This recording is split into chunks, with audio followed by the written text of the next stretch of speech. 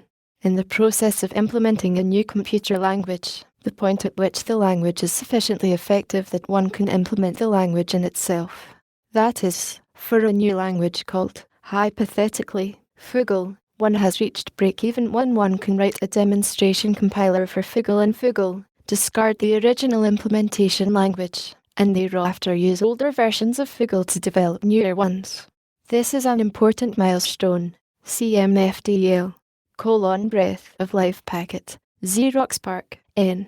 An Ethernet packet that contained Bootstrap. C-boot. Code. Periodically sent out from a working computer to infuse the breath of life into any computer on the network that had happened to crash. Machines depending on such packets have sufficient hardware or firmware code to wait for, or request, such a packet during the reboot process. See also Dickless Workstation. Breedle. N. CFEEP. Bring X to its knees. V. To present a machine, operating system, piece of software, or algorithm with a load so extreme or pathological that it grinds to a halt. To bring a microvax to its knees. Try 20 users running Vi or 4 running Emacs. Compare Hog. Brittle. Edge. Set of software that is functional but easily broken by changes in operating environment or configuration, or by any minor tweak to the software itself. Also, any system that responds inappropriately and disastrously to expected external stimuli, e.g., a file system that is usually totally scrambled by a power failure is said to be brittle. This term is often used to describe the results of a research effort that were never intended to be robust, but it can be applied to commercially developed software, which displays the quality far more often than it ought to. Oppose robust. Broadcast storm. N. An incorrect packet broadcast on a network that causes most hosts to respond all at once, typically with wrong answers that start the process over again. See network meltdown. Broken. Edge. 1. Not working properly, of programs. 2. Behaving strangely, especially when used of people, exhibiting extreme depression. Broken arrow. IBM. N. The error code displayed on line 25 of a 3270 terminal, or a % emulating a 3270, for various kinds of protocol violations and unexpected error conditions, including connection to a down computer, on a % simulated with more than / with the 2 center characters overstruck. In true loser fashion, the original documentation of these codes, visible on every 3270 terminal, and necessary for debugging network problems, was confined to an IBM customer engineering manual. Note: to appreciate this term fully, It helps to know that broken arrow is also military jargon for an accident involving nuclear weapons. Broke it, /broadcaster st/ broke it, by analogy with bracket, a, broken bracket, n. Either of the characters less than and more than when used as paired enclosing delimiters. This word originated as a contraction of the phrase broken bracket, that is, a bracket that is bent in the middle.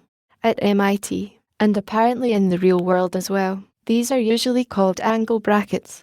Brooks's Law, Prov.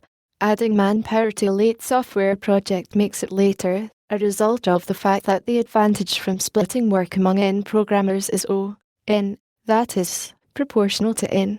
But the complexity and communications cost associated with coordinating and then merging their work is O(n)(2), that is, proportional to the square of n. The quote is from Fred Brooks, a manager of IBM's OS/360 project and author of The Mythical Man Month. Addison Wesley, 1975, ISBN 201-00650, to an excellent early book on software engineering. The myth in question has been most tersely expressed as, programmer time is fungible, and Brooks established conclusively that it is not. Hackers have never forgotten his advice. Too often, management does. See also creationism, second system effect, BRS/BRS/N, SIN, Big Red Switch. This abbreviation is fairly common online. Brute force, ADGE, describes a primitive programming style, one in which the programmer relies on the computer's processing power instead of using his or her own intelligence to simplify the problem, often ignoring problems of scale and applying any IV method suited to small problems directly to large ones. The canonical example of a brute force algorithm is associated with the traveling salesman problem, TSP, a classical NP hard problem. Suppose a person is in, say, Boston, and wishes to drive to n other cities. In what order should he or she visit them in order to minimize the distance traveled? The brute force method is to simply generate all possible routes and compare the distances. While guaranteed to work and simple to implement, this algorithm is clearly very stupid in that it considers even obviously absurd routes, like going from Boston to Houston via San Francisco and New York, in the order. For very small n it works well, but it rapidly becomes absurdly inefficient when n increases. For n equals 15, there are already 1,307,674,368,000 possible routes to consider, and for n equals 1,000, well, see Bignum. See also NP. A more simple-minded example of brute force programming is finding the smallest number in a large list by first using an existing program to sort the list in ascending order, and then picking the first number off the front.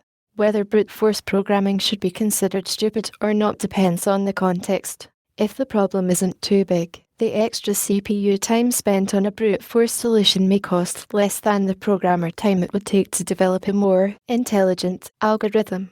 Additionally, a more intelligent algorithm may imply more long-term complexity cost and bug chasing than are justified by the speed improvement. Ken Thompson, co-inventor of UNIX, is reported to have uttered the epigram, "When in doubt, use brute force." He probably intended this as a ha-ha-only serious, but the original UNIX kernel's preference for simple, robust, and portable algorithms over brittle, smart ones does seem to have been a significant factor in the success of that OS. Like so many other trade-offs in software design, the choice between brute force and complex, finely tuned cleverness is often a difficult one that requires both engineering savvy and delicate aesthetic judgment. Brute force and ignorance, N. A popular design technique at many software houses, brute force coding unrelieved by any knowledge of how problems have been previously solved in elegant ways. Dogmatic adherence to design methodologies tends to encourage it, characteristic of early larval stage programming. Unfortunately, many never outgrow it. Often abbreviated BFI, GAC, they use the bubble sort. That's strictly from BFI. Compare bogosity. BSD/BSD/N. abbreviation for Berkeley System Distribution, a family of Unix versions for the DEC vaccine PDP-11 developed by Bill Joy and others at Berkeley starting around 1980, incorporating paged virtual memory, TCP/IP networking enhancements, and many other features. The BSD versions 4.1, 4.2, and 4.3, and the commercial versions derived from them, Sunos, Ultrix, and MT, Xenu, held a technical lead in the UNIX world until AT&T's successful standardization efforts after about 1986, and are still widely popular. See Unix, US Unix, /BUAV, / abbreviation, from the alt.fan.warlord, N. Big Ugly ASCII font, a special form of ASCII art. Various programs exist for rendering text strings into block, bloob, and pseudo-script fonts in cells between 4 and 6 character cells on a site. This is smaller than the letters generated by older Banner, Sense2 programs. These are sometimes used to render one's name in a SIG block, and are critically referred to as BUAFs. See warlording, /BUAG, / abbreviation, from the alt.fan.warlord, N. Big Ugly ASCII graphic. Pejorative term for ugly ASCII art, especially as found in SIG block S. For some reason, mutations of the head of Bart Simpson are particularly common in the least imaginative SIG block S. See warlording, double sort, N. TechSpeak for a particular sorting technique in which pairs of adjacent values in the list to be sorted are compared and interchanged if they are out of order. Thus, list entries bubble upward in the list until they bump into one with a lower sort value. Because it is not very good relative to other methods and is the one typically stumbled on by NAIV and untutored programmers, hackers consider it the canonical example of the NAIV algorithm. The canonical example of a really bad algorithm is BOGO sort. A bubble sort might be used out of ignorance, but any use of BOGO sort could issue only from brain damage or willful perversity. Bucky bits, /bookie bits /n. 1. Ops. The bits produced by the Control and META shift keys on the SAIL keyboard, octal 200 and 400 respectively, resulting in a 9-bit keyboard character set. The MITITV, night, keyboards extended this with TOP and separate left and right Control and META keys, resulting in a 12-bit character set. Later, Lisp machines added such keys as super, hyper, and Greek. See Space Cadet keyboard. 2. By extension, bits associated with extra shift keys on any keyboard, e.g. the ALD on an IBM PC or Command and Option keys on a Macintosh. It is rumoured that Bucky bits were named for Buckminster Fuller during a period when he was consulting at Stanford. Actually, Bucky was Nicholas Worth's nickname when *E* was at Stanford. He first suggested the idea of an EDIT key to set the 8th bit of an otherwise 7-bit ASCII character. This was used in a number of editors written at Stanford or in its environs, TV Edit and NLS being the best known. The term spread to MIT and CMU early and is now in general use. See double Bucky, quadruple Bucky, buffer overflow, N. What happens when you try to stuff more data into a buffer, holding area, than it can handle? This may be due to a mismatch in the processing rates of the producing and consuming processes. See overrun and firehose syndrome. Or because the buffer is simply too small to hold all the data that must accumulate before a piece of it can be processed. For example, in a text processing tool that branches a line at a time, a short line buffer can result in lossage as input from a long line overflows the buffer and trashes data beyond it. Good defensive programming would check for overflow on each character and stop accepting data when the buffer is full up. The term is used often by humans in a metaphorical sense. What time did I agree to meet you? My buffer must have overflowed. Or, if I answered that phone, my buffer is going to overflow. See also spam, overrun screw, bug, N. An unwanted and unintended property of a program or piece of hardware. ESP, one that causes it to malfunction. Antonym of feature. Examples, there's a bug in the editor. It writes things out backwards. This system crashed because of a hardware bug. Fred is a winner, but he has a few bugs, i.e., Fred is a good guy, but he has a few personality problems. Historical note. Some have said this term came from telephone company usage, in which bugs in a telephone cable were blamed for noisy lines, but this appears to be an incorrect folk etymology. Admiral Grace Hopper, an early computing pioneer better known for inventing COBOL, liked to tell a story in which a technician solved a persistent glitch in the Harvard Mark II machine by pulling an actual insect out from between the contacts of one of its relays, and she subsequently promulgated bug in its hackish sense as a joke about the incident, though, as she was careful to admit, she was not there when it happened. For many years the logbook associated with the incident and the actual bug in question, a moth, sat in a display case at the Naval Surface Warfare Center. The entire story, with the picture of the logbook and the moth taped into it, is recorded in the Annals of the History of Computing, Volume 3, No. the 3rd of July 1981, pp. 285-286. The text of the log entry, from September the 9th, 1945, reads 1545 relay #70 panel F, moth, in relay. First actual case of bug being found. This wording seems to establish that the term was already in use at the time in its current specific sense, and Hopper herself reports that the term bug was regularly applied to problems in radar electronics during World War II.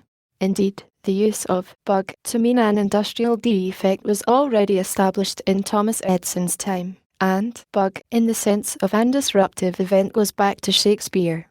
In the first edition of Samuel Johnson's dictionary, one meaning of bug is a frightful object, a walking spectre. This is traced to bugbear, a Welsh term for a variety of mythological monster which, to complete the circle, has recently been reintroduced into the popular lexicon through fantasy role-playing games. In any case, in jargon the word almost never refers to insects. Here is a plausible conversation that never actually happened. There is a bug in this ant farm. What do you mean? I don't see any ants in it. That's the bug. There has been a widespread myth that the original bug was moved to the Smithsonian, and an earlier version of this entry so asserted. A correspondent who thought to check discovered that the bug was not there. While investigating this in late 1990, your editor discovered that the NSWC still had the bug, but had unsuccessfully tried to get the Smithsonian to accept it, and that the present curator of their History of American Technology Museum didn't know this and agreed that it would make a worthwhile exhibit. It was moved to the Smithsonian in mid-1991. Thus, the process of investigating the original computer bug fixed it in an entirely unexpected way, by making the myth true. 1992 update. The plot thickens. A usually reliable source reports having seen the bug at the Smithsonian in 1978. I am unable to reconcile the conflicting histories I have been offered, and merely report this fact here. Bug compatible. Said of a design or revision that has been badly compromised by a requirement to be compatible with Fossil S or Misfeature S in other programs, or previous releases of itself. MS-DOS 2.0 used / as a path separator to be bug compatible with some cretin's choice of / as an option character in 1.0, bug for bug compatible, same as bug compatible, with the additional implication that much tedious effort went into ensuring that each known bug was replicated, buglix / n. Pejorative term referring to Dex Ultrix operating system in its earlier severely buggy versions. Still used to describe Ultrix, but without venom. Compare AUX, HP sucks, nominal semi-destructor, teller at, Sun's tools, bulletproof, used of an algorithm or implementation considered extremely robust, lossage resistant, capable of correctly recovering from any imaginable exception condition. This is a rare and valued quality. Sin. Armor-plated. Bum. 1. VT. To make highly efficient, either in time or space, often at the expense of clarity. I managed to bum 3 more instructions out of that code. I spent half the night bumming the interrupt code. In elder days, John McCarthy, inventor of Lisp, used to compare some efficiency-obsessed hackers among his students to ski bums. Thus, optimization became program bumming, and eventually just bumming. 2. To squeeze out excess, to remove something in order to improve whatever it was removed from, without changing function. This distinguishes the process from a featurectomy. 3. N. A small change to an algorithm, program, or hardware device to make it more efficient. This hardware bump makes the jump instruction faster. Usage. Now uncommon, largely superseded by V. Tune. And N. Tweak. Hack, though none of these exactly capture sense to. All these uses are rare in Commonwealth hackish, because in the parent dialects of English, bum is a rude synonym for buttocks. Bump, VT, synonym for increment, has the same meaning as C's++ operator. Used esp, of counter variables, pointers, and index dummies in for, will, and do while loops. Barble, from Lewis Carroll's Jabberwocky, V, like flame, but connotes that the source is truly clueless and ineffectual. Mere flamers can be competent. A term of deep contempt. There's some guy on the phone burbling about how he got a DISKFULL error and it's all our com software's fault. Buried treasure. N. A surprising piece of code found in some program. While usually not wrong, it tends to vary from crafty to bleacherous, and has lain undiscovered only because it was functionally correct, however horrible it is. Used sarcastically, because what is found is anything asterisk but asterisk treasure. Buried treasure almost always needs to be dug up and removed. I just found that the scheduler sorts its queue using bubble sort. Buried treasure, burn in period, N. 1. A factory test designed to catch systems with marginal components before they get out the door. The theory is that burn-in will protect customers by outweighting the steepest part of the bathtub curve. See infant mortality. 2. A period of indeterminate length in which a person using a computer is so intensely involved in his project that he forgets basic needs such as food, drink, sleep, etc. Warning: excessive burn-in can lead to burnout. See hack mode, larval stage. Burst page, N. Sin. Banner, sense 1. Busy, wait. Fi. Used of human behavior, conveys that the subject is busy waiting for someone or something, intends to move instantly as soon as it shows up, and thus cannot do anything else at the moment. Can't talk now, I'm busy waiting till Bill gets off the phone. Technically, busy wait means to wait on an event by spinning through a tight or time delay loop that pulls for the event on each pass, as opposed to setting up an interrupt handler and continuing execution on another part of the task. This is a wasteful technique, best avoided on time-sharing systems where a busy waiting program may hog the processor. Buzz, Fi, 1, of a program, to run with no indication of progress and perhaps without guarantee of ever finishing. ESP, set of programs thought to be executing tight loops of code. A program that is buzzing appears to be catatonic, but you never get out of catatonia, while a buzzing loop may eventually end of its own accord. The program buzzes for about 10 seconds trying to sort all the names into order. See spin, see also grovel. 2.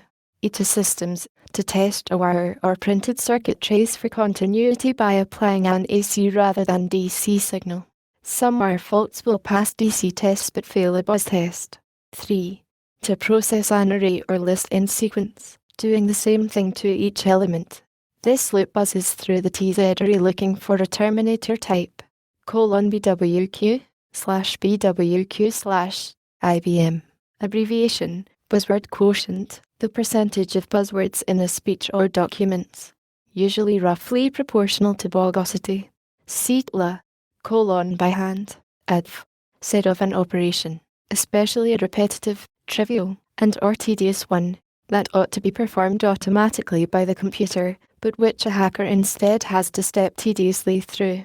My mailer doesn't have a command to include the text of the message I'm replying to, so I have to do it by hand. This does not necessarily mean the speaker has to retype a copy of the message. It might refer to, say, dropping into a subshell from the mailer, making a copy of one's mailbox file, reading that into an editor, locating the top and bottom of the message in question, deleting the rest of the file, inserting more than characters on each line, writing the file, leaving the editor, returning to the mailer, reading the file in, and later remembering to delete the file. Compare eyeball search. Byte / t / TextSpeak n. A unit of memory or data equal to the amount used to represent one character. On modern architectures this is usually 8 bits, but maybe 9 on 36-bit machines. Some older architectures used bytes for quantities of 6 or 7 bits, and the PDP-10 supported bytes that were actually bit fields of 1 to 36 bits. These usages are now obsolete, and even 9-bit bytes have become rare in the general trend toward power of -2 word sizes. Historical note. The term originated in 1956 during the early design phase for the IBM Stretch computer. Originally, it was described as 1 to 6 bits. Typical I/O equipment of the period used 6-bit chunks of information.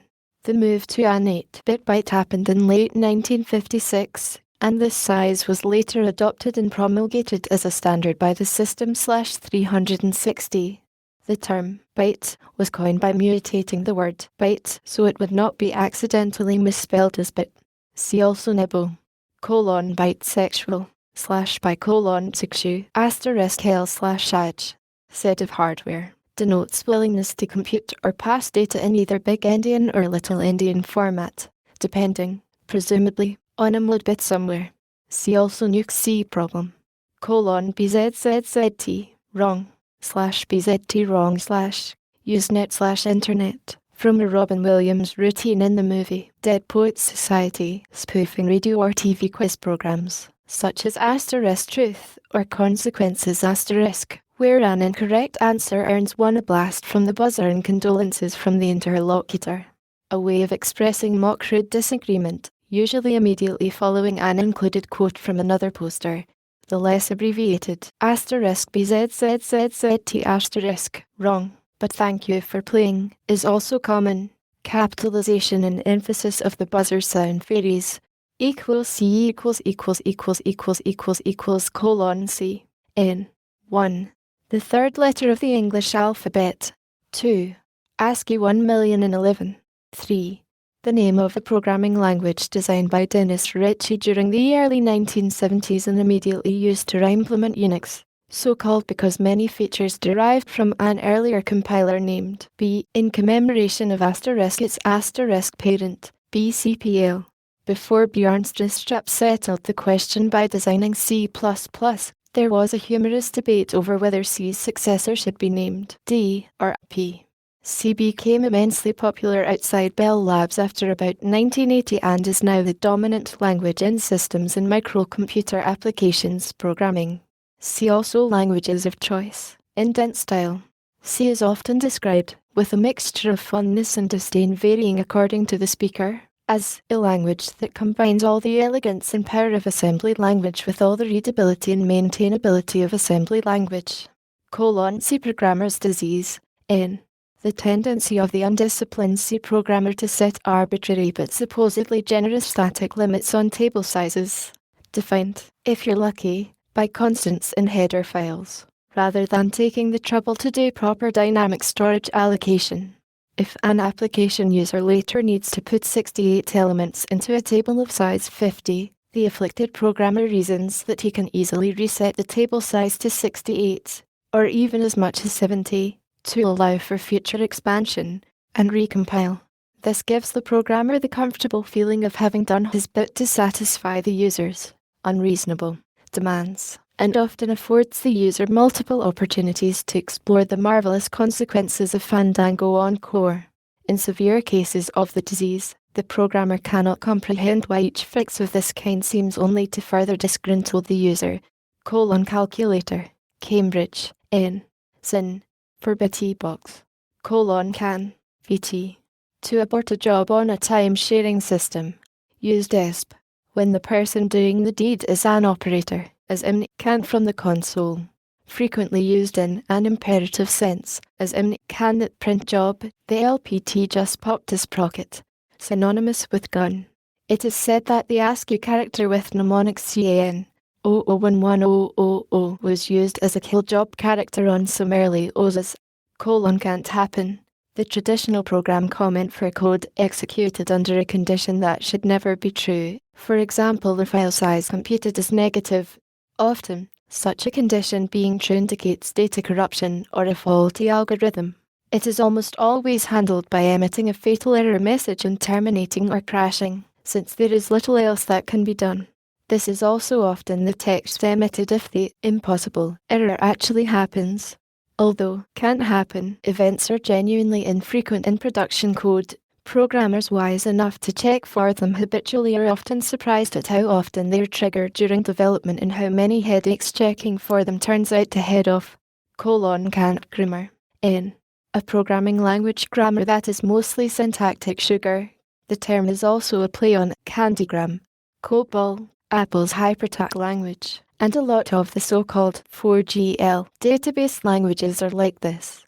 The usual intent of such designs is that they be as English-like as possible, on the theory that they will then be easier for unskilled people to program. This intention comes to grief on the reality that syntax isn't what makes programming hard. It's the mental effort and organization required to specify an algorithm precisely that costs. Thus, the invariable result is that grammar languages are just as difficult to program in as terser ones, and far more painful for the experienced hacker. The overtones from the old Chevy Chase skit on Saturday Night Live should not be overlooked. This was a Jaws parody. Someone lurking outside an apartment door tries all kinds of bogus ways to get the occupant to open up, while ominous music plays in the background. The last attempt is a half-hearted candygram. When the door is opened, a shark bursts in and chomps the poor occupant. There is a moral here for those attracted to cangrammars. Note that, in many circles, pretty much the same ones who remember Monty Python sketches, all it takes is the word candygram, suitably timed, to get people rolling on the floor. GL is, canonical, historically, according to religious law, the usual or standard state or manner of something. This word has a somewhat more technical meaning in mathematics. Two formulas such as 9 plus x and x plus 9 are said to be equivalent because they mean the same thing, but the second one is in canonical form, because it is written in the usual way, with the highest power of x first. Usually there are fixed rules you can use to decide whether something is in canonical form. The jargon meaning, a relaxation of the technical meaning, acquired its present loading in computer science culture largely through its prominence in Alonzo Church's work in computation theory and mathematical logic. See Knights of the Lambda Calculus. Compare vanilla. This word has an interesting history. Non-technical academics do not use the adjective canonical in any of the senses defined above with any regularity. They do, however, use the nouns canon and canonicity, not asterisk canonicalness or asterisk canonicality. The canon of a given author is the complete body of authentic works by the author. This usage is familiar to Sherlock Holmes fans as well as to literary scholars. The asterisk canon is the body of works in a given field, e.g., works of literature, or of art, or of music, deemed worthwhile for students to study and for scholars to investigate. The word canon derives ultimately from the Greek canon, akin to the English cane, referring to a reed. Reeds were used for measurement, and in Latin and later Greek the word canon meant a rule or a standard. The establishment of a canon of scriptures within Christianity was meant to define a standard or a rule for the religion. The above non-text-speak academic usages stem from this instance of a defined and accepted body of work. Alongside this usage was the promulgation of canons, rules, for the government of the Catholic Church. The text-speak usages, according to religious law, derive from this use of the Latin canon. Hackers invest this term with a playfulness that makes an ironic contrast with its historical meaning. A true story. One Bob Schoberg, new at the MIT AI lab, expressed some annoyance at the use of jargon. Over his loud objections, GLS and RMS made a point of using it as much as possible in his presence, and eventually it began to sink in. Finally, in one conversation, he used the word canonical in jargon-like fashion without thinking. Steele. Aha. We've finally got you talking jargon too. Stallman. What did he say? Steele. Bob just used canonical in the canonical way. Of course, canonicality depends on context, but it is implicitly defined as the way hackers normally expect things to be. Thus, a hacker may claim with a straight face that, according to religious law, is not the canonical meaning of canonical. Card. N. 1. An electronic printed circuit board. See also all card, short card. 2. Ops. Sin. Punched card. Card wallpaper. N. An EDP programmer who grinds out batch programs that do stupid things like print people's paychecks. Compare code grinder. See also punch card. 80 column mind. Careware. /career/n. Shareware for which either the author suggests that some payment be made to a nominated charity or a levy directed to charity is included on top of the distribution charge. Sin. Charityware. Compare grippleware. Sense 2. Cargo cult programming. N. A style of incompetent programming dominated by ritual inclusion of code or program structures that serve no real purpose. A cargo cult programmer will usually explain the extra code as a way of working around some bug encountered in the past, but usually neither the bug nor the reason the code apparently avoided the bug was ever fully understood. Compare shotgun debugging, voodoo programming. The term cargo cult is a reference to Aboriginal religions that grew up in the South Pacific after World War II. The practices of these cults center on building elaborate mock-ups of airplanes in military-style landing strips in the hope of bringing the return of the godlike airplanes that brought such marvelous cargo during the war. Hackish usage probably derives from Richard Feynman's characterization of certain practices as cargo cult science in his book, Surely You're Joking, Mr. Feynman, W. W. Norton & Co., New York, 1985. ISBN 393-019217: Cascade. N. 1. A huge volume of spurious error message output produced by a compiler with poor error recovery. This can happen when one initial error throws the parser out of sync so that much of the remaining program text is interpreted as garbage or ill-formed. 2. A chain of Usenet follow-ups each adding some trivial variation of riposte to the text of the previous one, all of which is reproduced in the new message, and include war in which the object is to create a sort of communal graphite O: case and paste, from cut and paste. N. 1. The addition of a new feature to an existing system by selecting the code from an existing feature and pasting it in with minor changes. Common in telephony circles because most operations in a telephone switch are selected using case statements. Leads to software bloat. In some circles of Emacs users this is called programming by metaw, because metaw is the Emacs command for copying a block of text to a kill buffering preparation to pasting it in elsewhere. The term is condescending, implying that the programmer is acting mindlessly rather than thinking carefully about what is required to integrate the code for two similar cases. Casters. Up mode. IBM. N. Yet another synonym for broken or down. Usually connotes a major failure. A system, hardware or software, which is down, may be already being restarted before the failure is noticed, whereas one which is casters up is usually a good excuse to take the rest of the day off, as long as you're not responsible for fixing it. Casting the runes. N. What a guru does when you ask him or her to run a particular program and type at it because it never works for anyone else. ESP. Used when nobody can ever see what the guru is doing different from what J random loser does. Compare incantation, runes, examining the entrails. Also see the AI icon about Tom Knighton, a selection of AI icons, Appendix A. Cat, from catinit via Unix, cat, 1, vt, 1. Text speak, to spew an entire file to the screen or some other output sync without pause. 2. By extension, to dump large amounts of data at an unprepared target or with no intention of browsing it carefully. Usage. Considered silly. Rare outside UNIX sites. See also DD, BLT. Among UNIX fans, Cat 1 is considered an excellent example of user interface design, because it outputs the file contents without such verbosity as spacing or headers between the files, and because it does not require the files to consist of lines of text, but works with any sort of data.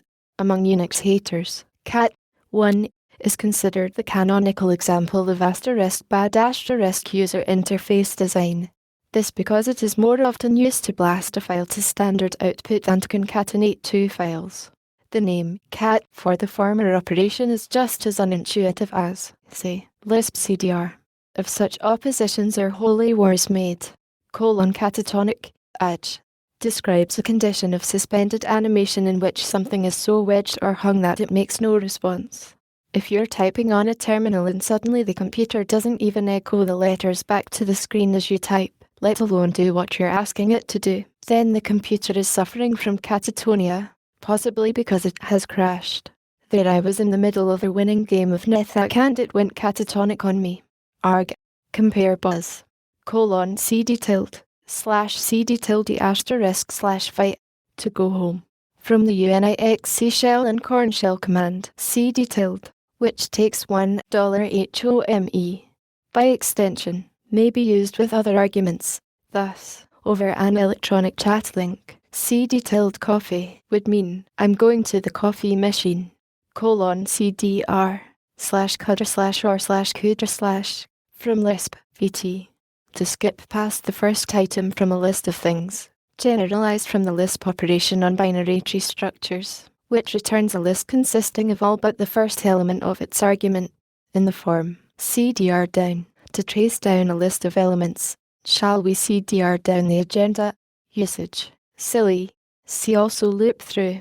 Historical note. The instruction format of the IBM 7090 that hosted the original Lisp implementation featured two 15-bit fields called the address and decrement parts. The term CDR was originally contents of decrement part of register.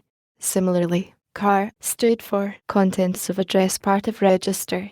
The CDR and CAR operations have since become bases for formation of compound metaphors in non-Lisp contexts. GLS recalls, for example, a programming project in which strings were represented as linked lists.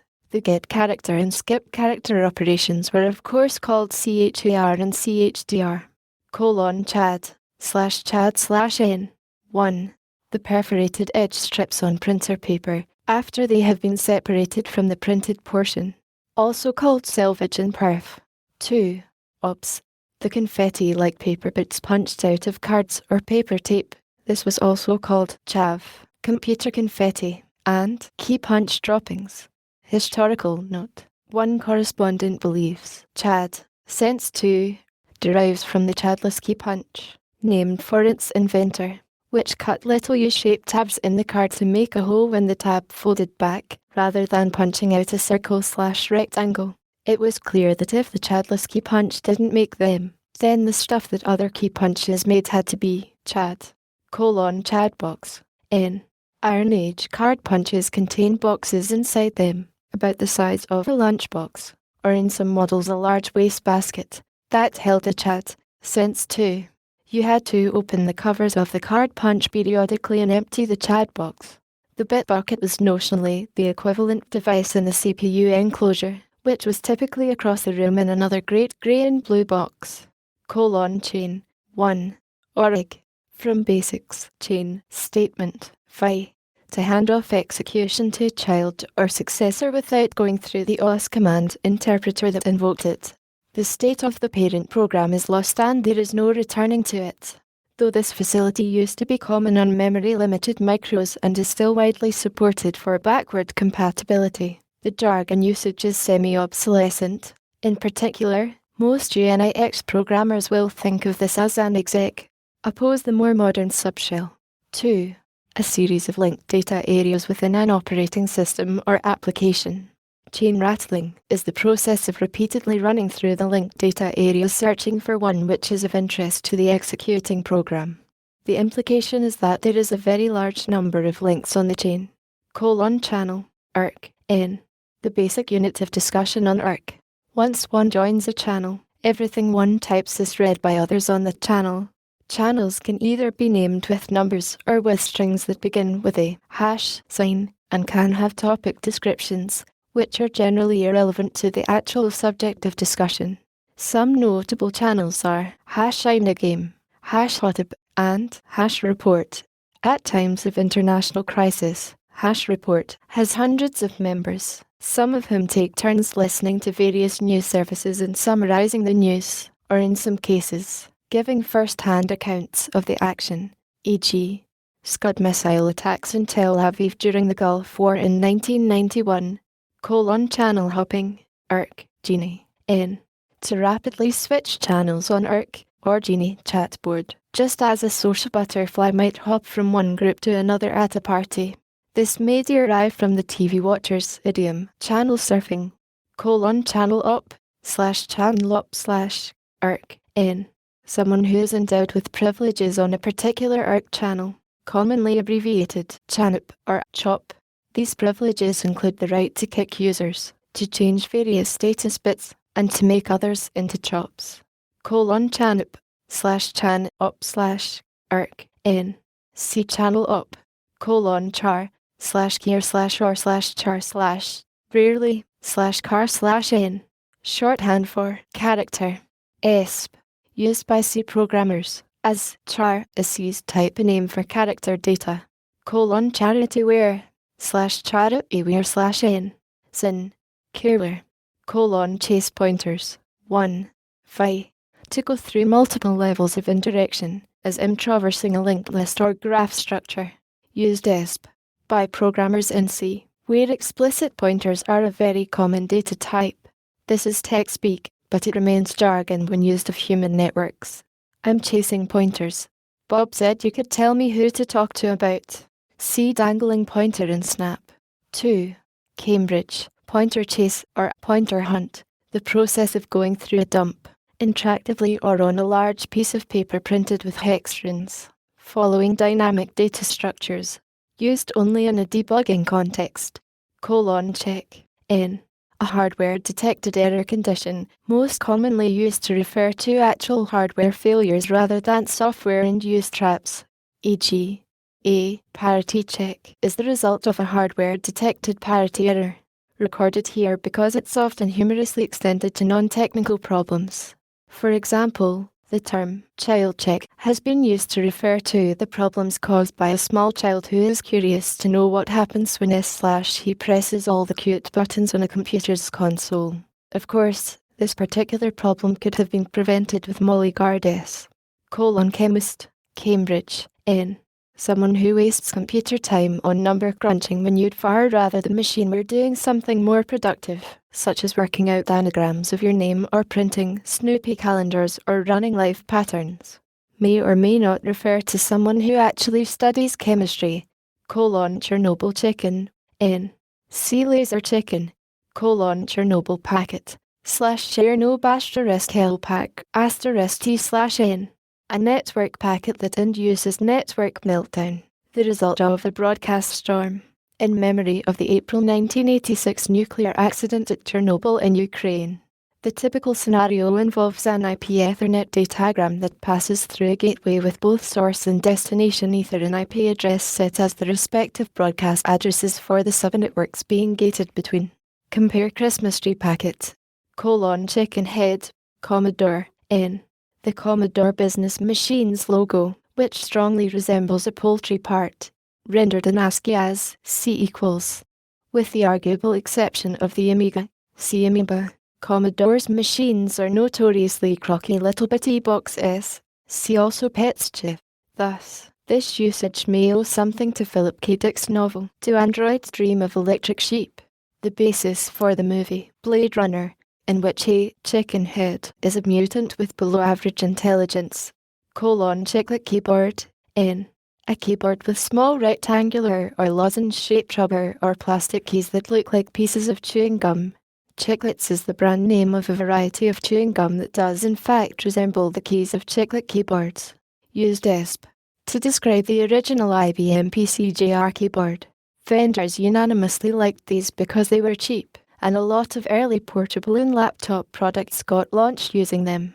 Customers rejected the idea with almost equal unanimity, and chiclets are not often seen on anything larger than a digital watch anymore.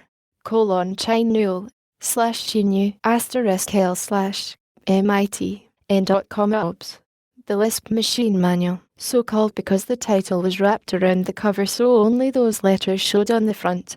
Chinese Army Technique. Sin. Mongolian Hordes Technique.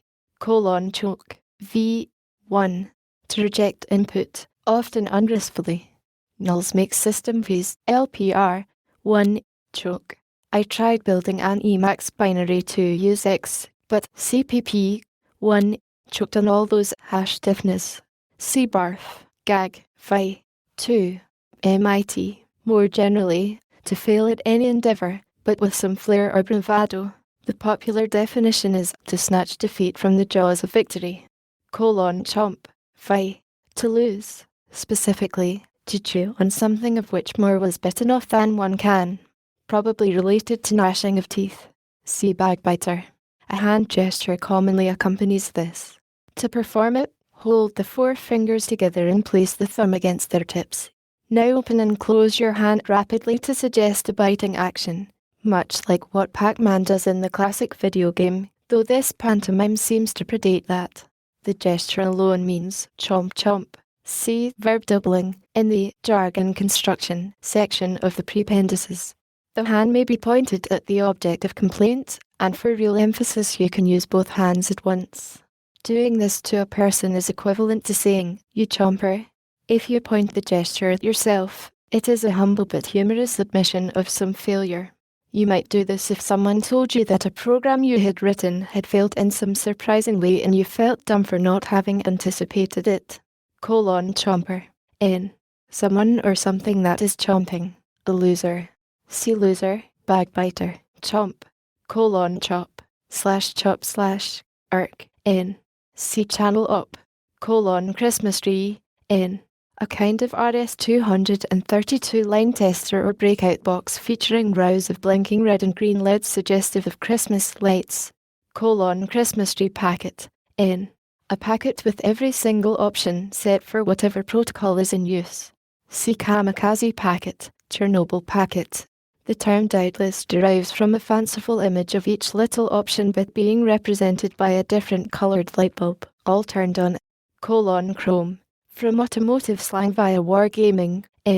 Showy features added to attract users but contributing little or nothing to the power of a system.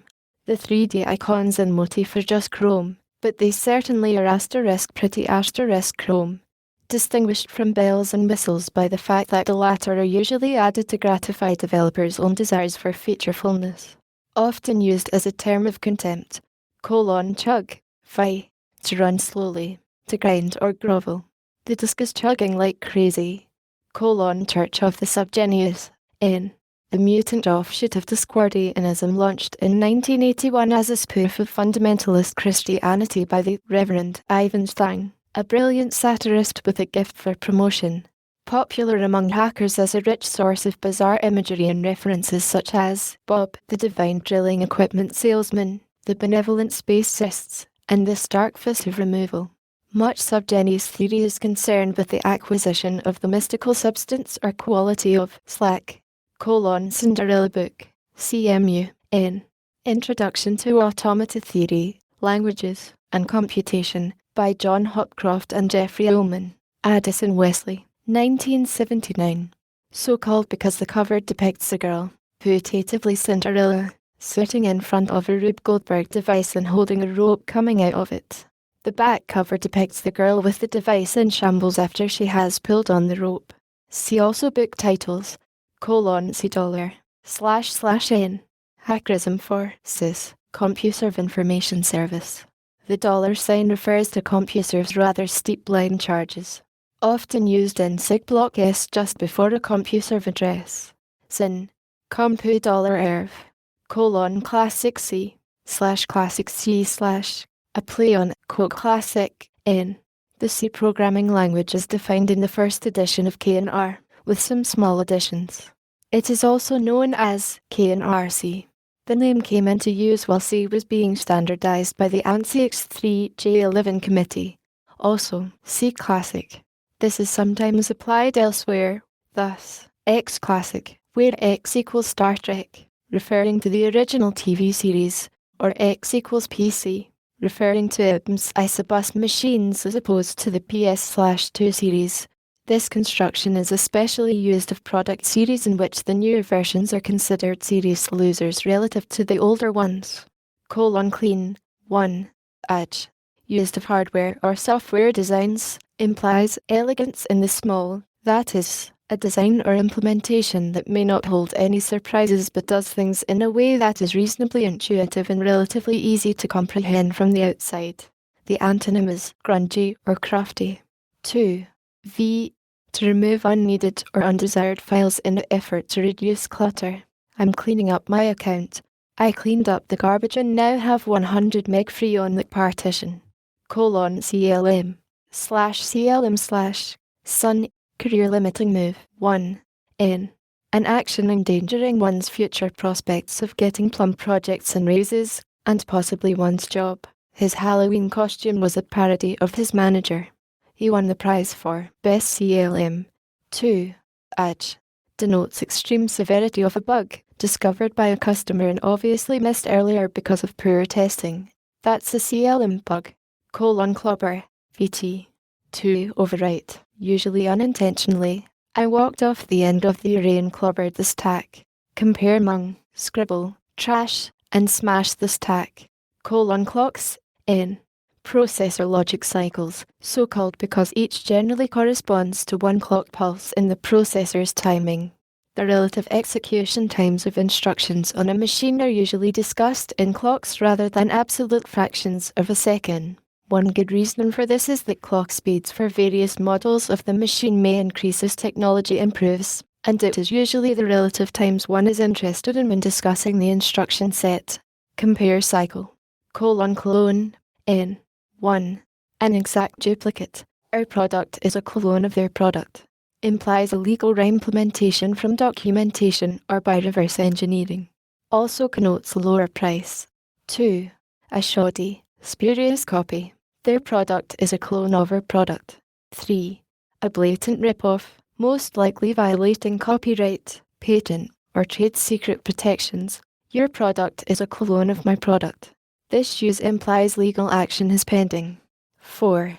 A %clone, a PC bus/ISA or ASA compatible ATX86 based microcomputer. This use is sometimes spelled clone or clone. These invariably have much more bang for the buck than the IBM archetypes they resemble. 5. In the construction, Unix clone. An OS designed to deliver a Unix lookalike environment without UNIX license fees, or with additional, mission-critical features such as support for real-time programming. 6. V. To make an exact copy of something. Let me clone that. Might mean, I want to borrow that paper so I can make a photocopy, or let me get a copy of that file before you mung it. Clover key. Mac users. N. C feature key. Cluster geeking. /glust car geeking /CMU. N. Spending more time at a computer cluster doing CS homework than most people spent breathing. COBOL /COBOL common business oriented language. N. Synonymous with evil. A weak, verbose, and flabby language used by Cardwell over S to do boring mindless things on dinosaur mainframes. Hackers believe that all COBOL programmers are suit S or code grinder S, and no self-respecting hacker will ever admit to having learned the language. Its very name is seldom uttered without ritual expressions of disgust or horror. See also fear and loathing, software rot, COBOL fingers, /COBOL fingers /N, reported from Sweden. A. Hypothetical, disease one might get from coding in COBOL. The language requires code verbose beyond all reason, thus it is alleged that programming too much in COBOL causes one's fingers to wear down to stubs by the endless typing. I refuse to type in all that source code again. It would give me COBOL fingers. Code grinder. N. 1. A suit-wearing minion of the sort hired in Legion strength by banks and insurance companies to implement payroll packages in RPG and other such unspeakable horrors. In its native habitat, the code grinder often removes the suit jacket to reveal an underplumage consisting of button-down shirt, starch optional, and a tie. In times of dire stress, the sleeves, if long, may be rolled up and the tie loosened about half an inch. It seldom helps. The code grinder milieu is about as far from hackerdom as one can get and still touch a computer. The term connotes booty, see real world, suit, to, used of or to a hacker, a really serious slur on a person's creative ability, connotes a design style characterized by primitive technique, rule-boundedness, brute force, and utter lack of imagination. Compare card walloper, contrast hacker, real programmer, code police. By analogy with George Orwell's Thought Police, N. A mythical team of Gestapo-like stormtroopers that might burst into one's office and arrest one for violating programming-style rules, may be used either seriously, to underline a claim that a particular style violation is dangerous, or ironically, to suggest that the practice under discussion is condemned mainly by anal retentive weenies.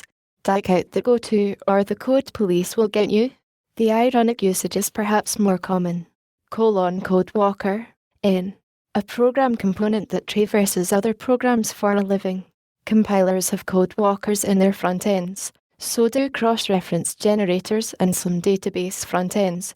Other utility programs that try to do too much with source code may turn into code walkers. As in this new grind feature would require a code walker to implement. Coefficient of x, n. Hackish speech makes rather heavy use of pseudo-mathematical metaphors. 4 particularly important ones involve the terms coefficient, factor, index, and quotient.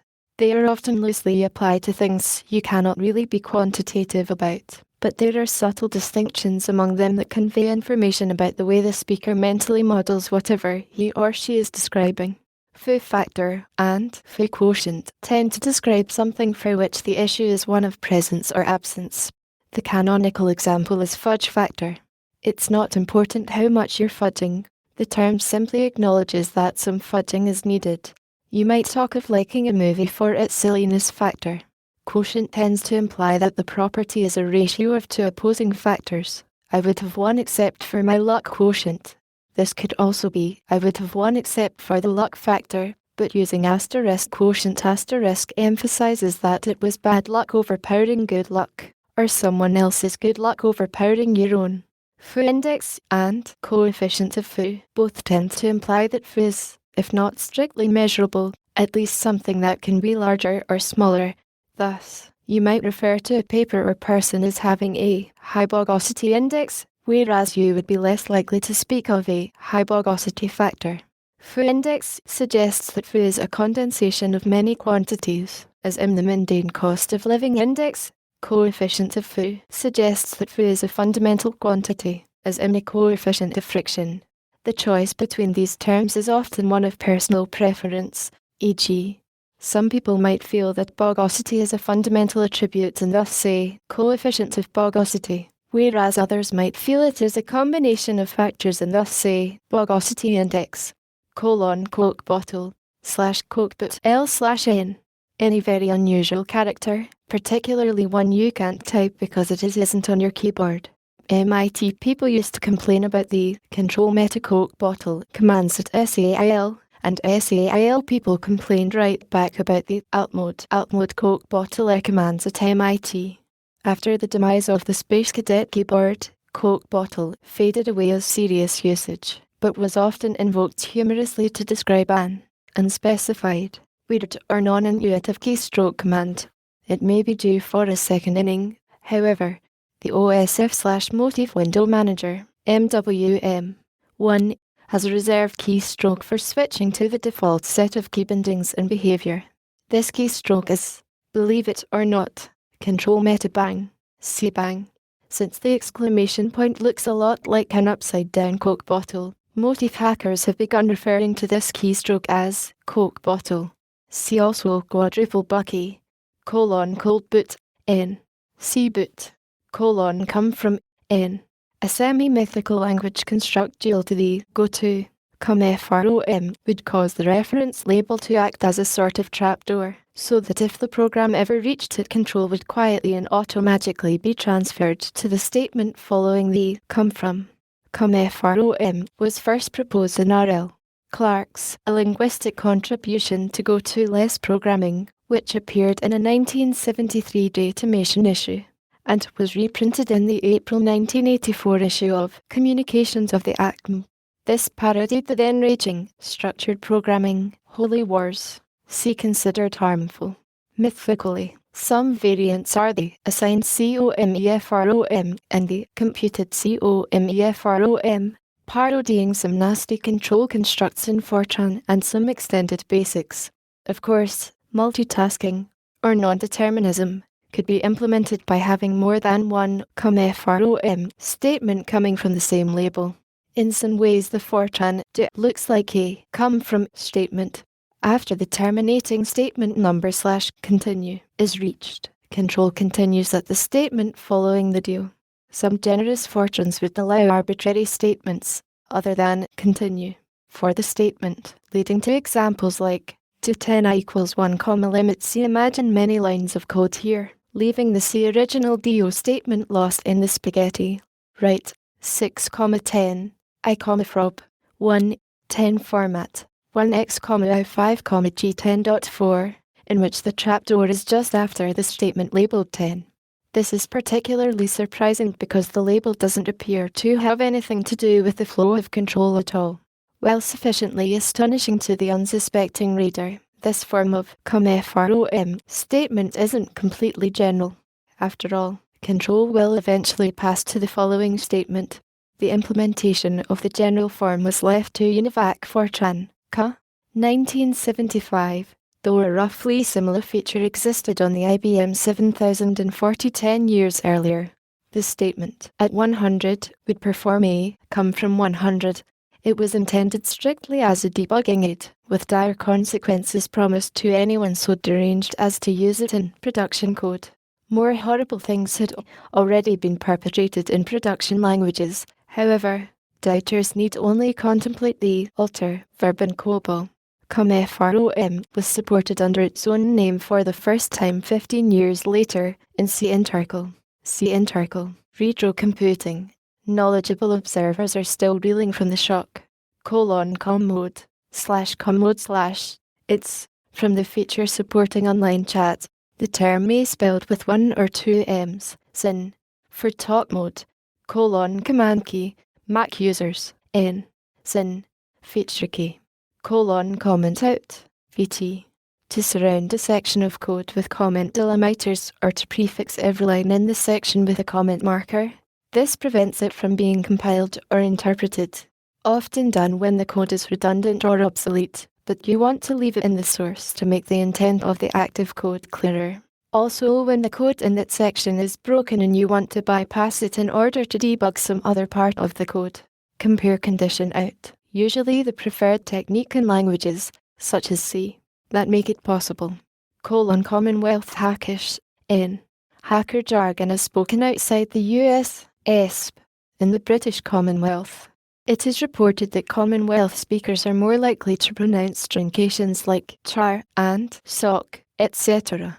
is spelled /char//sock/ as opposed to American /keyer/ and /source/. Dots in newsgroup names tend to be pronounced more often, so sock.wibble is /sock.wibble/ rather than /source/wibble/. The prefix meta may be pronounced /meet*//. Similarly, Greek letter beat is often /beat*//, zeta is often /zeta*//, and so forth. Preferred metasyntactic variable s include blargle, eek, ook, Frodo, and Bilbo, wibble, wobble, and in emergencies, wobble, banana, wombat, frog, fish, and so on and on. Sifu, sense for. Alternatives to verb doubling include suffixes orama, frenzy, as in feeding frenzy, and city. Examples, barf city, hakodama, core dump frenzy. Finally, note that the American terms parents, brackets, and braces for, and are uncommon. Commonwealth hackish prefers brackets, square brackets, and curly brackets.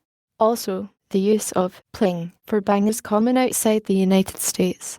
See also auto parsec, calculator, chemist, console, jockey, fish, go faster stripes, grunge, hacks pick, heavy metal, leaky heap, lord high fixer, loose bites, muddy, nadger, noddy, signal liquare, plingnet, raster blaster, RTBM, segi, spod, sun lounge, terminal junkie, ticklist features, weeble, weasel, yabba, and notes or definitions under bad thing, barf, bogus, bum, chase pointers, cosmic craze, crippleware, crunch, dodgy, gonk, hamster, hardwarely, miss-dos, nibble, proglet, root, sex, tweak, and zizzy.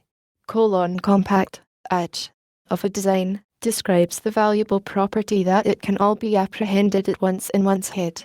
This generally means the thing created from the design can be used with greater facility and fewer errors than an equivalent tool that is not compact. Compactness does not imply triviality or lack of power. For example, C is compact and Fortran is not, but C is more powerful than Fortran. Designs become non-compact through accreting feature S in craft that don't merge cleanly into the overall design scheme. Thus, some fans of classic C maintain that ANSI C is no longer compact. Compiler jock, N, C jock, sense 2, compress, Unix, VT. When used without a qualifier, generally refers to crunching of a file using a particular C implementation of compression by James A. Woods et al. And widely circulated via Usenet. Use of crunch itself in this sense is rare among Unix hackers. Specifically, compress is built around the Lempels-Welch algorithm as described in A Technique for High-Performance Data Compression, Terry Welch, IEEE Computer, Volume 17, No. the 6th of June 1984, pages 8 to 19, compu $erv, N. CC dollar. The synonyms compass bend and compu $pend are also reported. Computer confetti. N. Sin. Chad. Though this term is common, this use of punch card CAD is not a good idea, as the pieces are stiff and have sharp corners that could injure the eyes. GLS reports that he once attended a wedding at MIT during which he and a few other guests enthusiastically threw CAD instead of rice. The groom later grumbled that he and his bride had spent most of the evening trying to get the stuff out of their hair. Computer geek. N. One who eats computer bugs for a living. One who fulfills all the dreariest negative stereotypes about hackers. An asocial, malodorous, pasty-faced monomaniac with all the personality of a cheese grater. Cannot be used by outsiders without implied insult to all hackers. Compare black-on-black usage of nigger. A computer geek may be either a fundamentally clueless individual or a proto-hacker in larval stage. Also called turbo nerd, turbo geek. See also propeller head, cluster geeking, geek out, wannabe, terminal junkie, spod, weenie, computron, /computron, /n. 1. A notional unit of computing power combining instruction speed and storage capacity. Dimensioned roughly in instructions per second times megabytes of main store times megabytes of mass storage. That machine can't run GNU Emacs, it doesn't have enough computrons. This usage is usually found in metaphors that treat computing power as a fungible commodity good, like a crop yield or diesel horsepower. See Betty Box, Get a Real Computer, Toy, Crank. 2. A mythical subatomic particle that bears the unit quantity of computation or information, in much the same way that an electron bears 1 unit of electric charge. See also boson. An elaborate pseudo-scientific theory of computrons has been developed based on the physical fact that the molecules in a solid object move more rapidly as it is heated. It is argued that an object melts because the molecules have lost their information about where they are supposed to be. That is, they have emitted computrons. This explains why computers get so hot and require air conditioning.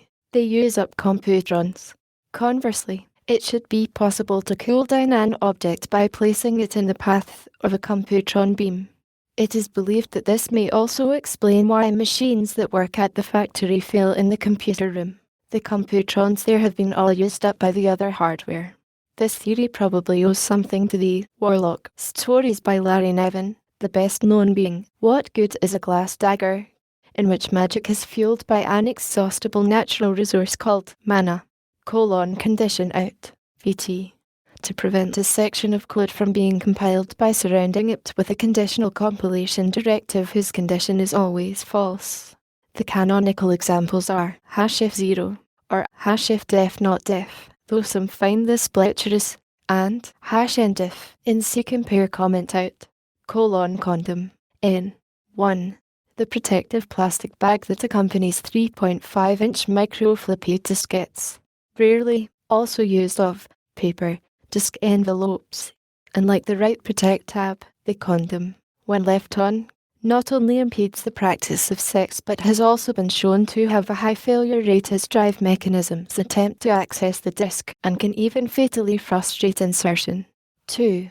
The protective cladding on a light pipe, confuser, n. Common sound-alike slang for computer, usually encountered in compounds such as confuser room, personal confuser, confuser guru. Usage. Silly, connector conspiracy, probably came into prominence with the appearance of the KL10, one model of the PDP-10, none of whose connectors matched anything else, n. The tendency of manufacturers, or, by extension, programmers or purveyors of anything, to come up with new products that don't fit together with the old stuff, thereby making you buy either all new stuff or expensive interface devices. The KL10 MASBus connector was actually patented by DEC, which reputedly refused to license the design and thus effectively locked third parties out of competition for the lucrative MASBus peripherals market. This is a source of never-ending frustration for the diehards who maintain older PDP-10 or VX systems. Their bus work fine, but they are stuck with dying, obsolescent disk and tape drives with low capacity and high power requirements. A closely related phenomenon, with a slightly different intent, is the habit manufacturers have of inventing new screw heads so that only designated persons, possessing the magic screwdrivers, can remove covers and make repairs or install options. The Apple Macintosh takes this one step further, requiring not only a hex wrench but a specialized case cracking tool to open the box. In these latter days of open systems computing, this term has fallen somewhat into disuse, to be replaced by the observation that standards are great. There are so many of them to choose from. Compare backward compatibility, cons. /cons/ from Lisp 1 VT. To add a new element to a specified list, ESP at the top. OK, cons picking a replacement for the console TTY on the agenda. 2. Cons up VT. To synthesize from smaller pieces. To cons up an example, in Lisp itself, cons is the most fundamental operation for building structures. It takes any two objects and returns a .bar or two-branch tree with one object hanging from each branch. Because the result of a cons is an object, it can be used to build binary trees of any shape and complexity. Hackers think of it as a sort of universal constructor, and that is where the jargon meanings spring from. Considered harmful. Edgar W. Dijkstra's note in the March 1968 Communications of the ACM Go-To statement considered harmful, fired the first salvo in the structured programming wars. Amusingly, the ACM considered the resulting acrimony sufficiently harmful that it will, by policy, no longer print an article taking so assertive a position against a coding practice. In the ensuing decades, a large number of both serious papers and parodies have borne titles of the form X considered Y. The structured programming wars eventually blew over with the realization that both sides were wrong, but use of such titles has remained as a persistent minor in-joke. The considered silly found at various places in this lexicon is related. Console. N. 1. The operator station of a mainframe. In times past, this was a privileged location that conveyed godlike powers to anyone with fingers on its keys. under UNIX and other modern time shringosas. Such privileges are guarded by passwords instead, and the console is just the how the system was booted from. Some of the mystique remains, however, and it is traditional for sysadmins to post urgent messages to all users from the console on UNIX/dev/console. 2. On microcomputer UNIX boxes, the main screen and keyboard, as opposed to character-only terminals talking to a serial port. Typically only the console can do real graphics or run X. See also console jockey, N. See terminal junkie, content free. By analogy with TextSpeak, context free, AJ. Use of a message that adds nothing to the recipient's knowledge. Though this adjective is sometimes applied to flummage, it more usually connotes derision for communication styles that exalt form over substance or are centered on concerns irrelevant to the subject ostensibly at hand. Perhaps most used with reference to speeches by company presidents and other professional manipulators. Content-free. That's anything printed on glossy paper. See also 4-color glosses. He gave a talk on the implications of electronic networks for postmodernism and the fin de siècle aesthetic. It was content-free. Control C. Fi. 1. Stop whatever you're doing. From the interrupt character used on many operating systems to abort a running program. Considered silly. 2. Interge. Among BSD Unix hackers, the canonical humorous response to "Give me a break!" Control O. Fi. Stop talking. From the character used on some operating systems to abort output but allow the program to keep on running, generally means that you are not interested in hearing anything more from the person, at least on the topic. A standard response to someone who is flaming. Considered silly. Compare Control S. Control Q. Fi. Resume. From the ASCII DC1 or SON character, the pronunciation /x is therefore also used to undo a previous Control S. Control S. Fi.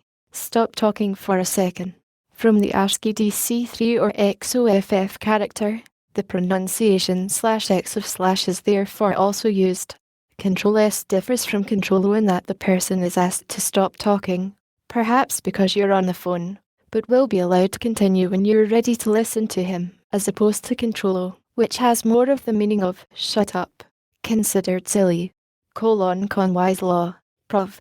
The rule that the organization of the software and reorganization of the software team will be congruent, originally stated as, if you have 4 groups working on a compiler, you'll get a 4-pass compiler.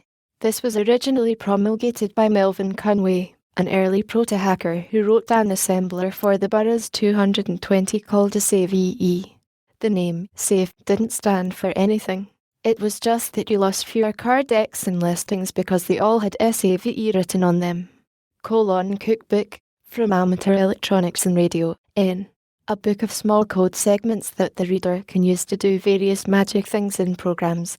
One current example is the PostScript language tutorial in Cookbook by Adobe Systems, Incorporated. Addison Wesley. ISBN 201-101793, which has recipes for things like wrapping text around arbitrary curves and making 3D fonts. Cookbooks, slavishly followed, can lead one into voodoo programming, but are useful for hackers trying to monkey up small programs in unknown languages. This is analogous to the role of Fricebooks in human languages. Cooked mode, Unix, N. The normal character input mode, with interrupts enabled and with erase, kill and other special character interpretations done directly by the TIE driver. Opposed raw mode, rare mode. This is TextSpeak under UNIX but Jargon elsewhere. Other operating systems often have similar mode distinctions, and the raw/rare/cooked way of describing them has spread widely along with the C language and other UNIX exports. Most generally, cooked mode may refer to any mode of a system that does extensive pre-processing before presenting data to a program. Cookie, N. A handle, transaction ID, or other token of agreement between cooperating programs. I give him a packet, he gives me back a cookie. The claim check you get from a dry cleaning shop is a perfect mundane example of a cookie.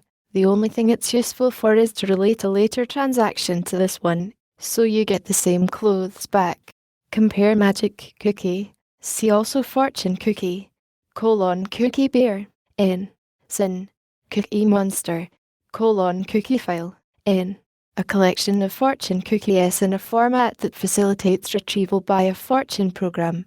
There are several different ones in public distribution, and site admins often assemble their own from various sources including this lexicon.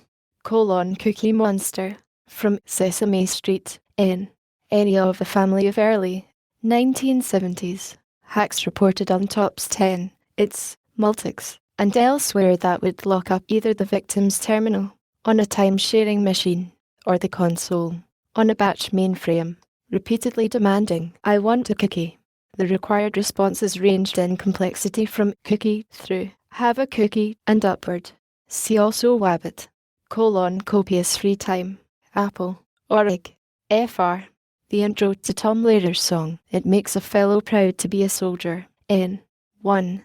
Used ironically to indicate the speaker's lack of the quantity in question. A mythical schedule slot for accomplishing tasks held to be unlikely or impossible. Sometimes used to indicate that the speaker is interested in accomplishing the task, but believes that the opportunity will not arise. I'll implement the automatic layout stuff in my copious free time. 2. Archly. Time reserved for bogus or otherwise idiotic tasks, such as implementation of Chrome, or the stroking of Suez. I'll get back to him on that featuring my copious free time. Copper. N. Conventional electron carrying network cable with a core conductor of copper or aluminum, opposed to light pipe or, say, a short-range microwave link. Copy protection. N. A class of, occasionally clever, methods for preventing incompetent pirates from stealing software and legitimate customers from using it. Considered silly. Copy broke, /copy broke /edge. 1. Play on copyright, used to describe an instance of a copy-protected program that has been broken, that is, a copy with the copy protection scheme disabled. Sin. Copy raunched. 2. Copy-protected software which is unusable because of some bit rot or bug that has confused the anti-piracy check. Copyleft, /copy left / play on copyright. N. 1. The copyright notice, general public license, carried by Nuimax and other Free Software Foundation software, granting reuse and reproduction rights to all comers, but see also general public virus. 2. By extension, any copyright notice intended to achieve similar aims. Copy raunched, /copy wronged / play on copyright, edge. Sin. For copy broke. Core. N. Main storage or RAM. Dates from the days of Ferrite core memory. Now archaic as tech-speak most places outside IBM, but also still used in the UNIX community and by old-time hackers or those who would sound like them. Some derived idioms are quite current. In core, for example, means in memory, as opposed to on disk, and both core dump and the core image or core file produced by one or terms in favor. Commonwealth Hackish prefers store. Core cancer. N. A process which exhibits a slow but inexorable resource leak. Like a cancer, it kills by crowding out productive tissue. Core dump. N. Common Iron Age jargon, preserved by Unix. 1. TechSpeak, a copy of the contents of core, produced when a process is aborted by certain kinds of internal error. 2. By extension, used for humans passing out, vomiting, or registering extreme shock. He dumped core. All over the floor. What a mess. He heard about X and dumped core. 3. Occasionally used for a human rambling on pointlessly at great length. ESP. In apology. Sorry, I dumped core on you. 4. A recapitulation of knowledge. Compare bits. Sense 1. Hence, spewing all one knows about a topic. Sin. Brain dump. ESP. In a lecture or answer to an exam question. Short, concise answers are better than core dumps. From the instructions to an exam at Columbia. C core. Core leak. N. Sin. Memory leak. Core wars. N. A game between assembler programs and a simulated machine, where the objective is to kill your opponent's program by overwriting it. Popularized by a K. Judney's column in Scientific American magazine. This was actually devised by Victor Vitsky, Robert Morris, and Dennis Ritchie in the early 1960s. Their original game was called Darwin and ran on a PDP-1 at Bell Labs. C-Core, Corge, /core/, originally the name of a cat, N. Yet another metasyntactic variable, invented by Mike Gallagher and propagated by the Gauss-Max documentation. Seagrod, cosmic rays, N. Notionally, the cause of bit rot. However, this is a semi-independent usage that may be invoked as a humorous way to hand-wave away any minor randomness that doesn't seem worth the bother of investigating. Hey, Eric, I just got a burst of garbage on my tube. Where did that come from? Cosmic rays, I guess. Compare sunspots, phase of the moon. The British seem to prefer the usage, cosmic showers. Alpha particles is also heard, because stray alpha particles passing through a memory chip can cause single-bit errors. This becomes increasingly more likely as memory sizes and densities increase. Factual note. Alpha particles cause bit rot, cosmic rays do not, except occasionally in space or on computers. Intel could not explain random bit drops in their early chips, and one hypothesis was cosmic rays. So they created the world's largest lead safe, using 25 tons of the stuff, and used two identical boards for testing. One was placed in the safe, one outside. The hypothesis was that if cosmic rays were causing the bit drops, they should see a statistically significant difference between the error rates on the two boards. They did not observe such a difference. Further investigation demonstrated conclusively that the bit drops were due to alpha particle emissions from thorium, and to a much lesser degree uranium, in the encapsulation material. Since it is impossible to eliminate these radioactives, they are uniformly distributed through the Earth's crust, with the statistically insignificant exception of uranium loads. It became obvious that you have to design memories to withstand these hits. Coughing die, V. Sin. Barf. Connotes that the program is throwing its hands up by design rather than because of a bug or oversight. The parser saw a controller in its input where it was looking for a printable, so it coughed and died. Compare die horribly, cowboy, son, from William Gibson's Cyberpunk SF, N. Synonym for hacker. It is reported that son this word is often said with reverence, CP/M/CPM/N. Control program for microcomputers. An early microcomputer was written by hacker Gary Kildall for 8080 and Z80 based machines, very popular in the late 1970s but virtually wiped out by MS-DOS after the release of the IBM PC in 1981. Legend has it that Kildall's company blew its chance to write the OS for the IBM PC because Kildall decided to spend the day IBM's reps wanted to meet with him enjoying the perfect flying weather in his private plane. Many of CP/M's features and conventions strongly resemble those of early DEC operating systems such as TOPS 10, OS/8, RSTS, and RSX11. CMS-DOS operating system. CPU Wars/CPU Wars/N. A 1979 large format comic by Chaz Andres chronicling the attempts of the brainwashed androids of IBM. Impossible to program machines to conquer and destroy the peaceful denizens of HEC, human-engineered computers.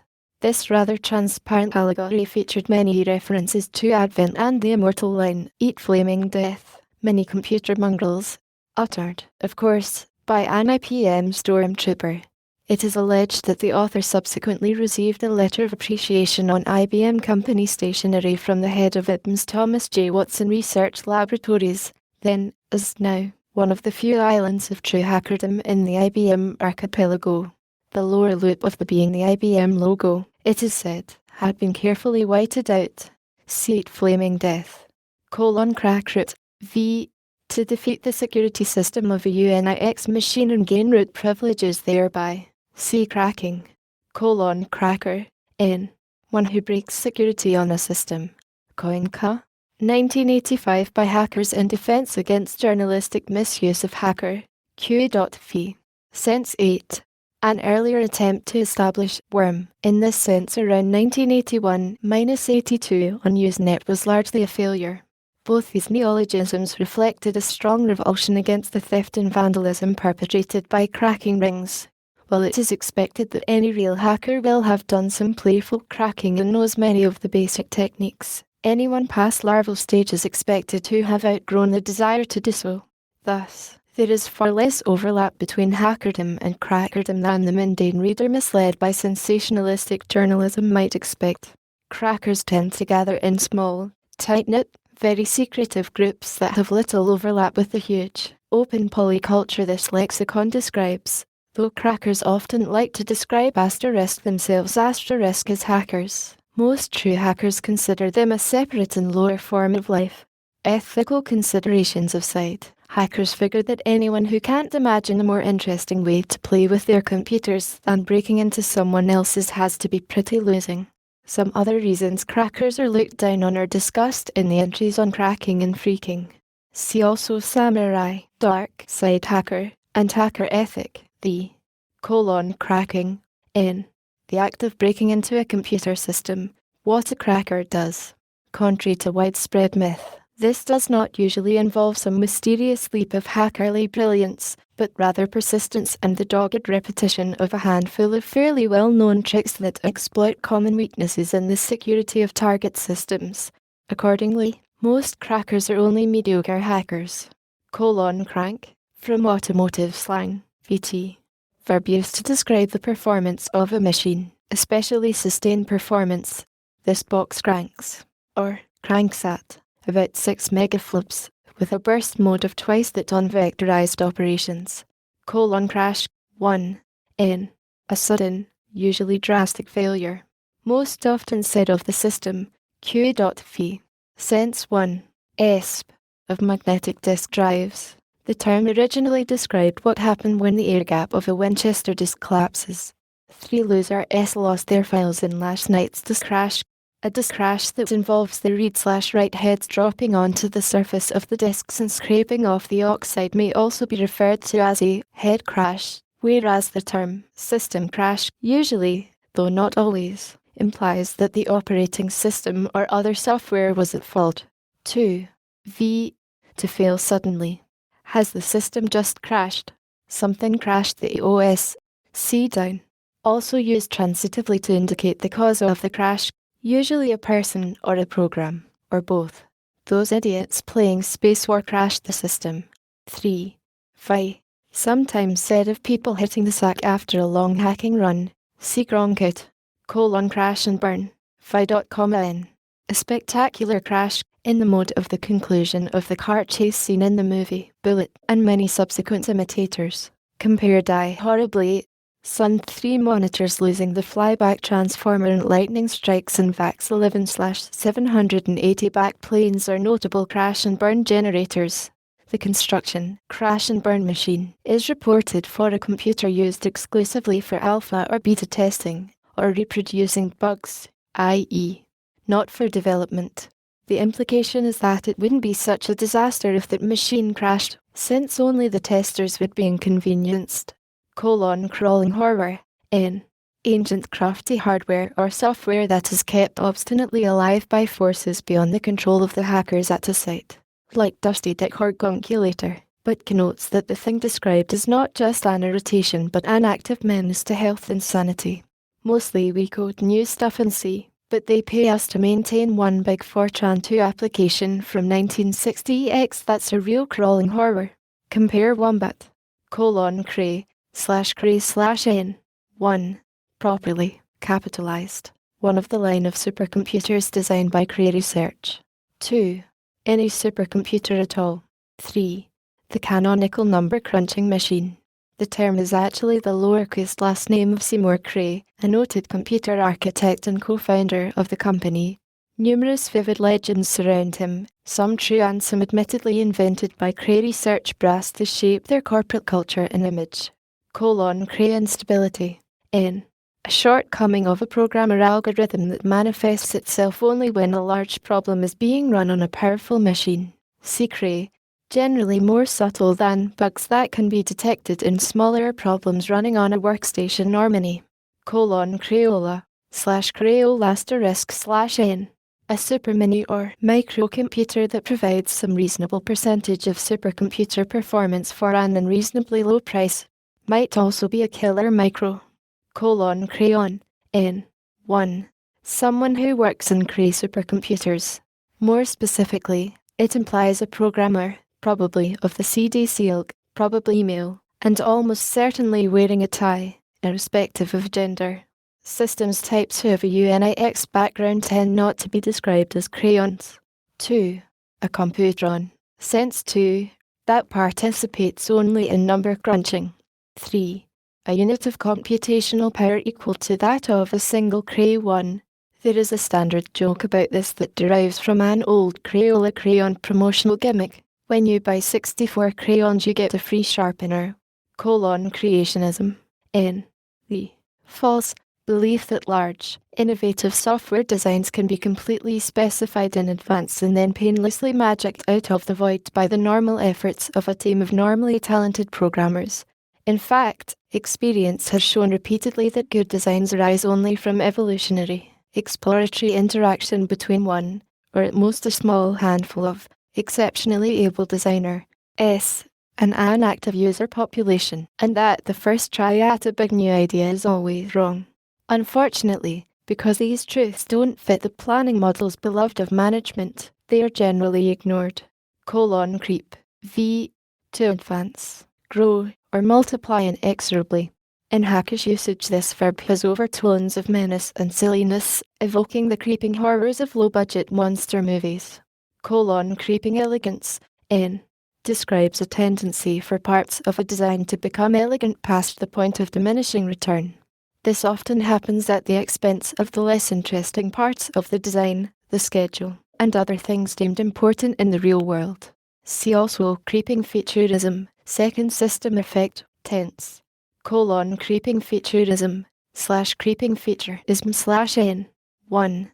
Describes a systematic tendency to load more chrome and feature S onto systems at the expense of whatever elegance they may have possessed when originally designed. See also feeping creaturism. You know, the main problem with BSDUNIX has always been creeping featureism. 2. More generally, the tendency for anything complicated to become even more complicated because people keep saying, gee, it would be even better if it had this feature too. See feature. The result is usually a patchwork because it grew one ad hoc step at a time, rather than being planned. Planning is a lot of work, but it's easy to add just one extra little feature to help someone, and then another, and another. When creeping featureism gets out of hand, it's like a cancer. Usually this term is used to describe computer programs, but it could also be said of the federal government, the IRS 1040 form, and new cars. A similar phenomenon sometimes afflicts conscious redesigns. See second system effect. See also creeping elegance. Creeping featureitis / creeping fee CHRIT**S/N. Variant of creeping featureism, with its own spoonerization, feeping creaturitis. Some people like to reserve this form for the disease as it actually manifests in software or hardware, as opposed to the lurking general tendency in designers' minds. After all, ism means condition or pursuit of, whereas itis usually means inflammation of. Cretin /cretin/or/cretin/n. Congenital loser, an obnoxious person, someone who can't do anything right. It has been observed that many American hackers tend to favor the British pronunciation /cretin/ over standard American /cretin/. It is thought this may be due to the insidious phonetic influence of Monty Python's Flying Circus. Cretinous /cretin **S/or/cretin **S/age. Wrong, stupid, non-functional, very poorly designed. Also used pejoratively of people. See dread habit disease for an example. Approximate synonyms: bleacherous, backbiting. See backbiter. Losing, brain damaged. Crippleware. N. 1. Software that has some important functionality deliberately removed, so as to entice potential users to pay for a working version. 2. Cambridge. Guildware that exhorts you to donate to some charity. Compare careware. 3. Hardware deliberately crippled, which can be upgraded to a more expensive model by a trivial change, e.g., cutting a jumper. An excellent example of crippleware, Sense 3, is Intel's 486SX chip, which is the standard 486DX chip with the coprocessor disabled. To upgrade, you buy another 486 chip with everything asterisk but asterisk the coprocessor disabled. When you put them together you have two crippled chips doing the work of one. Don't you love Intel? Critical mass. In physics, the minimum amount of fissionable material required to sustain a chain reaction of a software product describes a condition of the software such that fixing one bug introduces 1 plus epsilon bugs. When software achieves critical mass, it can only be discarded and rewritten.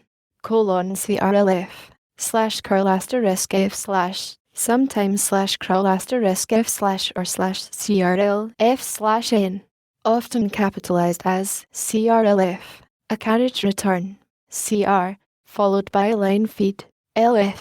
More loosely, whatever it takes to get you from the end of one line of text to the beginning of the next line. See new line, terpre.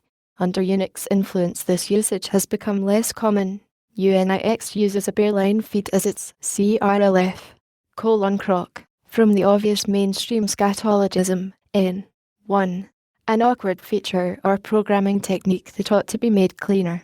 Using small integers to represent error codes without the program interpreting them to the user, as in, for example, UNIX make 1, which returns code 139 for a process that dies due to segfault. 2. A technique that works acceptably, but which is quite prone to failure if disturbed in the least, for example depending on the machine opcodes having particular bit patterns so that you can use instructions as data words to a tightly woven, almost completely unmodifiable structure. See kludge, brittle. Also in the adjectives crockish and crocky, and the nouns crockishness and crockitude. Cross post, Usenet, vi. To post a single article simultaneously to several newsgroups.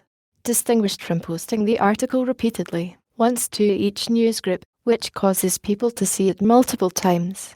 This is very bad form. Gratuitous cross-posting without a follow-up to line directing responses to a single follow-up group is frowned upon, as it tends to cause follow-up articles to go to inappropriate newsgroups when people respond to only one part of the original posting. Crudware / n. Pejorative term for the hundreds of megabytes of low-quality freeware circulated by users, groups and BBS systems in the micro-hobbyist world. Yet another asterisk set of disk catalog utilities for MS-DOS. What crudware? Cruft / cruft / back formation from crufty, 1, n.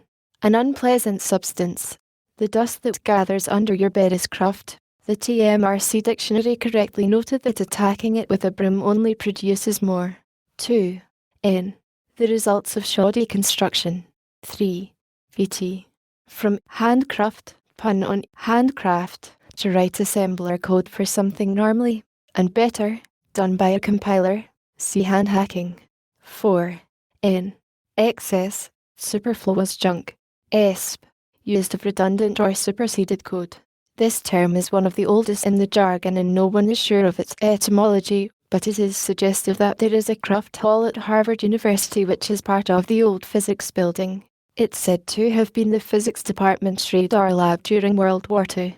To this day, early 1992, the windows appear to be full of random techno junk. MIT or Lincoln Labs people may well have coined the term as a knock on the competition. Craft together, VT. Also, graft up, to throw together something ugly but temporarily workable, like VT. Glitch up, but more pejorative. There isn't any program now to reverse all the lines of a file, but I can probably craft one together in about 10 minutes. See hack together, hack up, glitch up, crafty. Craftsmanship. craftsmaster-n from craft, the antithesis of craftsmanship, crafty / origin unknown, pos, from crusty or gruddy, edge. 1. Poorly built, possibly over-complex. The canonical example is, this is standard old crafty DEC software.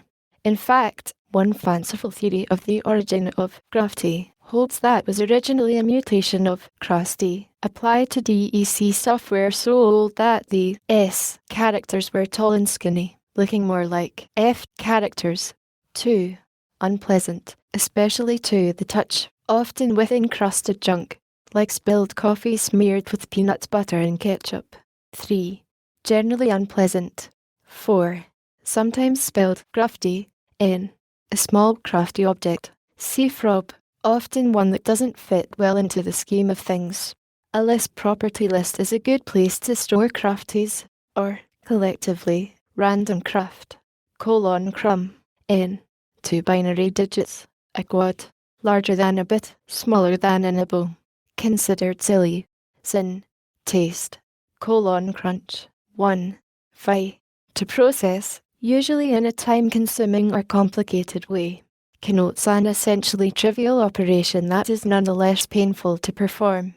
The pain may be due to the trivialities being embedded in a loop from 1 to 1 billion. Fortran programs do mostly number crunching. 2. VT. To reduce the size of a file by a complicated scheme that produces bit configurations completely unrelated to the original data, such as by a Huffman code. The file ends up looking like a paper document would if somebody crunched the paper into a wad. Since such compression usually takes more computations than simpler methods such as run-length encoding, the term is doubly appropriate. This meaning is usually used in the construction file crunching to distinguish it from number crunching. See compress. 3. N. The character hash, used at Xerox and CMU, among other places. See ASCII. 4. VT. To squeeze program source into a minimum size representation that will still compile or execute. The term came into being specifically for a famous program on the BBC Micro that crunched basic source in order to make it run more quickly. It was a wholly interpretive BASIC, so the number of characters mattered. Obfuscated C contest entries are often crunched. See the first example under that entry. Crunchy /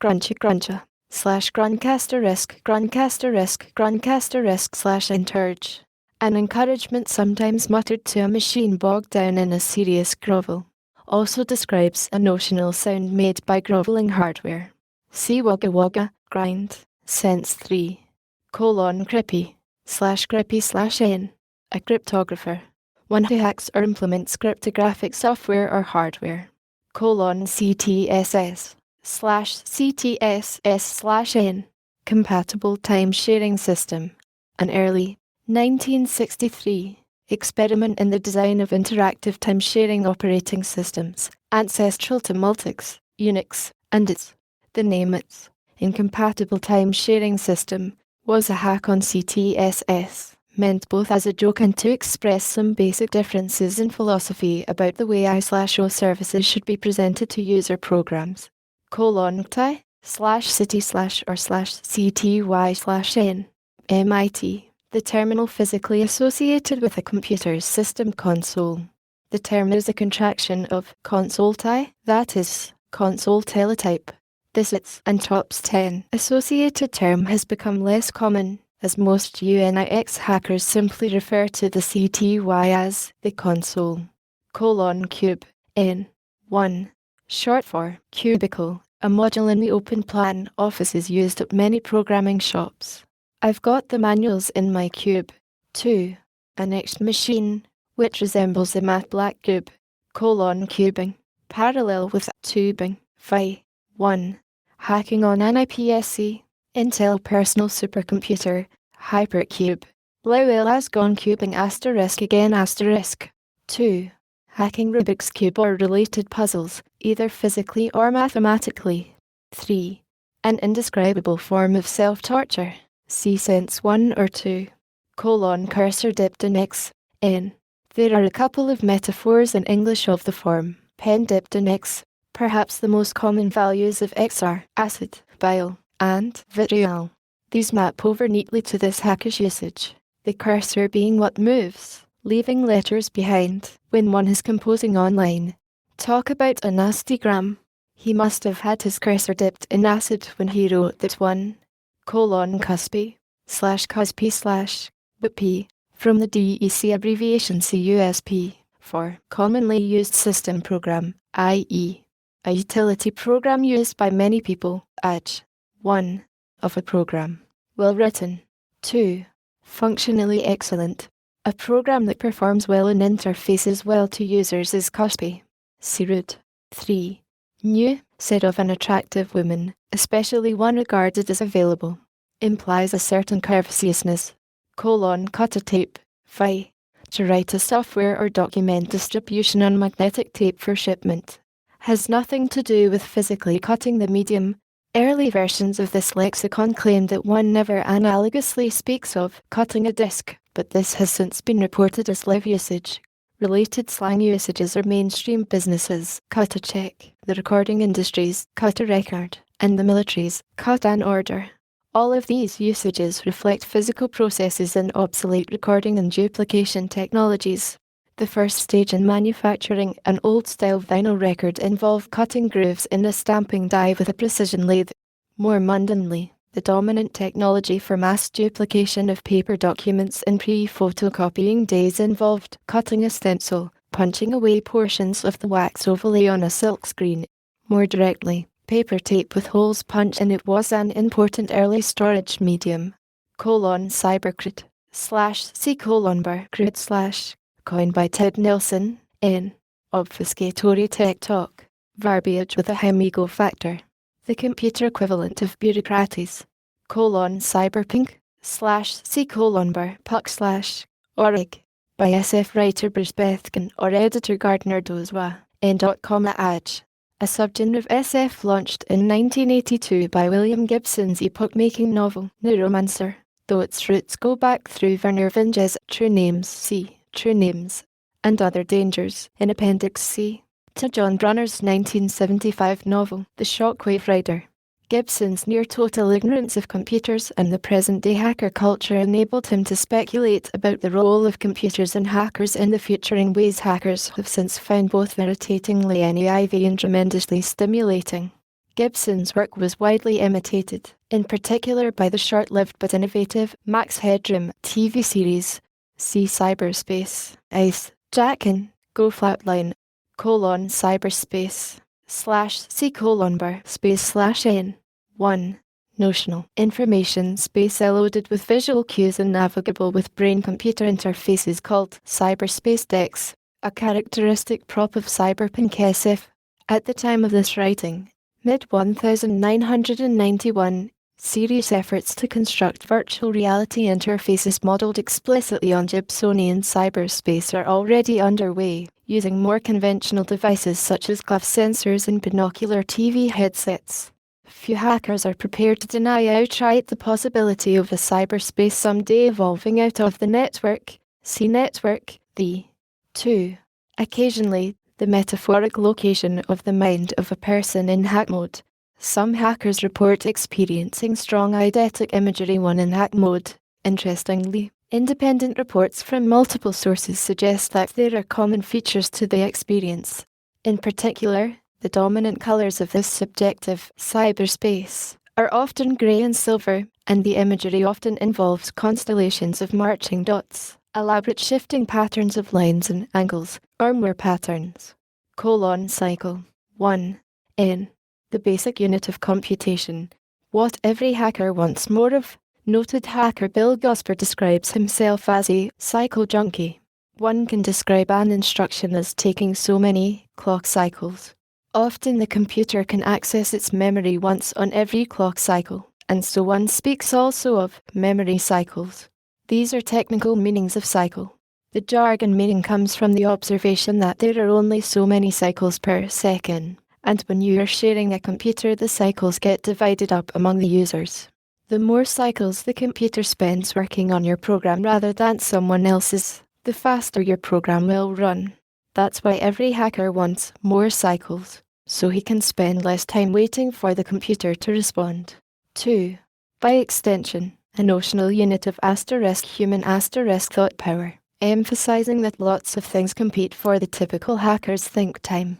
I refused to get involved with the Rubik's Cube back when it was big.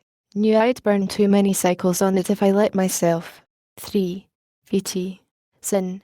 Bounce. 120 reset. From the phrase, cycle power. Cycle the machine again, that serial port's still hung. Cycle crunch. N. A situation where the number of people trying to use the computer simultaneously has reached the point where no one can get enough cycles because they are spread too thin and the system has probably begun to thrash.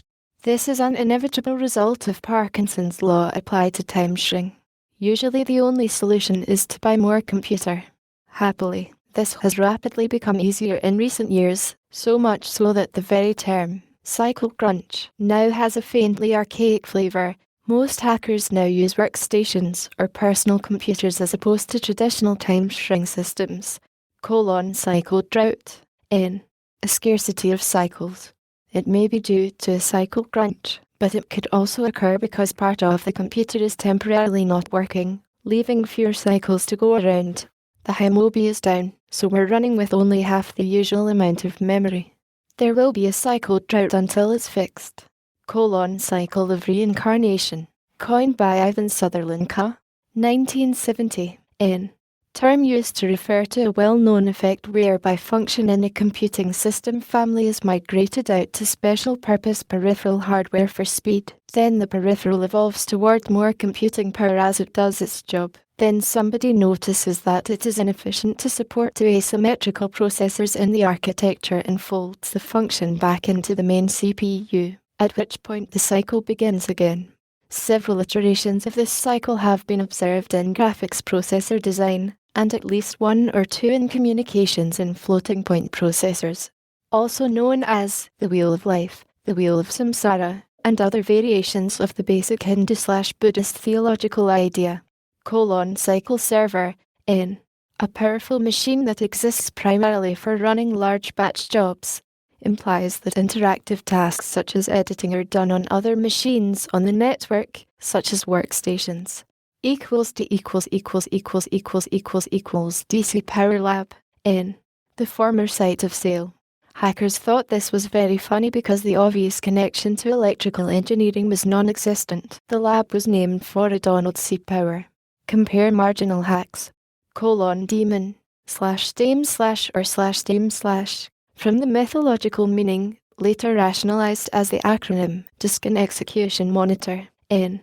A program that is not invoked explicitly, but lies dormant waiting for some condition, S, to occur. The idea is that the perpetrator of the condition need not be aware that a daemon is lurking, though often a program will commit an action only because it knows that it will implicitly invoke a daemon. For example, under its writing a file on the LPT spoolers directory would invoke the spooling daemon, which would then print the file. The advantage is the program's wanting. In this example, files printed need not compete for access to the LPT. They simply enter their implicit requests and let the daemon decide what to do with them. Daemons are usually spawned automatically by the system, and may either live forever or be regenerated at intervals. Daemon and daemon are often used interchangeably, but seem to have distinct connotations. The term daemon was introduced to computing by CTSS people, who pronounced it /daemon/ and used it to refer to what ITS called a dragon. Although the meaning and the pronunciation have drifted, we think this glossary reflects current, 1991, usage. Dangling pointer. N. A reference that doesn't actually lead anywhere. In C and some other languages, a pointer that doesn't actually point at anything valid. Usually this is because it formerly pointed to something that has moved or disappeared. Used as jargon in a generalization of its text-speak meaning. For example, a local phone number for a person who has since moved to the other coast is a dangling pointer. Dark side hacker. N. A criminal or malicious hacker, a cracker. From George Lucas's Darth Vader, seduced by the dark side of the Force.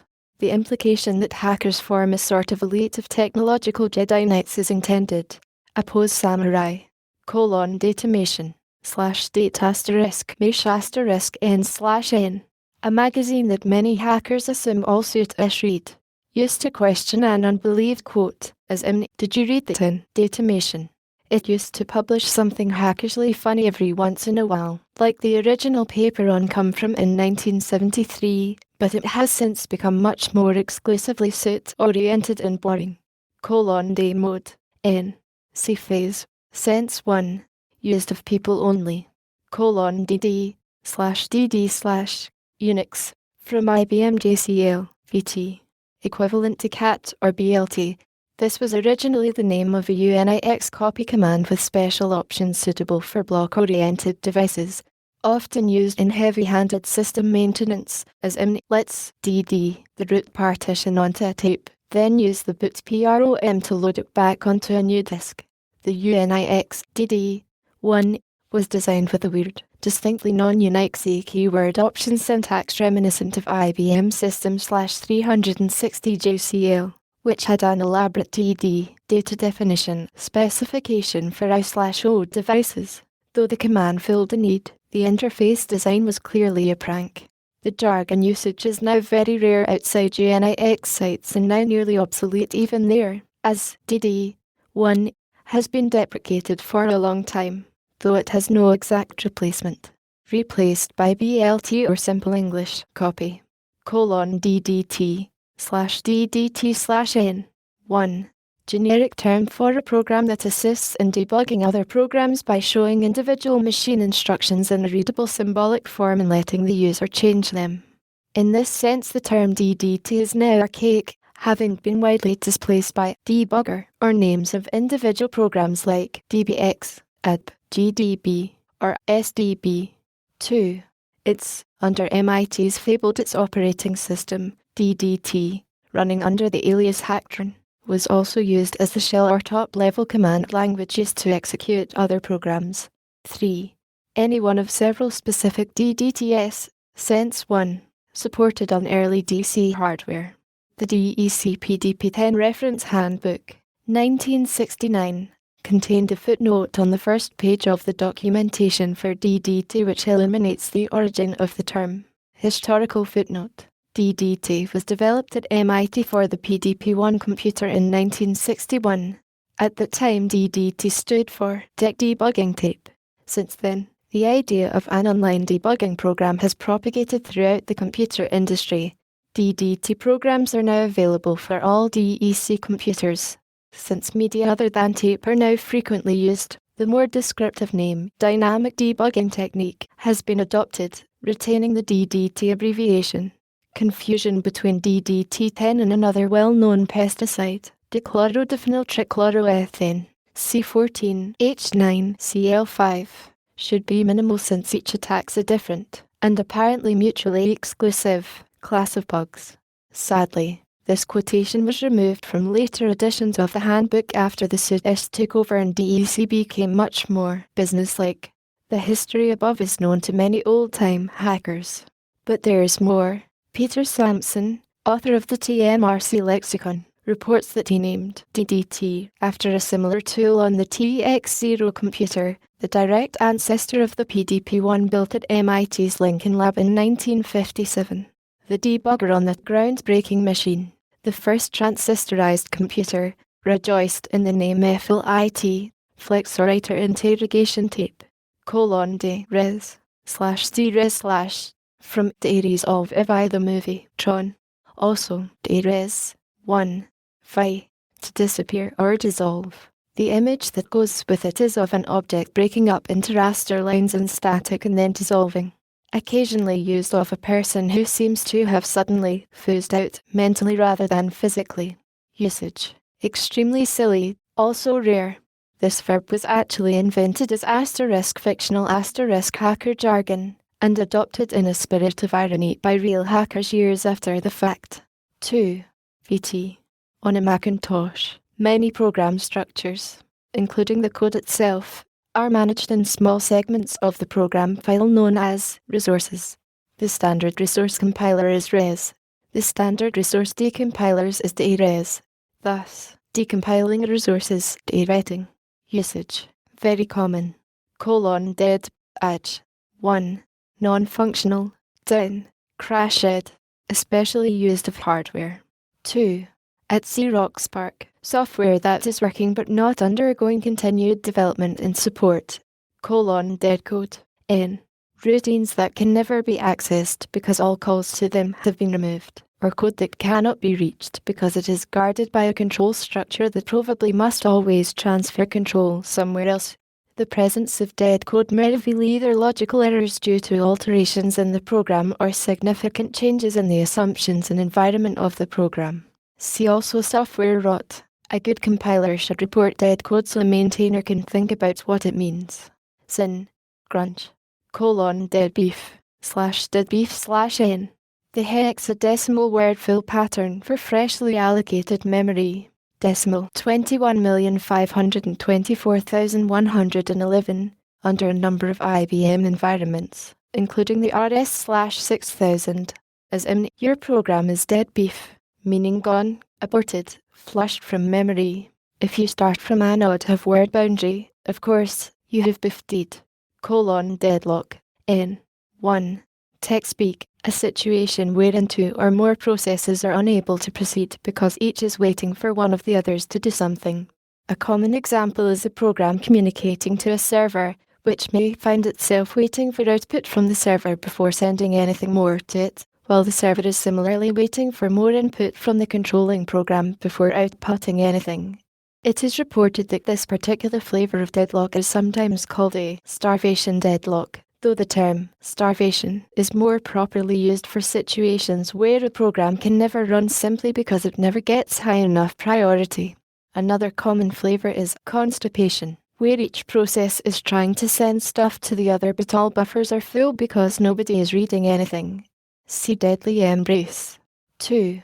Also used of deadlock-like interactions between humans, as when two people meet in a narrow corridor, and each tries to be polite by moving aside to let the other pass, but they end up swaying from side to side without making any progress because they always both move the same way at the same time. : deadly embrace. N. Same as deadlock, though usually used only when exactly two processes are involved. This is the more popular term in Europe, while deadlock predominates in the United States. : death code. N.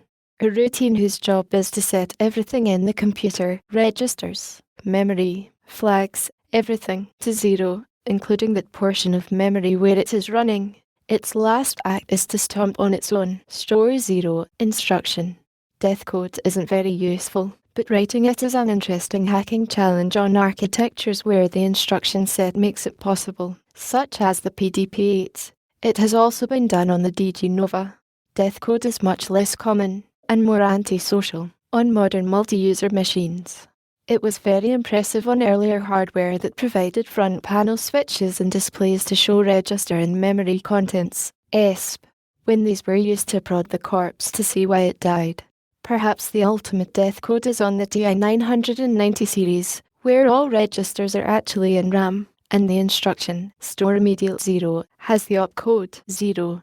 The PC will immediately wrap around core as many times as it can until a user hits HALT.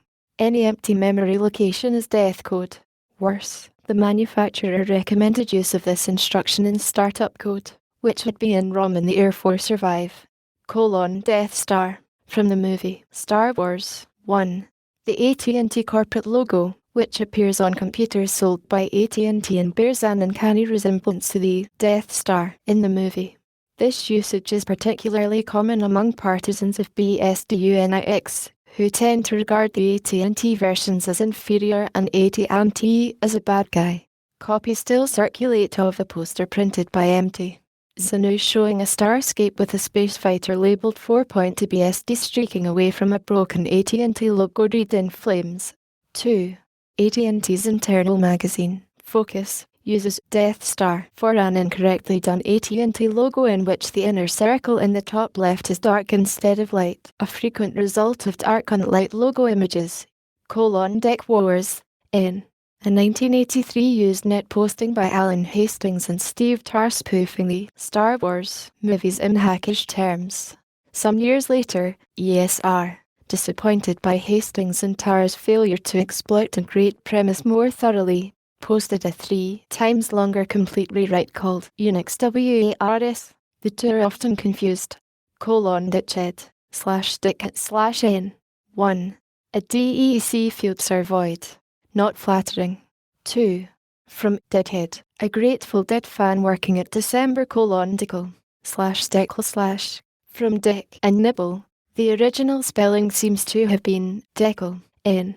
2 Nicholas, 10 bits. Reported among developers for Mattel's GI 1600, the Intellivision games processor, a chip with 16-bit wide RAM but 10-bit wide ROM. Deep hack mode, N. C hack mode, Deep magic, POS. From C.S. Lewis's Narnia books, N. An awesomely arcane technique central to a program or system, ESP. One not generally published and available to hackers at large. Compare Black Art, one that could only have been composed by a true wizard. Compiler optimization techniques in many aspects of OS design used to be deep magic. Many techniques in cryptography, signal processing, graphics, and AI still are. Compare Heavy Wizardry, ESP, found in comments of the forum. Deep magic begins here.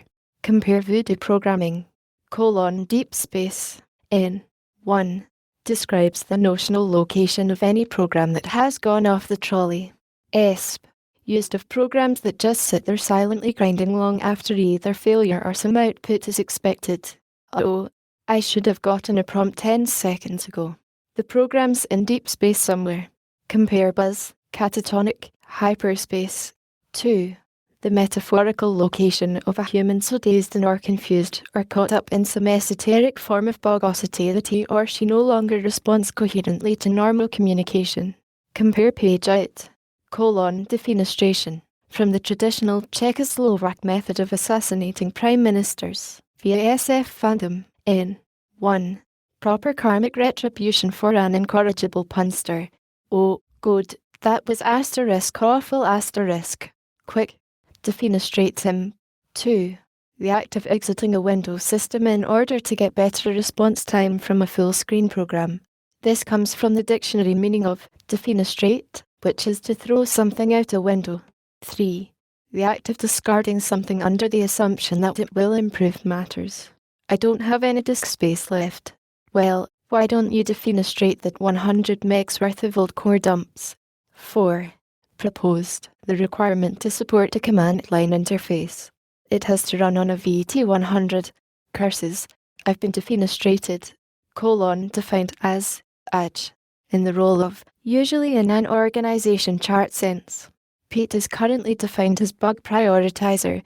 Compare logical, dehos/dehos/vt, to clear a host condition, delint/delint/v, to modify code to remove problems detected when linting. Confusingly, this is also referred to as linting code, delta, n. 1. TechSpeak, a quantitative change, especially a small or incremental one. This use is general in physics and engineering. I just doubled the speed of my program. What was the delta on program size? About 30%.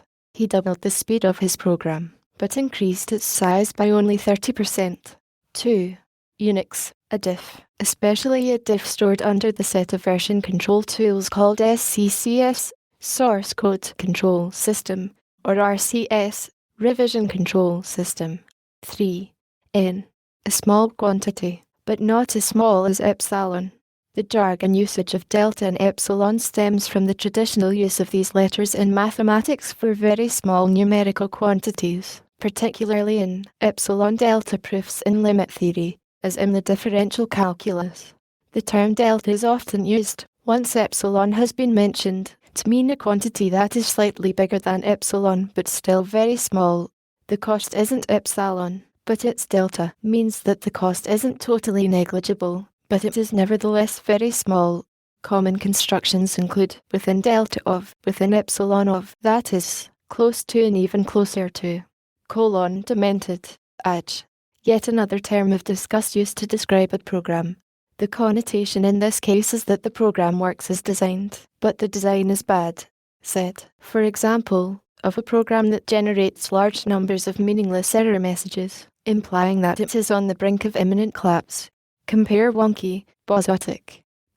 Demigod. N.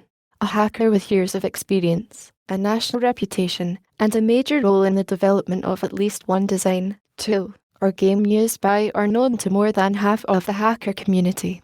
To qualify as a genuine demigod, the person must recognizably identify with the hacker community and have helped shape it. Major demigods include Ken Thompson and Dennis Ritchie, co-inventors of Unix and C, and Richard M. Stallman, inventor of Emacs. In their hearts of hearts, most hackers dream of someday becoming demigods themselves, and more than one major software project has been driven to completion by the author's veiled hopes of apotheosis.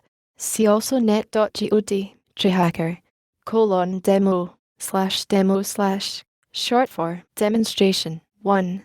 V. To demonstrate a product or prototype, a far more effective way of inducing bugs to manifest than any number of test runs, especially when important people are watching. 2. N. The act of demoing. 3. N. ESP, as demo version, can refer to either a special version of a program, frequently with some feature scribbled, which is distributed at little or no cost to the user for demonstration purposes. Demo mode, Sun, N. 1. The state of being heads down in order to finish code in time for a demo, usually due yesterday. 2. A mode in which video games sit there by themselves running through a portion of the game, also known as a track mode. Some series at best have a demo mode they use as a screensaver, or may go through a demo mode on startup. For example, the Microsoft Windows opening screen, which lets you impress your neighbors without actually having to put up with microsleuth Windows. Daemon, N. 1. MIT, a portion of a program that is not invoked explicitly, but that lies dormant waiting for some condition, S, to occur. See daemon.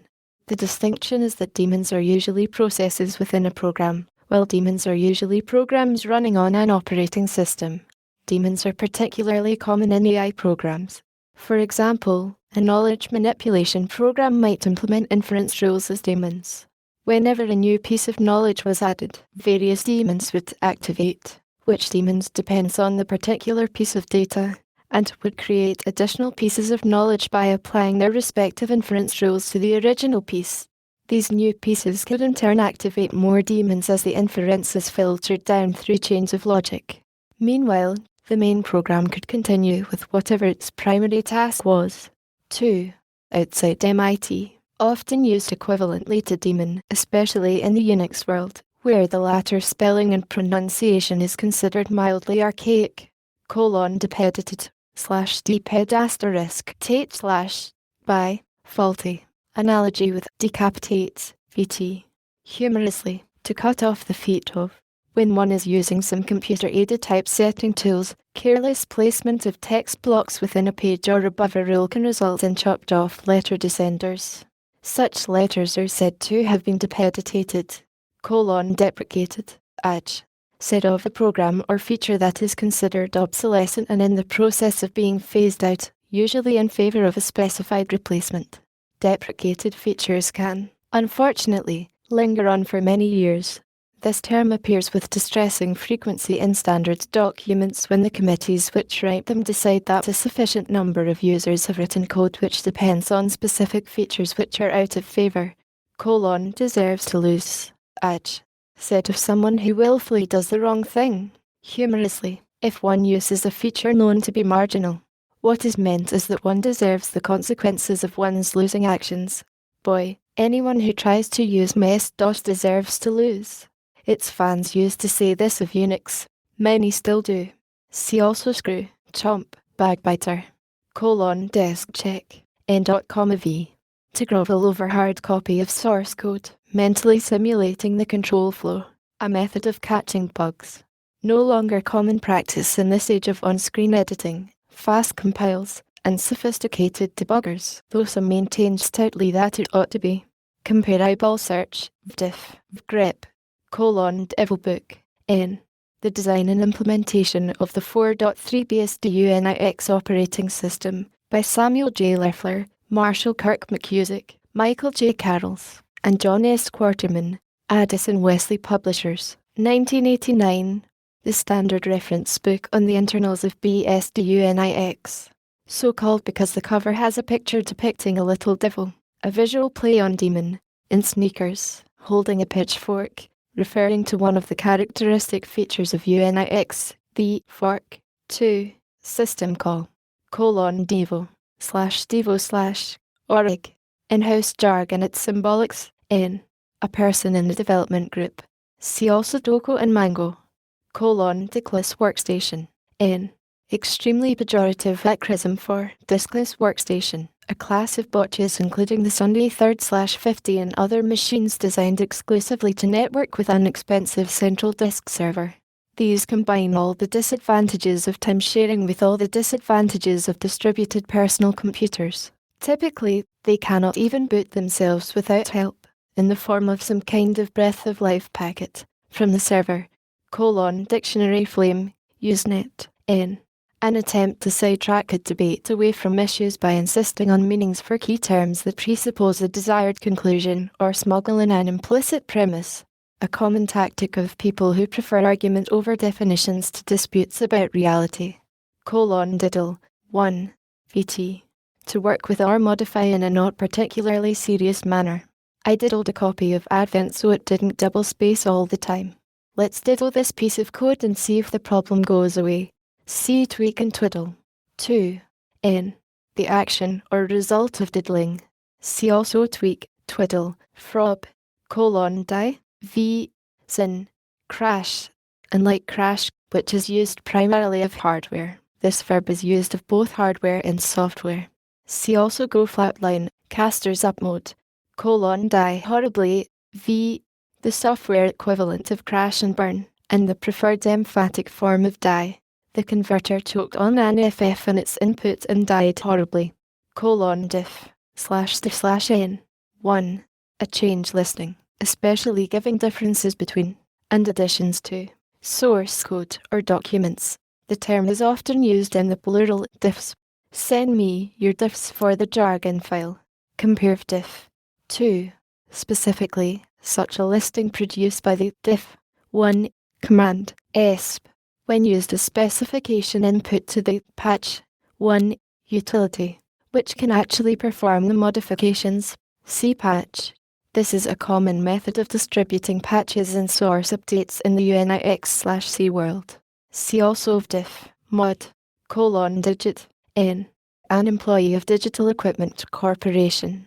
See also VAX, VMS, PDP-10, TOPS-10, Ditched, Double Dickers, Field Circus, Dike, VT. To remove or disable a portion of something, as a wire from a computer or a subroutine from a program.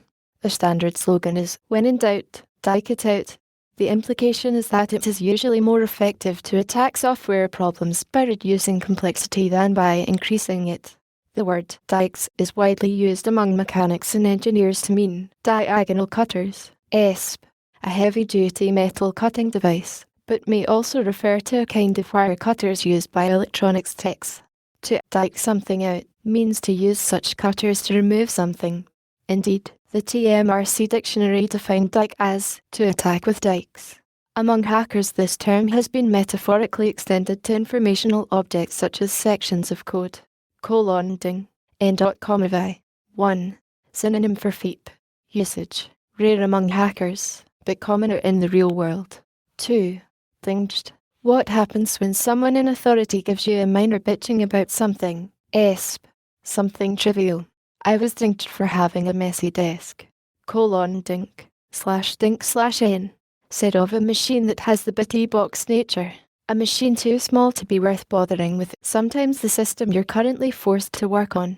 First heard from an MIT hacker working on a CP/M system with 64K, in reference to any 6502 system, then from fans of 32-bit architectures about 16-bit machines. Numax will never work on that dink machine. Probably derived from mainstream dinky, which isn't sufficiently pejorative. Dinosaur. N. 1. Any hardware requiring raised flooring and special power.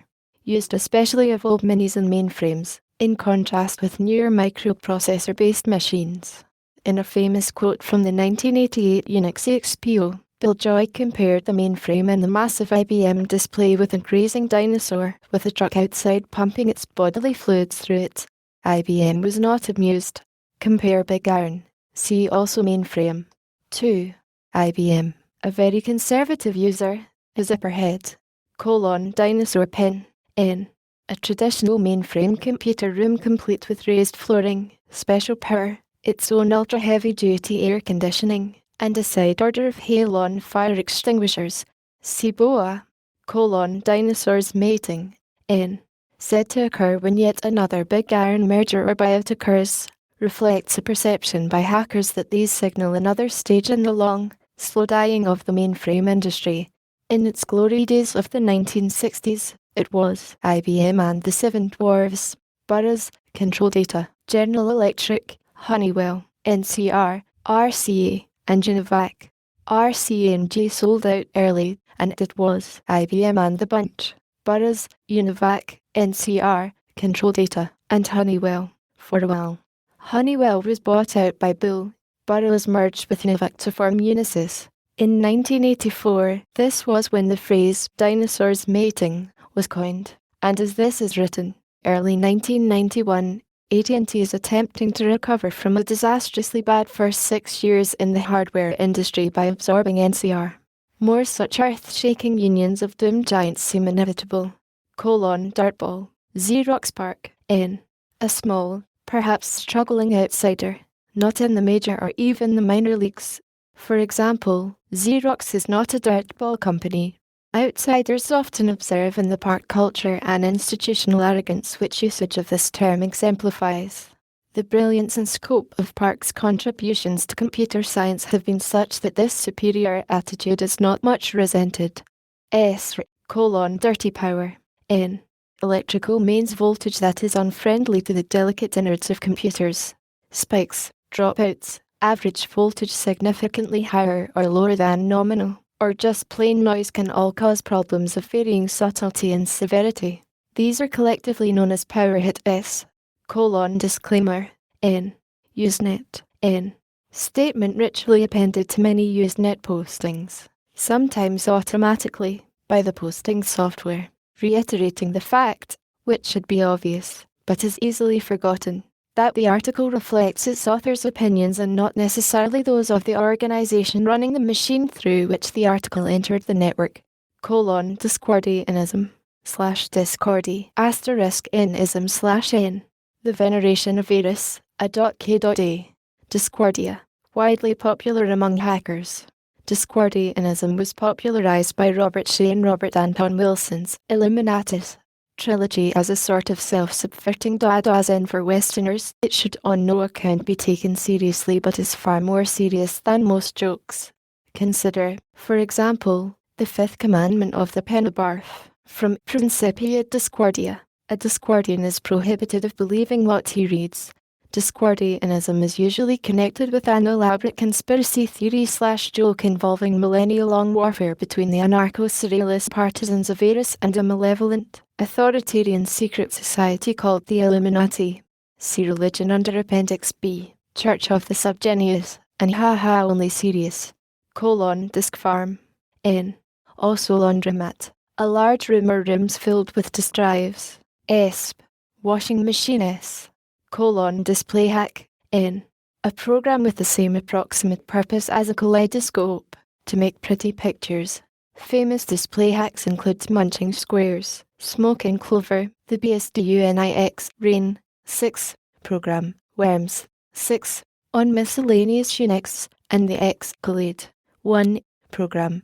Display hacks can also be implemented without programming by creating text files containing numerous escape sequences for interpretation by a video terminal. One notable example displayed on any VT100 A Christmas tree with twinkling lights and a toy train circling its base. The hack value of a display hack is proportional to the aesthetic value of the images times the cleverness of the algorithm divided by the size of the code. Sin. Cyclic where. Dissociated Press. Play on Associated Press, perhaps inspired by reference in the 1949 Bugs Bunny cartoon What's Up, Doc? N. An algorithm for transforming any text into potentially humorous garbage even more efficiently than by passing it through a marketroid. You start by printing any n-consecutive words, or letters, in the text. Then at every step you search for any random occurrence in the original text of the last n words, or letters, already printed, and then print the next word or letter. Emacs has a handy command for this. Here is a short example of word-based dissociated press applied to an earlier version of this jargon file. Wort, n. A small, crocky feature that sticks out of an array. C has no checks for this.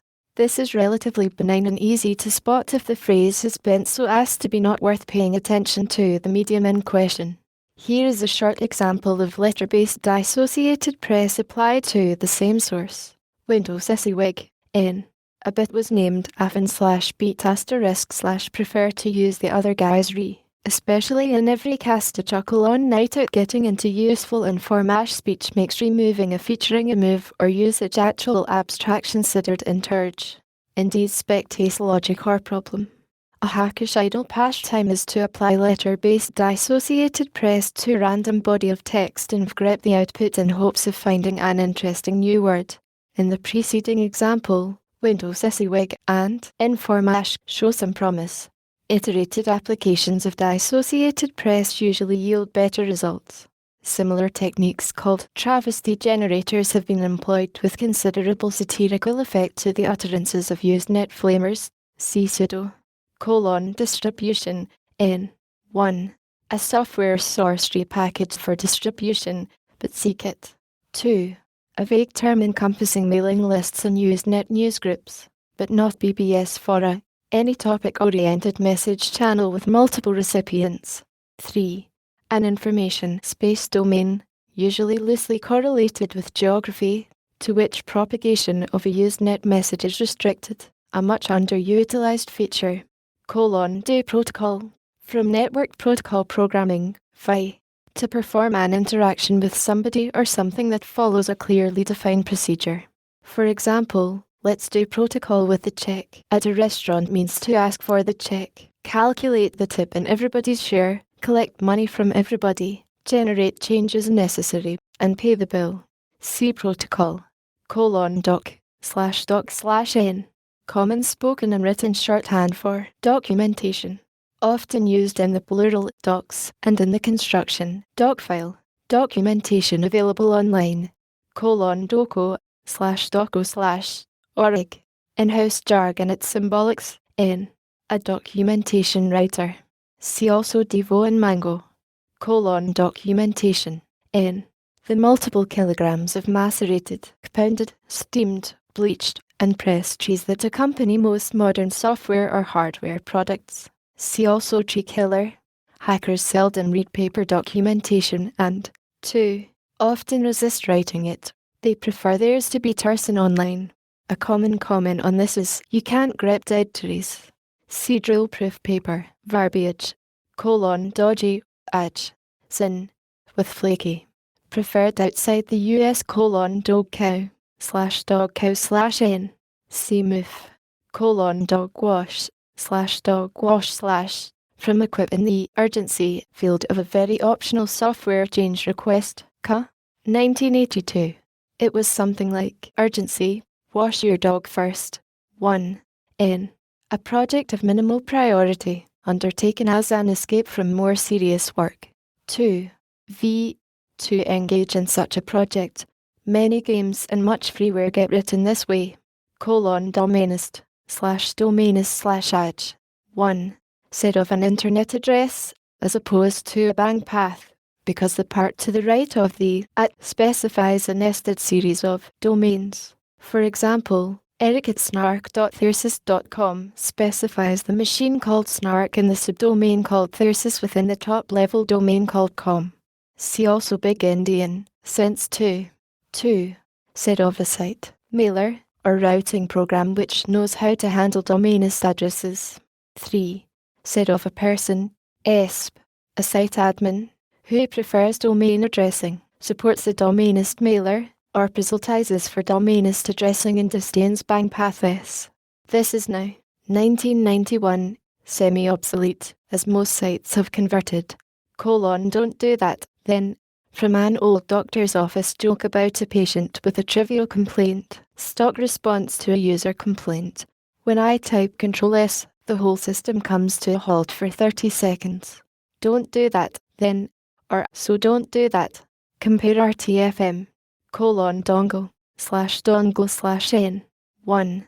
A security or copy protection device for commercial microcomputer programs consisting of a serialized EPROM and some drivers in a D25 connector shell, which must be connected to an I/O port of the computer while the program is run.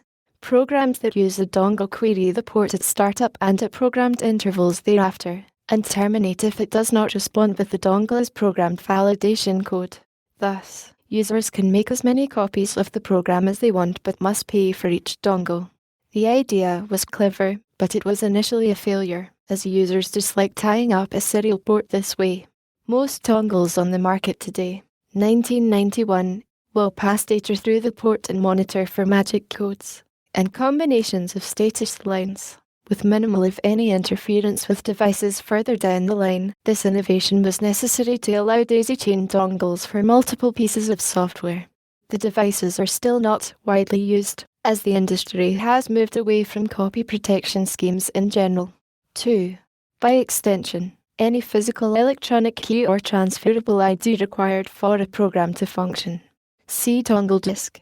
Note: in early 1992, advertising copy from Rainbow Technologies, a manufacturer of dongles, included a claim that the word derived from dongle, allegedly the inventor of the device. The company's receptionist will cheerfully tell you that the story is a myth invented for the ad copy.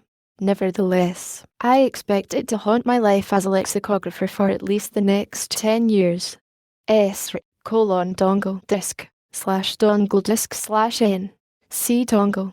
A dongle disk is a floppy disk which is required in order to perform some task.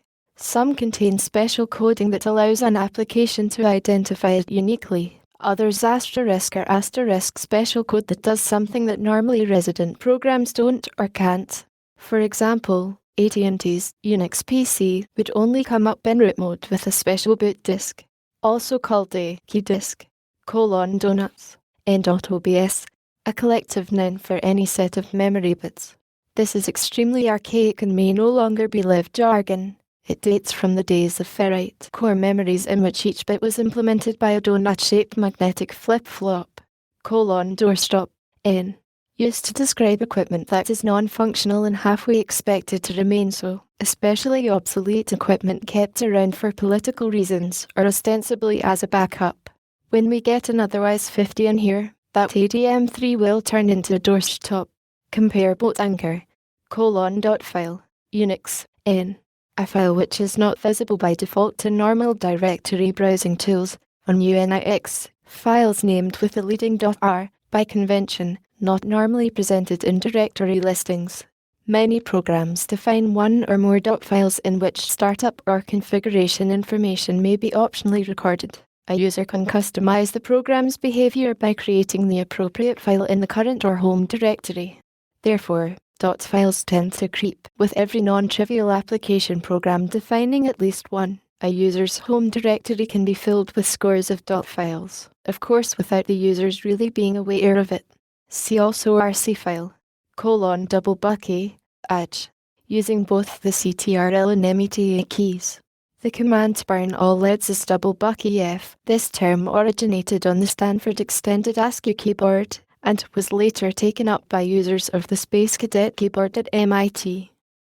A typical MIT comment was that the Stanford Bucky bits, control and meta shifting keys, were nice, but there weren't enough of them. You could type only 512 different characters on the Stanford keyboard. An obvious way to address this was simply to add more shifting keys, and this was eventually done. but a keyboard with many shifting keys is hard on touch typists who don't like to move their hands away from the home position on the keyboard. It was half-seriously suggested that the extra shifting keys be implemented as pedals. Typing on such a keyboard would be very much like playing a full pipe organ. This idea is mentioned in a parody of a very fine song by Jeffrey Moss called Rubber Ducky, which was published in the Sesame Street Songbook. Simon & Schuster 1971, ISBN 671-21036-X. These lyrics were written on May the 27th, 1978, in celebration of the Stanford keyboard. Double Bucky, you're the one. You make my keyboard lots of fun. Double Bucky, an additional bit or two. VOVOD, Control and Meta, side by side. Augmented ASCII, 9 bits wide. Double Bucky, half 1,000 glyphs, plus a few. I sure wish that I had a couple of bits more. Perhaps a set of pedals to make the number of bits 4. Double Bucky, left and right or together, out of sight. Double Bucky, I'd like a whole word of Double Bucky. I'm happy I heard of Double Bucky. I'd like a whole word of you. The Great Quicks. With apologies to Jeffrey Moss. This, by the way, is an excellent example of computer filk. See also Metabit, Coke bottle, and Quadruple Bucky. Double dickers. N. Used to describe married couples in which both partners work for Digital Equipment Corporation. Doubled sig. Usenet. N. A sig block that has been included twice in a Usenet article or, less commonly, in an electronic mail message. An article or message with a doubled sig can be caused by improperly configured software. More often, however, it reveals the author's lack of experience in electronic communication. CBIF, sudo. Down. 1. Edge. Not operating.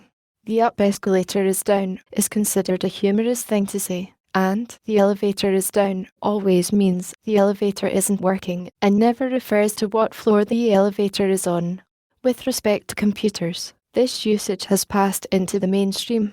The extension to other kinds of machine is still hackish. 2. Go down, fi. To stop functioning, usually said of the system. The message from the console that every hacker hates to hear from the operator is, "The system will go down in 5 minutes." 3. Take down, bring down, VT. To deactivate purposely, usually for repair work or PM. I'm taking the system down to work on that bug in the tape drive. Occasionally one hears the word down by itself used as a verb in this VT sense. C crash, oppose up, download, VT. To transfer data or ESP, code from a larger host system, ESP, a mainframe, over a digital comlink to a smaller client system, ESP, a microcomputer or specialized peripheral, a post-upload. However, note that ground-to-space communications has its own usage rule for this term. Space-to-Earth transmission is always download and the reverse upload regardless of the relative size of the computers involved. So far the in-space machines have invariably been smaller, thus the upload/download distinction has been reversed from its usual sense. DP/DP/N. 1.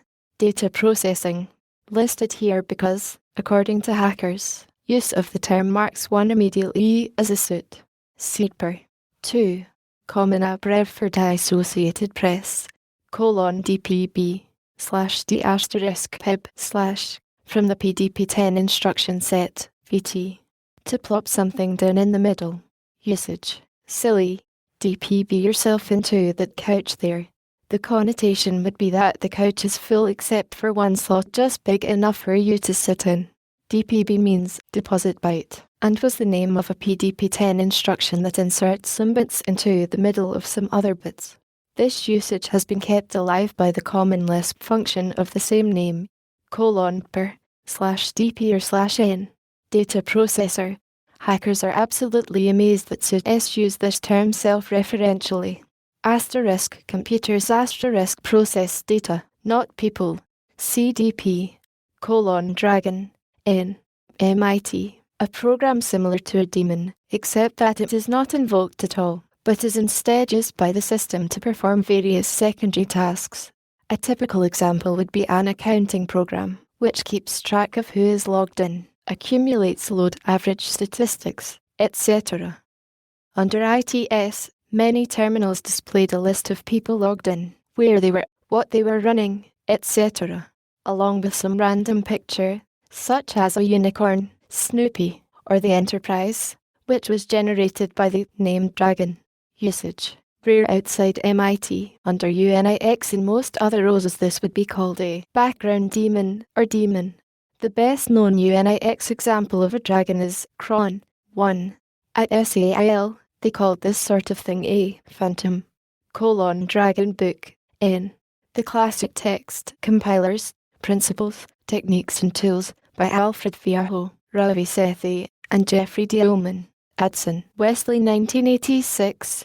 ISBN 201100886, so called because of the cover design featuring a dragon labelled Complexity of Compiler Design and a knight bearing the lance, LOL parser generator, among his other trappings. This one is more specifically known as the Red Dragon Book, 1986, an earlier edition, Sans Sethi entitled Principles of Compiler Design, Alfred Vierho and Jeffrey D. Ullman. Addison Wesley. 1977, ISBN 2010002-9 was the Green Dragon Book, 1977. Also, New Dragon Book, Old Dragon Book. The Horse Knight and the Green Dragon were warily eyeing each other at a distance.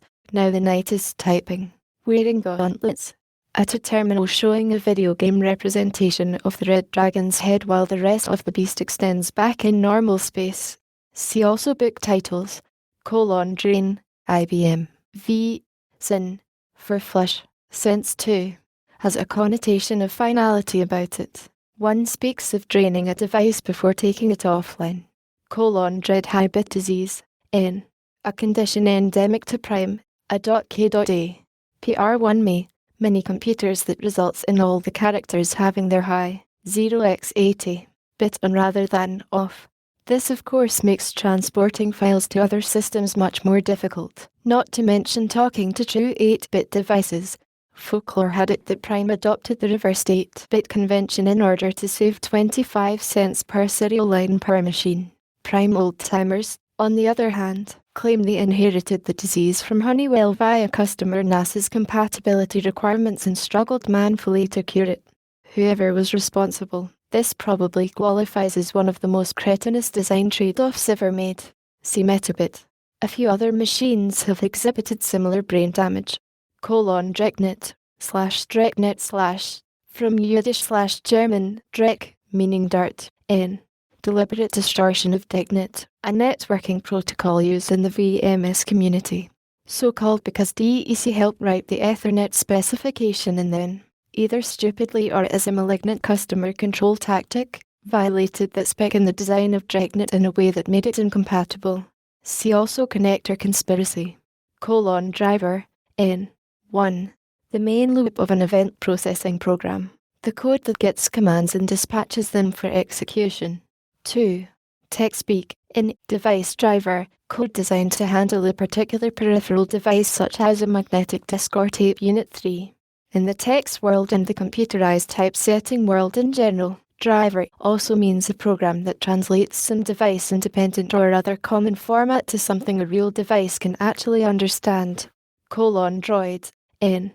A person, ESP, a low-level bureaucrat or service business employee, exhibiting most of the following characteristics. A. They trust in the wisdom of the parent organization or the system. B. A propensity to believe obvious nonsense emitted by authority figures or computers. Blind faith. C. A real governmentality, one unwilling or unable to look beyond the letter of the law in exceptional situations. And D. No interest in fixing that which is broken. An "it's not my job" man attitude. Typical droid positions include supermarket checkout assistant and bank clerk. The syndrome is also endemic in low-level government employees. The implication is that the rules and official procedures constitute software that the droid is executing. This becomes a problem when the software has not been properly debugged. The term droid mentality is also used to describe the mindset behind this behavior. Compare suit, Markadroid, C. Oid, drill-proof paper, N. Documentation that has been obsessively dumbed down, to the point where only a cretin could bear to read it, is said to have succumbed to the drill-proof paper syndrome, or to have been written on drill-proof paper. For example, this is an actual quote from Apple's Lacerator manual. Do not expose your lacerator to open fire or flame. Drop on the floor, VT. To react to an error condition by silently discarding messages or other valuable data. The gateway ran out of memory, so it just started dropping packets on the floor. Also frequently used default email and net news relay sites that lose messages. See also black hole, Bitbucket, drop-ins, prob. By analogy with dropouts, N. Spurious characters appearing on a terminal or console as a result of line noise or a system malfunction of some sort. ESP. Used when these are interspersed with one's own typed input. Compare dropouts, dropouts, N. 1. A variety of power glitch, C glitch, momentary zero voltage on the electrical mains. 2. Missing characters in typed input due to software malfunction or system saturation. This can happen under UNIX when a bad connection to a modem swamps the processor with spurious character interrupts. 3. Mental glitches. Used as a way of describing those occasions when the mind just seems to shut down for a couple of beats. C glitch, Fred, drugged, Edge. Also, on drugs. 1. Conspicuously stupid, heading toward brain damaged, often accompanied by a pantomime of toking a joint, but see Appendix B. 2. Of hardware, very slow relative to normal performance, drum, Edge, in. Ancient tech-speak term referring to slow, cylindrical magnetic media which were once state-of-the-art mass storage devices. Under BSD-UNIX, the disk partition used for swapping is still called /def/drum. This has led to considerable humor and not a few straight-faced but utterly bogus explanations getting foisted on new BS. See also the story of Mill, a real programmer, in Appendix A. Drunk mouse syndrome. Also, mouse on drugs, N. A malady exhibited by the mouse pointing device of some computers. The typical symptom is for the mouse cursor on the screen to move in random directions and not in sync with the motion of the actual mouse. Can usually be corrected by unplugging the mouse and plugging it back again. Another recommended fix for optical mice is to rotate your mouse pad 90 degrees. At Xerox PARC in the 1970s, most people kept a can of copier cleaner, isopropyl alcohol, at their desks. When the steel ball on the mouse had picked up enough craft to be unreliable, the mouse was doused in cleaner, which restored it for a while. However, this operation left a fine residue that accelerated the accumulation of craft, so the dousings became more and more frequent. Finally, the mouse was declared alcoholic and sent to the clinic to be dried out in a CFC ultrasonic bath. Duff's device, N. The most dramatic use yet seen of fall-through-in-C, invented by Tom Duff when he was at Lucasfilm. Trying to bum all the instructions he could out of an inner loop that copied data serially onto an output port, he decided to unroll it. He then realized that the unrolled version could be implemented by interlacing the structures of a switch and a loop. Register n equals count plus 7 over 8 / count more than 0 assumed / switch count %8 case 0 to *2 equals * from plus plus k7 *2 equals * from plus plus k6 *2 equals * from plus plus case 5 *2 equals * from plus plus case 4 *2 equals * from plus plus case 3 *2 equals * from plus plus case 2 *2 equals * from plus plus case 1 *2 equals * from plus plus. Well, n more than 0. Having verified that the device is valid portable C, Duff announced it.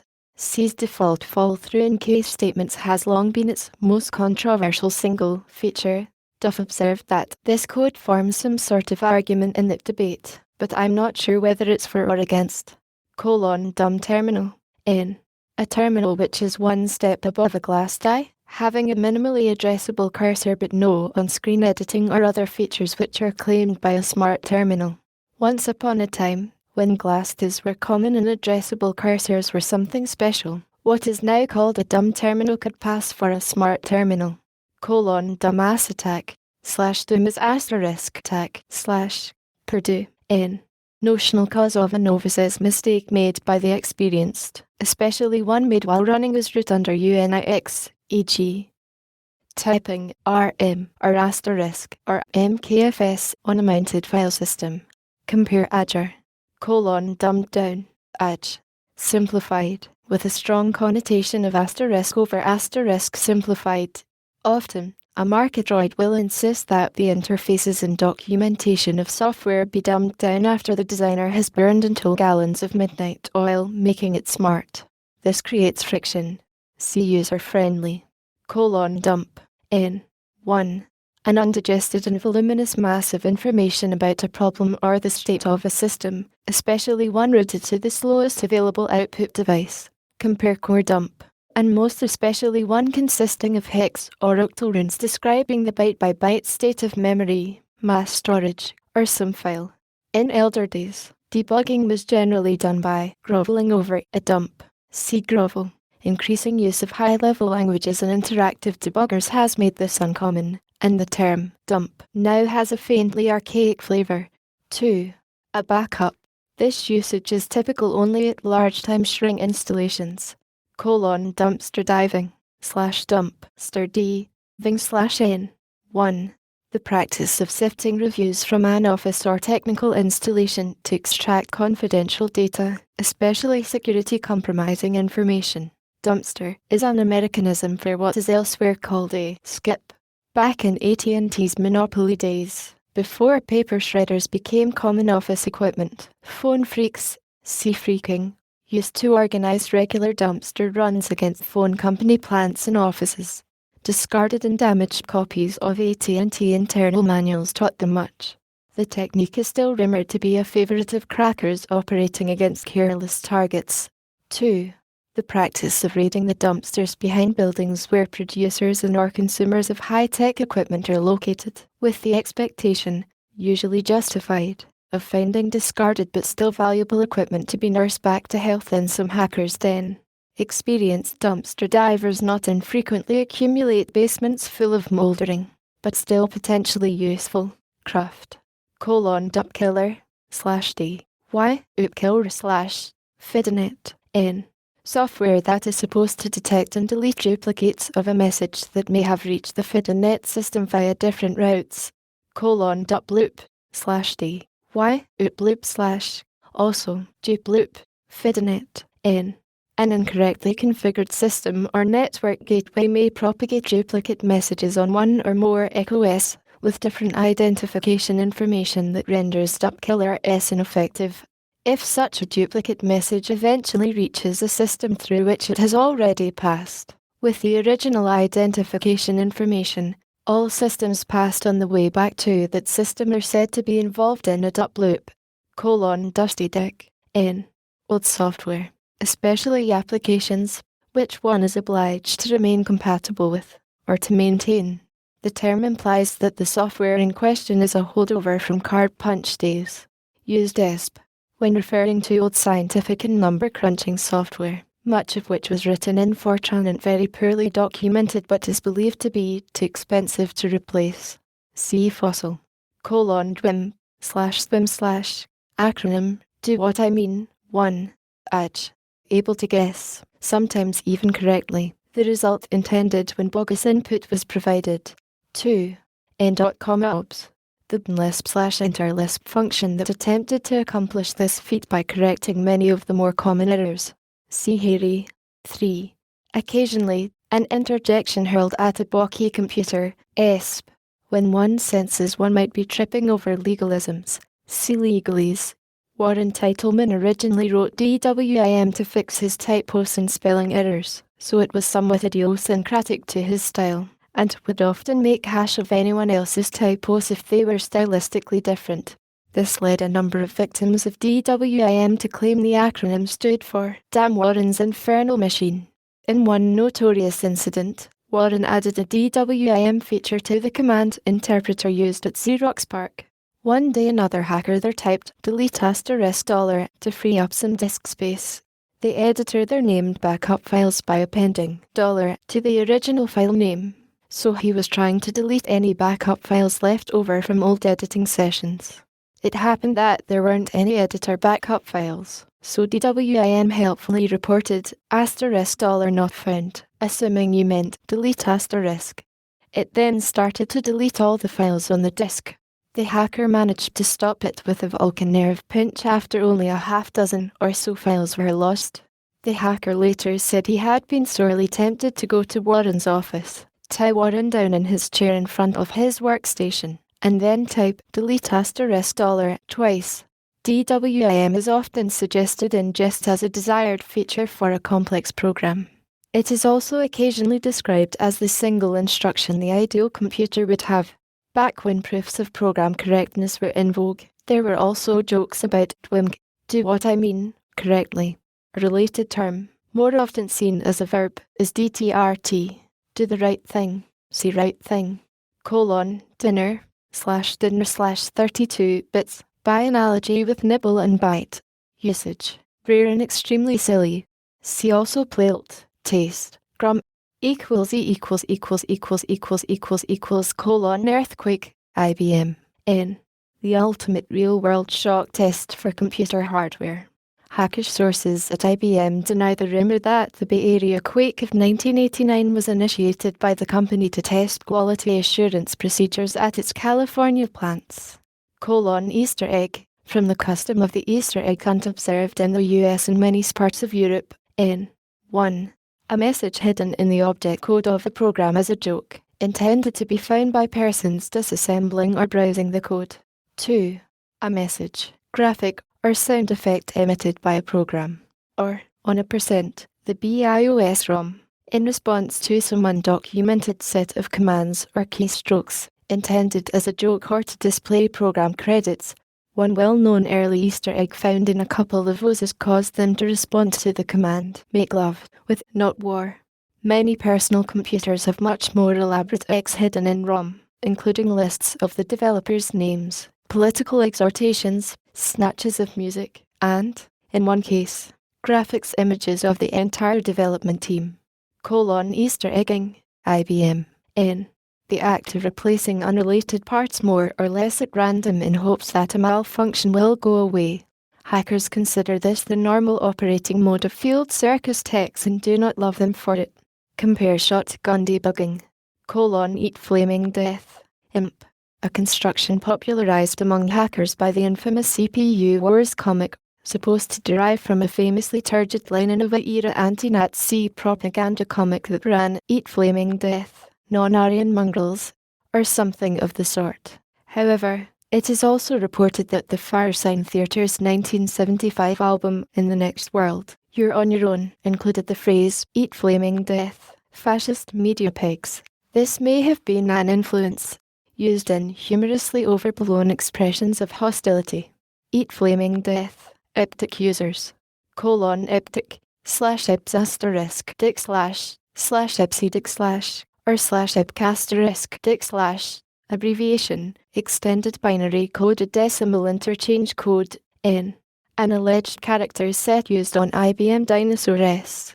It exists in at least 6 mutually incompatible versions, all featuring such delights as non-contiguous letter sequences and the absence of several ASCII punctuation characters fairly important for modern computer languages. Exactly which characters are absent varies according to which version of iptic you're looking at.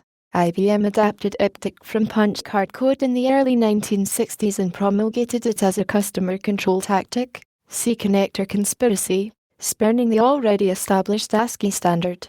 Today, IBM claims to be an open systems company, but IBM's own description of the iptic variants and how to convert between them is still internally classified top secret, burn before reading. Hackers blanch at the very name of iptic and consider it a manifestation of purest evil. See also fear and loathing. Echo, FidoNet. N. A topic group on FidoNet's Echo Mail system. Compare newsgroup. 80 Mind. IBM. N. The sort said to be possessed by persons for whom the transition from punch card to tape was traumatic. Nobody has dared tell them about discs yet. It is said that these people, including, according to an old joke, the founder of IBM, will be buried face down, 9 edge first, the 9 edge being the bottom of the card. This directive is inscribed on IBM's 1402 and 1622 card readers and is referenced in a famous bit of doggerel called The Last Bug, the climactic lines of which are as follows. He died at the console of hunger and thirst. Next day he was buried, face down, 9 edge first. The 80 mind is thought by most hackers to dominate IBM's customer base and its thinking. See the first BM, Fear and Loathing. Card wallpaper. El Camino Bignum /L K * Mino Bignum /N. The road mundanly called El Camino Real, a road through the San Francisco Peninsula that originally extended all the way down to Mexico City and many portions of which are still intact. Navigation on the San Francisco Peninsula is usually done relative to El Camino Real, which defines logical north and south even though it isn't really north-south many places. El Camino Real runs right past Stanford University and so is familiar to hackers. The Spanish word real, which has 2 syllables, /real/ means royal. El Camino Real is the royal road. In the Fortran language, a real quantity is a number typically precise to 7 significant digits, and a double precision quantity is a larger floating point number, precise to perhaps 14 significant digits. Other languages have similar real types. When a hacker from MIT visited Stanford in 1976, he remarked what a long road El Camino Real was. Making a pun on real, he started calling it El Camino Double Precision. But when the hacker was told that the road was hundreds of miles long, he renamed it El Camino Bignum, and that name has stuck. See Bignum. Elder Days. N. The heroic age of hackerdom, roughly. Pre-1980, the era of the PDP-10, TICO, ITS, and the ARPANET. This term has been rather consciously adopted from J.R.R. Tolkien's fantasy epic, The Lord of the Rings. Compare Iron Age. See also Elvish. Elegant, from mathematical usage, age. Combining simplicity, power, and a certain ineffable grace of design. Higher praise than clever, winning, or even cuspy. Elephantine, age. Used of programs or systems that are both conspicuous hogges, owing perhaps to poor design founded on brute force and ignorance, and exceedingly hairy in source form. An elephantine program may be functional and even friendly, but, as in the old joke about being in bed with an elephant, it's tough to have around all the same, and, like a pachyderm, difficult to maintain. In extreme cases, hackers have been known to make trumpeting sounds or perform expressive proboscitory mime at the mention of the offending program. Usage. Semi-humorous. Compare, has the elephant nature, and the somewhat more pejorative monstrosity. See also second system effect in Baroque. Elevator controller, N. Another archetypal dumb embedded systems application, like toaster, which superseded it. During one period, 1983-84, in the deliberations of ANSI X3J11, the C Standardization Committee. This was the canonical example of a really stupid, memory-limited computation environment. You can't require printf3 to be part of the default runtime library. What if you're targeting an elevator controller? Elevator controllers became important rhetorical weapons on both sides of several holy wars. Eliza effect / Lee Z * effect / I community. N. The tendency of humans to attach associations to terms from prior experience. For example, there is nothing magic about the symbol plus that makes it well suited to indicate addition. It's just that people associate it with addition. Using plus or plus to mean addition in a computer language is taking advantage of the Eliza effect. This term comes from the famous ELIZA program by Joseph Weizenbaum, which simulated a Rogerian psychoanalyst by rephrasing many of the patient's statements as questions and posing them to the patient. It worked by simple pattern recognition and substitution of keywords into canned phrases. It was so convincing, however, that there are many anecdotes about people becoming very emotionally caught up in dealing with ELIZA. All this was due to people's tendency to attach to words meanings which the computer never put there. The ELIZA effect is a good thing when writing a programming language, but it can blind you to serious shortcomings when analyzing an artificial intelligence system. Compare autocracy. See also I complete. Elvish, N. 1. The Ting War of Fenor, a table of letter forms resembling the beautiful Celtic half-uncial hand of the Book of Kells. Invented and described by J.R.R. Tolkien in The Lord of the Rings as an orthography for his fictional, Elvish languages. This system, which is both visually and phonetically elegant, has long fascinated hackers, who tend to be interested by artificial languages in general. It is traditional for graphics printers, plotters, Windows systems, and the like to support a Fëanorian typeface as one of their demo items. See also Elder Days. 2.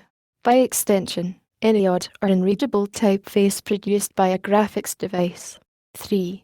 The typeface mundanly called BOCKLIN, an art decoys display font, Emacs, /Emacs/ from editing macros, N.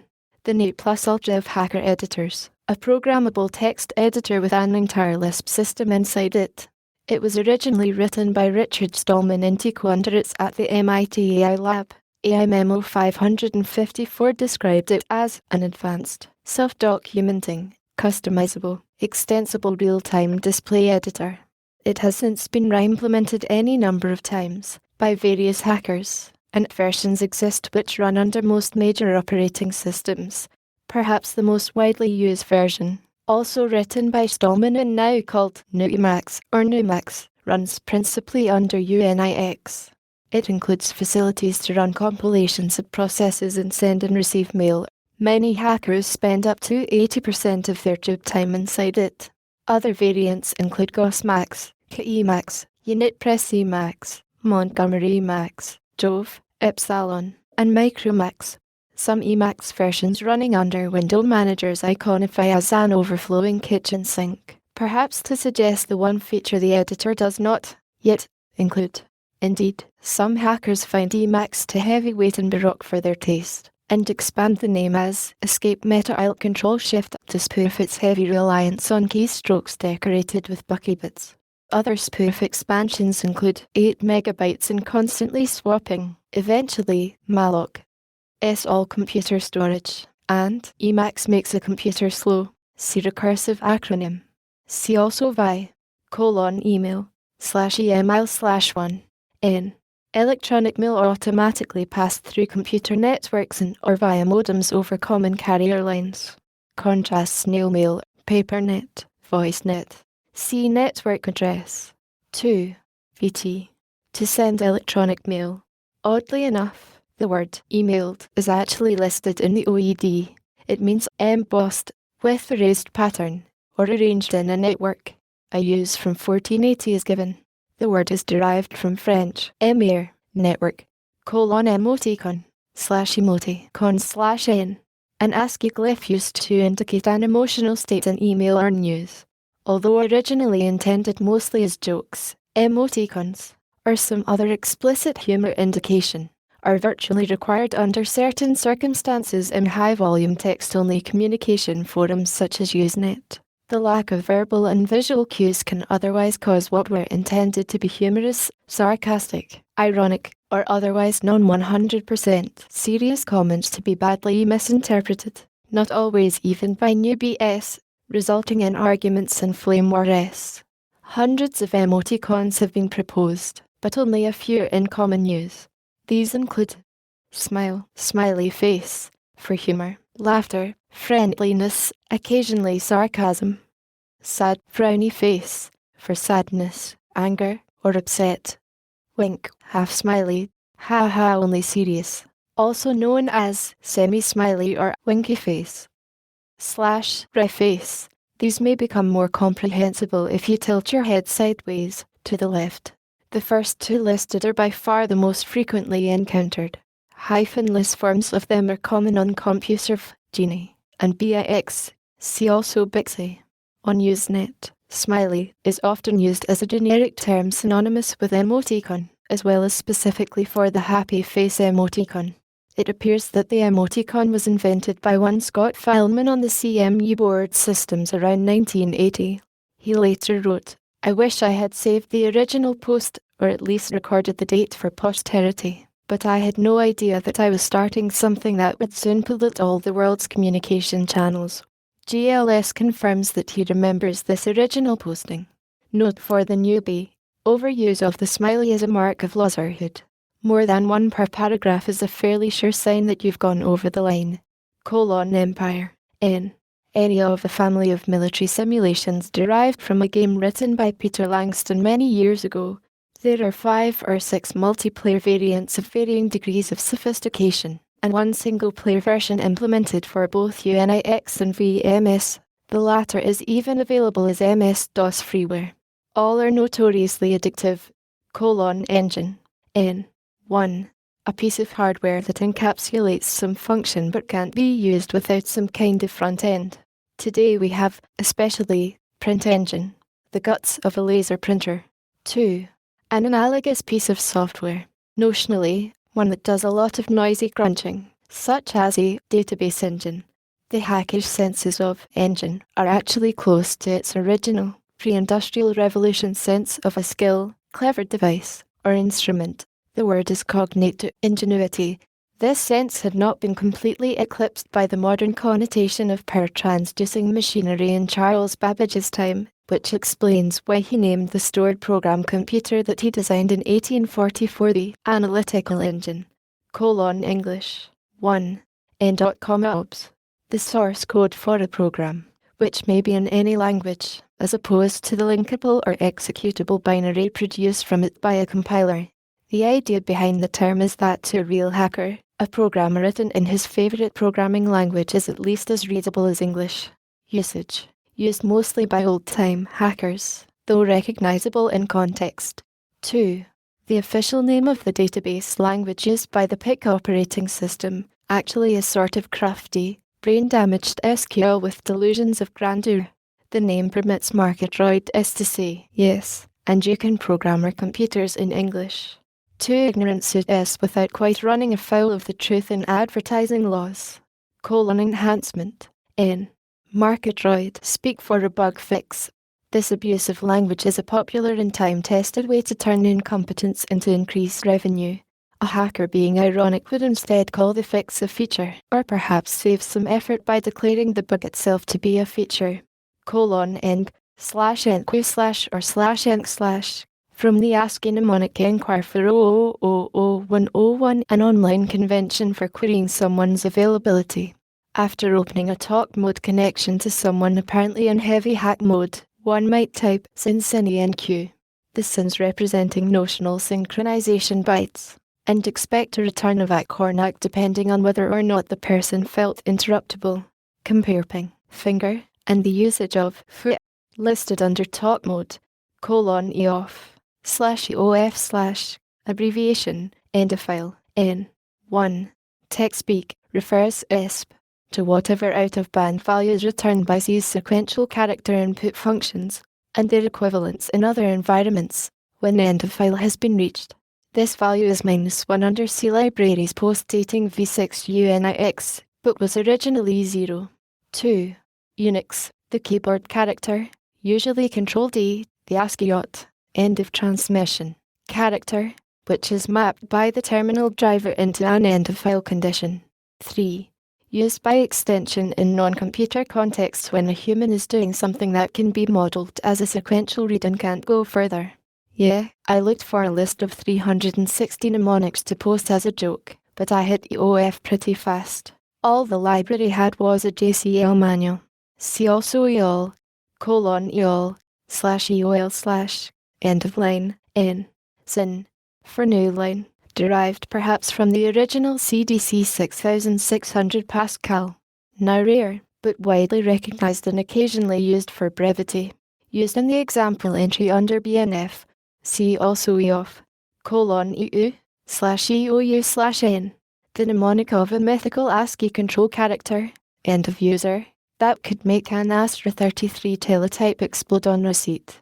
This parodied the numerous obscure delimiter and control characters left in ASCII from the days when it was associated more with wire service teletypes than computers, e.g. Fs, Gs, Rs, Us, M, Sub, ETX, and ESP, EOT.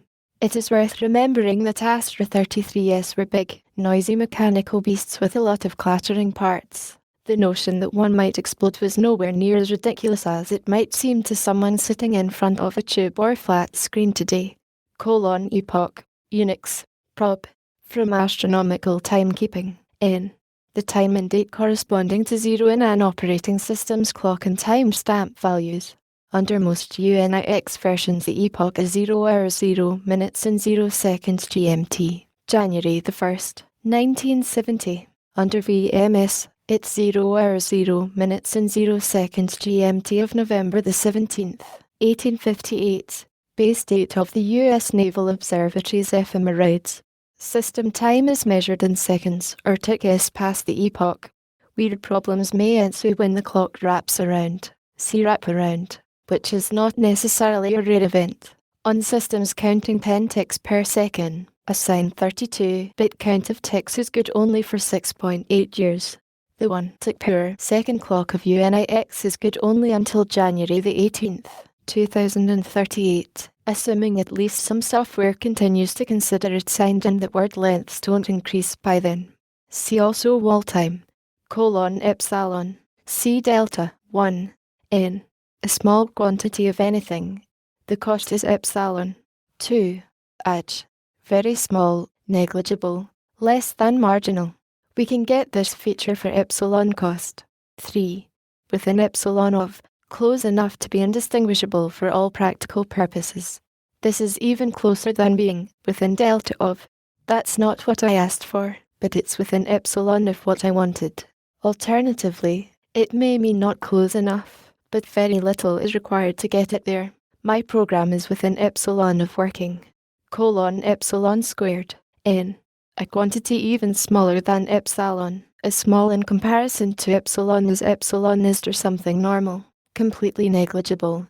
If you buy a supercomputer for $1 million, the cost of the $1,000 terminal to go with it is epsilon, and the cost of the $10 cable to connect them is epsilon squared. Compare lost in the underflow, lost in the noise. Era, the, sin, epoch. Webster's Unabridged makes these words almost synonymous, but era usually connotes a span of time rather than a point in time. The epoch usage is recommended. Eric conspiracy, n. A shadowy group of mustachioed hackers named Eric first pinpointed as a sinister conspiracy by an infamous talk.bizarre post in ca. 1986. This was doubtless influenced by the numerous Eric jokes in the Monty Python oeuvre. There do indeed seem to be considerably more mustachioed Erics in hackerdom than the frequency of these three traits can account for unless they are correlated in some arcane way. Well-known examples include Eric Allman, he of the Allman style, described under indent style, and Eric Fair, co-author of NNTP. Your editor has heard from about 14 others by email, and the organization line, Eric Conspiracy Secret Laboratories, now emanates regularly from more than one site. Eris/N, the Greek goddess of chaos, discord, confusion, and things you know not of. Her name was Latinized to Discordia and she was worshipped by that name in Rome. Not a very friendly deity in the classical original, she was reinvented as a more benign personification of creative anarchy starting in 1959 by the adherents of Discordianism and has since been a semi-serious subject of veneration in several French cultures, including hackerdom. See Discordianism, Church of the Subgenius, erotics/n. Helsinki University of Technology, Finland, n. English language university slang for electronics. Often used by hackers in Helsinki, maybe because good electronics excites them and makes them warm. Error 33, Xerox PARC, n. 1. Predicating one research effort upon the success of another. 2. allowing your own research effort to be placed on the critical path of some other project, be it a research effort or not. Essentials. N. Things necessary to maintain a productive and secure hacking environment. A jug of wine, a loaf of bread, a 20 MHz 80386 box with 8 MB of core and a 300 MB disk supporting full UNIX with Source and X Windows and Emacs and UUCP via a Blazor to a friendly internet site. And the evil edge, as used by hackers, implies that some system, program, person, or institution is sufficiently mal-designed as to be not worth the bother of dealing with. Unlike the adjectives in the cretinous/losing/brain damage series, evil does not imply incompetence or bad design, but rather a set of goals or design criteria fatally incompatible with the speakers. This is more an aesthetic and engineering judgment than a moral one in the mainstream sense. We thought about adding a blue glue interface but decided it was too evil to deal with. Tico is neat, but it can be pretty evil if you're prone to typos. Often pronounced with the first syllable lengthened, as /evil/ /exa/ /x*/ C. Pref. C. Quantifiers. Examining the entrails. N. The process of groveling through a core dump or hex image in the attempt to discover the bug that brought a program or system down. The reference is to divination from the entrails of a sacrificed animal. Compare runes, incantation, black heart, death check. Ext /x */ or /x /vt. To exchange two things, each for the other, to swap places. If you point to two people sitting down and say, ext, you are asking them to trade places. EXCH, meaning exchange, was originally the name of a PDP-10 instruction that exchanged the contents of a register and a memory location. Many newer hackers tend to be thinking instead of the PostScript exchange operator, which is usually written in lowercase, exclo /n, abbreviation for exclamation point, cbang, shriek, ASCII, x /xe/ or /exe/ or /exe/n, an executable binary file. Some operating systems, notably MS-DOS, VMS, and Twinix, use the extension .x to mark such files. This usage is also occasionally found among UNIX programmers even though UNIX executables don't have any required suffix. exec /exec/vt.com. 1. Unix, from execute, synonym for chain, derives from the exec. 2. Call. 2. From executive, ops, the command interpreter for an OS. C shell, term ESP, used around mainframes, and prob, derived from Univac's archaic EXEC2 and EXEC8 operating systems. 3. At IBM and VM/CMS shops, the equivalent of a shell command file, among VM/CMS users. The mainstream exec as an abbreviation for human executive is asterisk not asterisk used. To a hacker, an exec is always a program, never a person. Exercise, left as an, from technical books, used to complete a proof when one doesn't mind a hand wave, or to avoid one entirely. The complete phrases, the proof, or the rest, is left as an exercise for the reader. This comment asterisk has asterisk occasionally been attached to unsolved research problems by authors possessed of either an evil sense of humor or a vast faith in the capabilities of their audiences. Eyeball search, N. To look for something in a mass of code or data with one's own native optical sensors, as opposed to using some sort of pattern matching software like grep or any other automated search tool. Also called of grep, compared if, death check. Equals F equals fab/fab/ from fabricate V1 to produce chips from a design that may have been created by someone at another company. Fabbing chips based on the designs of others is the activity of a silicon foundry. To a hacker, fab is practically never short for fabulous. 2. Fabline, the production system, lithography, diffusion, etching, etc. for chips at a chip manufacturer. Different fab lines are run with different process parameters, die sizes, or technologies, or simply to provide more manufacturing volume. FaceTime, N. Time spent interacting with somebody face to face, as opposed to via electronic links. Oh, yeah, I spent some FaceTime with him at the last Tuesday. Factor, N. C coefficient of X. Fall over, IBM, Phi. Yet another synonym for crash or lose. Fall over hard equates to crash and burn. Fall through, V, N. Fa through, var. Fall through, 1. To exit a loop by exhaustion, i.e. by having fulfilled its exit condition rather than via a break or exception condition that exits from the middle of it. This usage appears to be really old, dating from the 1940s and 1950s. 2. To fail a test that would have passed control to a subroutine or some other distant portion of code. 3. In C, fall through occurs when the flow of execution in a switch statement reaches a case label other than by jumping there from the switch header, passing a point where one would normally expect to find a break. A trivial example: switch, color, case green, dog green, break, case pink, pink. Slash asterisk FALL through asterisk slash case RED, DORE, break, default, doubly, break. The variant spelling slash asterisk FALLTHRU asterisk slash is also common. The effect of this code is to dog green when color is green, DORE, when color is red, doubly, on any other color other than pink, and this is the important part, pink. Asterisk and then asterisk, DORE. When color is pink, fall through is considered harmful by some, though there are contexts, such as the coding of state machines, in which it is natural. It is generally considered good practice to include a comment highlighting the fall through where one would normally expect a break. Fandango on core, Unix/C hackers, from the Mexican dance, N. In C. A wild pointer that runs out of bounds, causing a core dump, or corrupts the malloc. 3. Arena in such a way as to cause mysterious failures later on, is sometimes said to have done a fandango on core.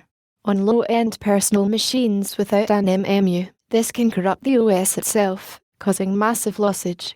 Other frenetic dances such as the rumba, cha-cha, or watusi, may be substituted. See aliasing bug. Precedence lossage, smash the stack, memory leak, memory smash, over unscrew, core, FAQ list, /FAQ list /or /fact list /usenet, N. A compendium of accumulated lore, posted periodically to high-volume newsgroups in an attempt to forestall frequently asked questions. This lexicon itself serves as a good example of a collection of one kind of lore, although it is far too big for a regular posting. Examples: what is the proper type of NULL? And what's that funny name for the hash character? Are both frequently asked questions. Several excellent FAQ lists do, or should, make reference to the Jargon file, the online version of this lexicon. /fackle/n, sin, FAQ list, farming, Adelaide University, Australia, N. What the heads of a disk driver said to do when they plough little furrows in the magnetic media. Associated with a crash. Typically used as follows: oh no, the machine has just crashed. I hope the hard drive hasn't gone farming again. Fascist. Adj. 1. Said of a computer system with excessive or annoying security barriers, usage limits, or access policies. The implication is that said policies are preventing hackers from getting interesting work done. The variant, fascistic, seems to have been preferred at MIT, POS. By analogy with touristic, see tourist. 2. In the design of languages and other software tools, the fascist alternative is the most restrictive and structured way of capturing a particular function. The implication is that this may be desirable in order to simplify the implementation or provide tighter error checking. Compare bondage and discipline language, but the term is global rather than local. Fat electrons, N. Old-time hacker David Cargill's theory on the causation of computer glitches. Your typical electric utility draws its line current out of the big generators with a pair of coil taps located near the top of the dynamo. When the normal tap brushes get dirty, they take them offline to clean up and use special auxiliary taps on the bottom of the coil. Now, this is a problem, because when they do that they get not ordinary or thin electrons, but the fat slippy electrons that are heavier and so settle to the bottom of the generator.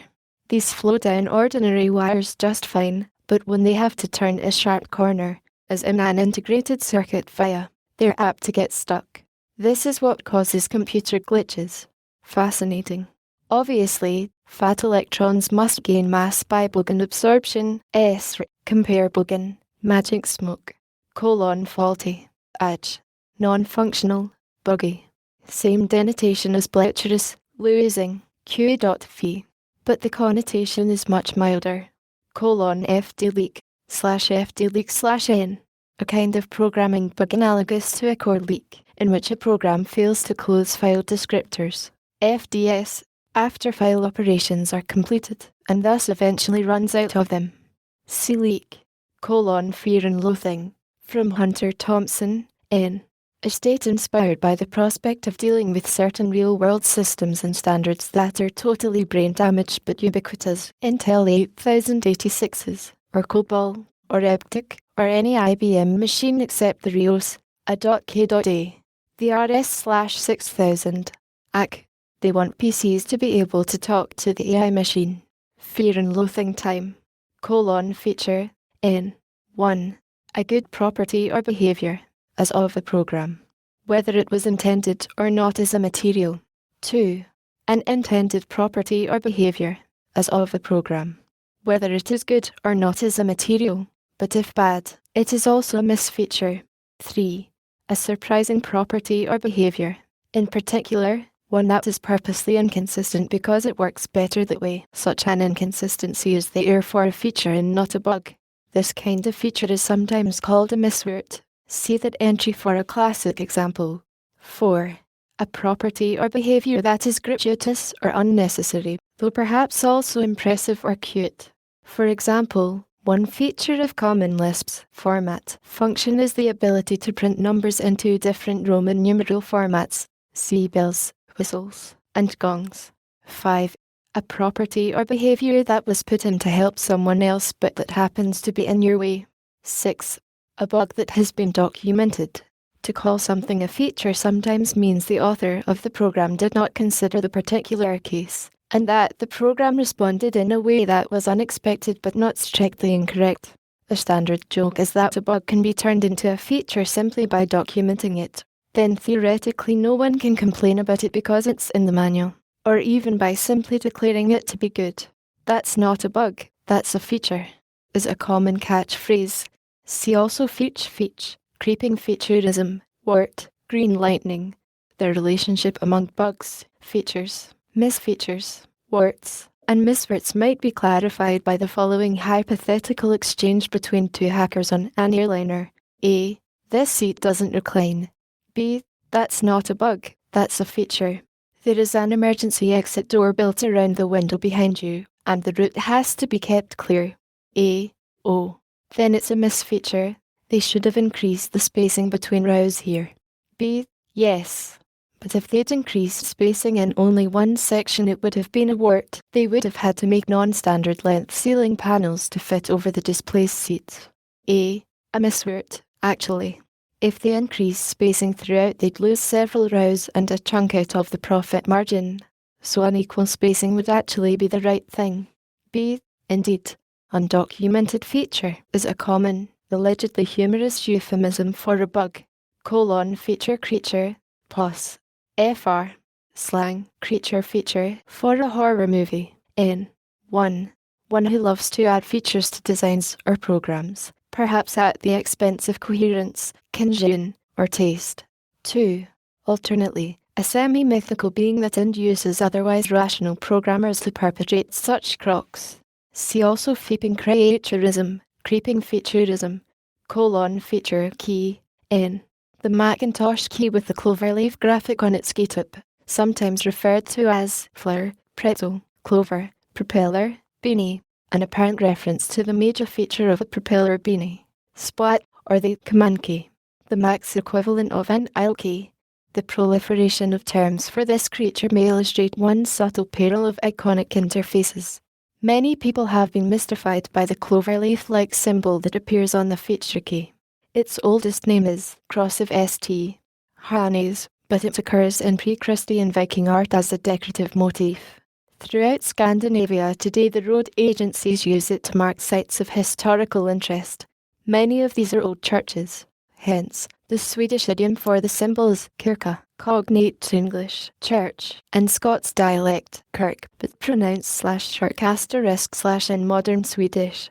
This is in fact where Apple got the symbol. They give the translation interesting feature, feature shock, from Alvin Toffler's book title Future Shock, in a user's or programmer's confusion when confronted with a package that has too many features and poor introductory material. Featurectomy /feature correct me/n, the act of removing a feature from a program. Featurectomies come in two flavors, the righteous and the reluctant. Righteous featurectomies are performed because the remover believes the program would be more elegant without the feature, or there is already an equivalent and better way to achieve the same end. This is not quite the same thing as removing a misfeature. Reluctant featurectomies are performed to satisfy some external constraints such as code size or execution speed.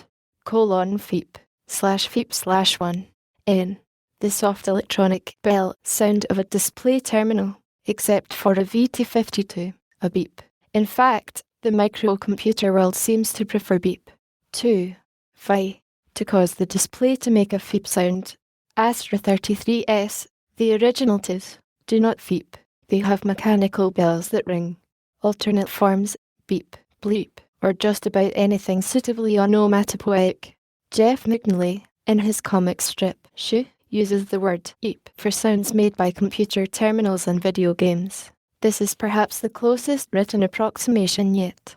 The term breedle was sometimes heard at SAIL, where the terminal bleepers are not particularly soft. They sound more like the musical equivalent of a raspberry or Bronx cheer. For a close approximation, imagine the sound of a Star Trek communicator's beep blasting for 5 seconds.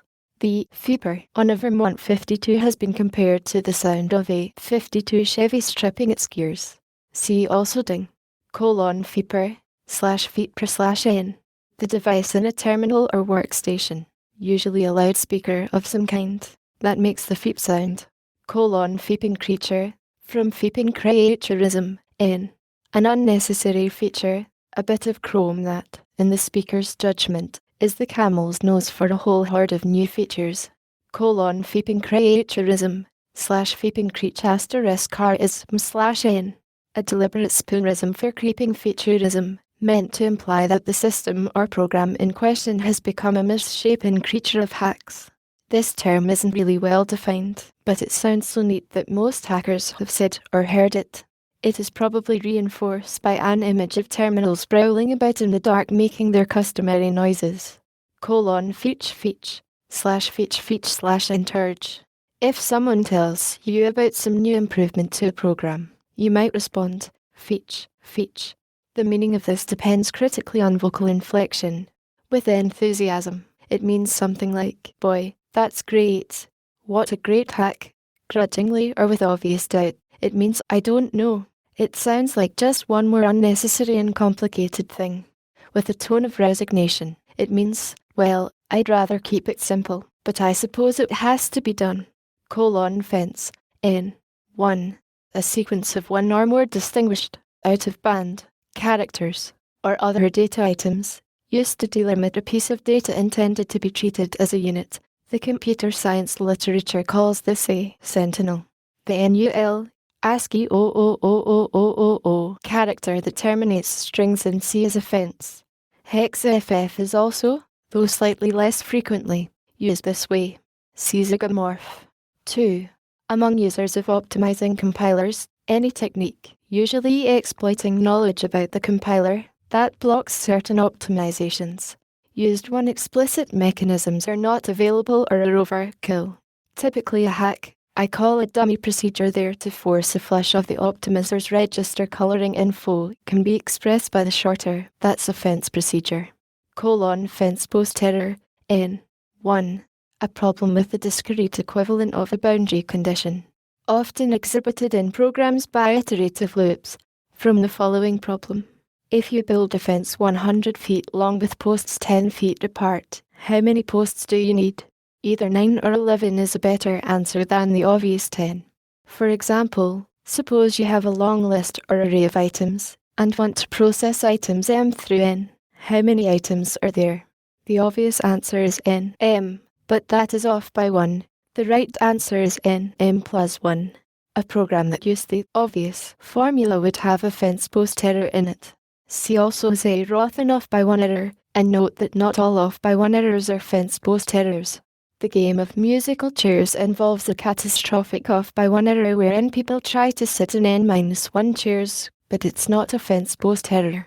Fence post errors come from counting things rather than the spaces between them, or vice versa, or by neglecting to consider whether one should count one or both ends of a row. 2. Occasionally, an error induced by unexpectedly regular spacing of inputs, which can, for instance, screw up your hash table. Fept out/fept./edge. The Symbolics 3600 Lisp machine has a front-end processor called a FIP, compare sensitive box. When the main processor gets wedged, the FEP takes control of the keyboard and screen.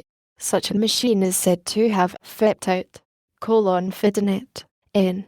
A worldwide hobbyist network of personal computers which exchange mail, discussion groups, and files. Founded in 1984 and originally consisting only of IBM PCs and compatibles, FIDNet now includes such diverse machines as Apple, Atari, Amigas, and UNIX systems. Though it is much younger than Usenet, FIDNet is already, in early 1991, a significant fraction of Usenet size at some 8,000 systems. Field Circus, a derogatory pun on field service, N. The field service organization of any hardware manufacturer, but especially December there is an entire genre of jokes about DEC field circus engineers. Q. How can you recognize a DEC field circus engineer with a flat tire? A. He's changing one tire at a time to see which one is flat. Q. How can you recognize a DEC field circus engineer who is out of gas? A. He's changing one tire at a time to see which one is flat. See Easter egging for additional insight on these jokes. There is also the field circus cheer from the plan file for DEC on MIT. Maynard. Don't mess with us. We're mean and we're tough. If you get us confused, we'll screw up your stuff. Dex Service HQ is located in Maynard, Massachusetts. Field Servoid. Play on Android/Field Servoid/N. Representative of a field service organization. See Field Circus. This has many of the implications of droid. Fight. ONET. FIDNet. N. Deliberate distortion of FIDNet. Often applied after a flurry of flamage in a particular echo, especially the Sysabek or FIDNews. See snooze. File attach. FIDNet. 1. N. A file sent along with a mail message from one BBS to another. 2. VT. Sending someone a file by using the file attach option in a BBS mailer. File request. FIDNet. 1. N. The FIDNet equivalent of FTP, in which one BBS system automatically dials another and snarfs one or more files. Often abbreviated FRIC. Files are often announced as being available for FRIC in the same way that files are announced as being available for / by anonymous FTP on the Internet. 2. VT. The act of getting a copy of a file by using the file request option of the BBS mailer. File signature. N. A magic number sense 3. Filk /filk/ from SF Fandom, where a typo for folk was adopted as a new word. N.V. Filk is a popular or folk song with lyrics revised or completely new lyrics. intended for humorous effect when reading or to be sung late at night at SF conventions. There is a flourishing subgenre of these called computer filks, written by hackers and often containing rather sophisticated technical humor. See Double Bucky for an example. Compare Hing and Newsfroop, Film at 11, MIT, in parody of TV newscasters. 1. Used in conversation to announce ordinary events, with the sarcastic implication that these events are earth-shattering. It crashes. Film at 11. Bug found in scheduler. Film at 11. 2. Also widely used outside MIT to indicate that additional information will be available at some future time. Asterisk without asterisk the implication of anything particularly ordinary about the referenced event. For example, the mail file server died this morning. We found garbage all over the root directory. Film at 11 would indicate that a major failure had occurred but the people working on it have no additional information about it. Use of the phrase in this way suggests gently people would appreciate it if users would quit bothering them and wait for the 11 o'clock news for additional information. Filter, ORG, Unix, now also in MS-DOS, N. A program that processes an input data stream into an output data stream in some well-defined way, and does no I/O to anywhere else except possibly on error conditions. One designed to be used as a stage in a pipeline. C. Plumbing. Finagle's Law, N. The generalized or folk version of Murphy's Law, fully named Finagle's Law of Dynamic Negatives, and usually rendered anything that can go wrong, will. One variant favored among hackers is the perversity of the universe tends towards a maximum, but see also Hanlon's razor. The label, Finagle's Law, was popularized by SF author Larry Niven in several stories depicting a frontier culture of asteroid miners. This belter culture professed a religion or running joke involving the worship of the dread god Finagle and his mad prophet Murphy. Fine, whippy, adge. Good, but not good enough to be cuspy. The word fine is used elsewhere, of course, but without the implicit comparison to the higher level implied by cuspy. Finger, weights, via BSD Unix, 1, N. A program that displays a particular user or all users logged on the system or a remote system. Typically shows full name, last login time, idle time, terminal line, and terminal location. Where applicable, may also display a plan file left by the user. 2. VT. To apply finger to username. 3. VT. By extension, to check a human's current state by any means. FUDB. T. OK. Finger Lisa and see if she's idle. 4. Any picture, composed of ASCII characters, depicting the finger. Originally a humorous component of one's plan file to deter the curious fingerer, since 2. It has entered the arsenal of some flamer S. Finger pointing syndrome, N. All too frequent result of bugs, ESP. In new or experimental configurations. The hardware vendor points a finger at the software. The software vendor points a finger at the hardware. All the poor users get is the finger. Fin, IRC, V. To pull rank on somebody based on the amount of time one has spent on IRC. The term derives from the fact that IRC was originally written in Finland in 1987. Fire bottle, N. A large, primitive, power-hungry active electrical device, similar in function to a FET but constructed out of glass, metal, and vacuum. Characterized by high cost, low density, low reliability, high temperature operation, and high power dissipation. Sometimes mistakenly called a tube in the US or a valve in England. Another hacker's term is glassfet. Firefighting. N. 1. What sysadmins have to do to correct sudden operational problems. An opposite of hacking. Been hacking your new newsreader? No, a power glitch hosed the network and I spent the whole afternoon fighting fires. 2. The act of throwing lots of manpower and late nights at a project. ESP. To get it out before deadline. See also gangbang, Mongolian hordes technique. However, the term firefighting connotes that the effort is going into chasing bugs rather than adding features. Firehose syndrome, N. In mainstream folklore, it is observed that trying to drink from a fire hose can be a good way to rip your lips off. On computer networks, the absence or failure of flow control mechanisms can lead to situations in which the sending system sprays a massive flood of packets at an unfortunate receiving system, more than it can handle. Compare overrun, buffer overflow, firewall code, N. The code you put in a system, say, a telephone switch, to make sure that the users can't do any damage. Since users always want to be able to do everything but never want to suffer for any mistakes, the construction of a firewall is a question not only of defensive coding but also of interface presentation, so that users don't even get curious about those corners of a system where they can burn themselves. Firewall machine, N. A dedicated gateway machine with special security precautions on it, used to service outside network connections and dial-in lines.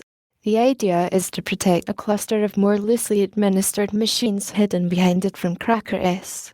The typical firewall is an inexpensive microbraced UNIX box kept clean of critical data, with a bunch of modems and public network ports on it but just one carefully watched connection back to the rest of the cluster. The special precautions may include threat monitoring, callback, and even a complete iron box keyable to particular incoming IDs or activity patterns. Sin. Flytrap, Venus flytrap, fireworks mode, N. The modem machine is sometimes said to be in Winix performing a crash and burn operation. Fermi/Sin. Stiffy, a 3.5-inch floppy disk. Fish, Adelaide University, Australia, N. 1. Another metasyntactic variable, Sifu, derived originally from the Monty Python skit in the middle of The Meaning of Life, entitled Find the Fish. 2. A pun for microfiche. A microfiche file cabinet may be referred to as a fish tank. Fish queue, acronym, by analogy with FIFO, first in, first out, N. First in, still here. A joking way of pointing out that processing of a particular sequence of events or requests has stopped dead. Also, fish mode and fishnet. The latter may be applied to any network that is running really slowly or exhibiting extreme flakiness.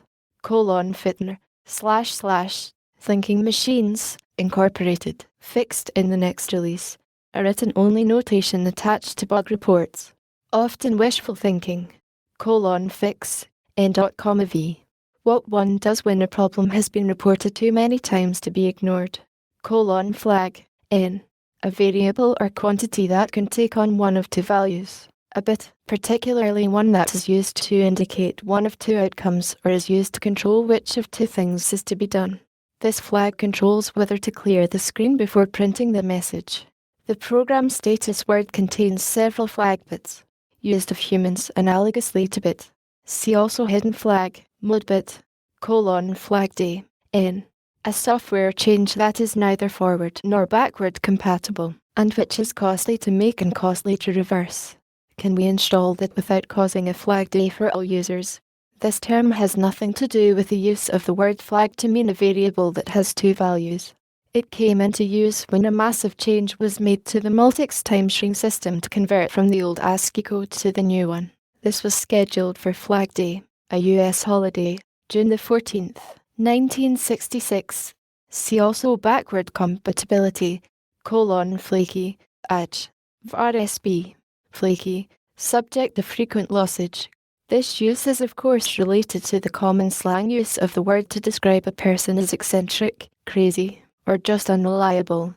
A system that is flaky is working, sort of, enough that you're tempted to try to use it, but fails frequently enough that the odds in favor of finishing what you start are low. Commonwealth hackish prefers dodgy or wonky. Flamage, /flame*j/n. Flaming verbiage, ESP. High noise, low signal postings to Usenet or other electronic fora. Often in the phrase, the usual flamage. Flaming is the act itself, flamage, the content. A flame is a single flaming message. See flame, flame, 1, fi, to post an email message intended to insult and provoke. 2, fi, to speak incessantly in or rapidly on some relatively uninteresting subject or with a patently ridiculous attitude. 3. VT. Either of senses 1 or 2, directed with hostility at a particular person or people. 4. N. An instance of flaming. When the discussion degenerates into useless controversy, one might tell the participants, "Now you're just flaming," or "Stop all that flamage," to try to get them to cool down, so to speak. U.S. Senator Mark Ramsey, who was at WPI from 1972 to 1976, adds, "I am 99% certain that the use of flame originated at WPI. Those who made a nuisance of themselves insisting that they needed to use a TTY for real work came to be known as flaming asshole losers. Other particularly annoying people became flaming asshole ravers, which shortened to flaming ravers, and ultimately, flamers. I remember someone picking up on the Human Torch pun, but I don't think flame on/off was ever much used at WPI. See also asbestos. The term may have been independently invented at several different places. It is also reported that flaming was in use to mean something like interminably drawn-out semi-serious discussions, late-night bull sessions, at Carleton College during 1968-1971. It's possible that the hackish sense of flame is much older than that. The poet Chaucer was also what passed for a wizard hacker in his time. He wrote a treatise on the astrolabe, the most advanced computing device of the day. In Chaucer's Troilus and Cressida, Cressida laments her inability to grasp the proof of a particular mathematical theorem. Her uncle Pandarus then observes that it's called the flamage of wretches. This phrase seems to have been intended in context as that which puts the wretches to flight, but was probably just as ambiguous in Middle English as the flaming of wretches would be today. One suspects that Chaucer would be right at home on Usenet. Flame bait. N. A posting intended to trigger a flame war, or one that invites flames in reply. Flame on. Phi.com interge. 1. To begin to flame. The punning reference to Marvel Comics' Human Torch is no longer widely recognized. 2. To continue to flame. See Rave, Burble. Flame war. N. Var. Flam war. An acrimonious dispute, especially when conducted on a public electronic forum such as Usenet. Flamer. N.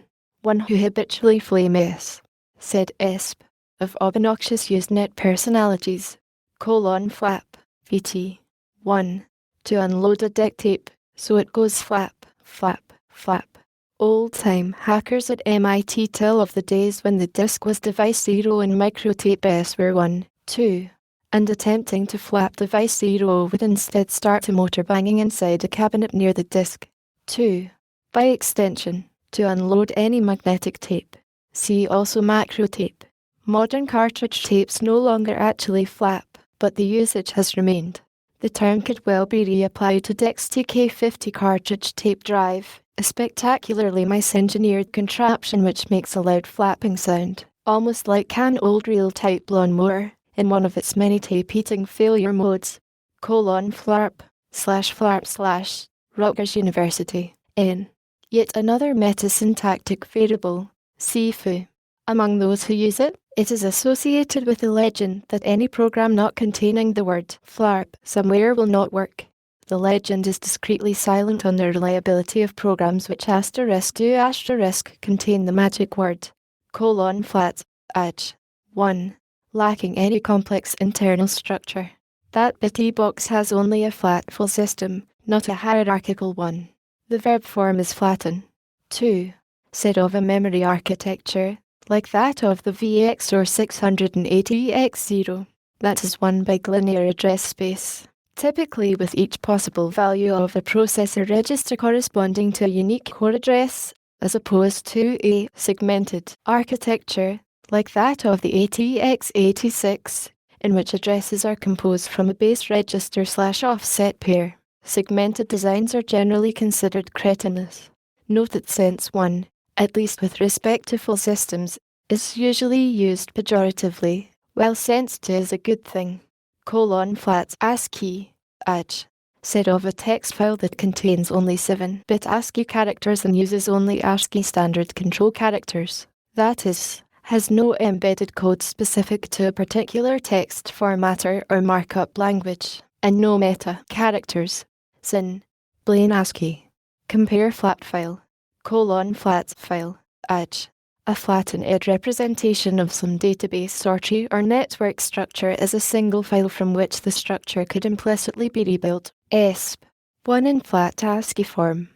Flatten. VT. To remove structural information. ESP. To filter something with an implicit tree structure into a simple sequence of leaves. Also tends to imply mapping to flat ASCII. This code flattens an expression with parentheses into an equivalent canonical form. Flavor. N. 1. Variety. Type. Kind. DDT commands come in two flavors. These lights come in two flavors, big red ones and small green ones.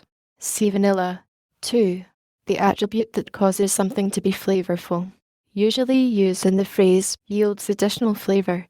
This convention yields additional flavor by allowing one to print text either right side up or upside down. C. Vanilla.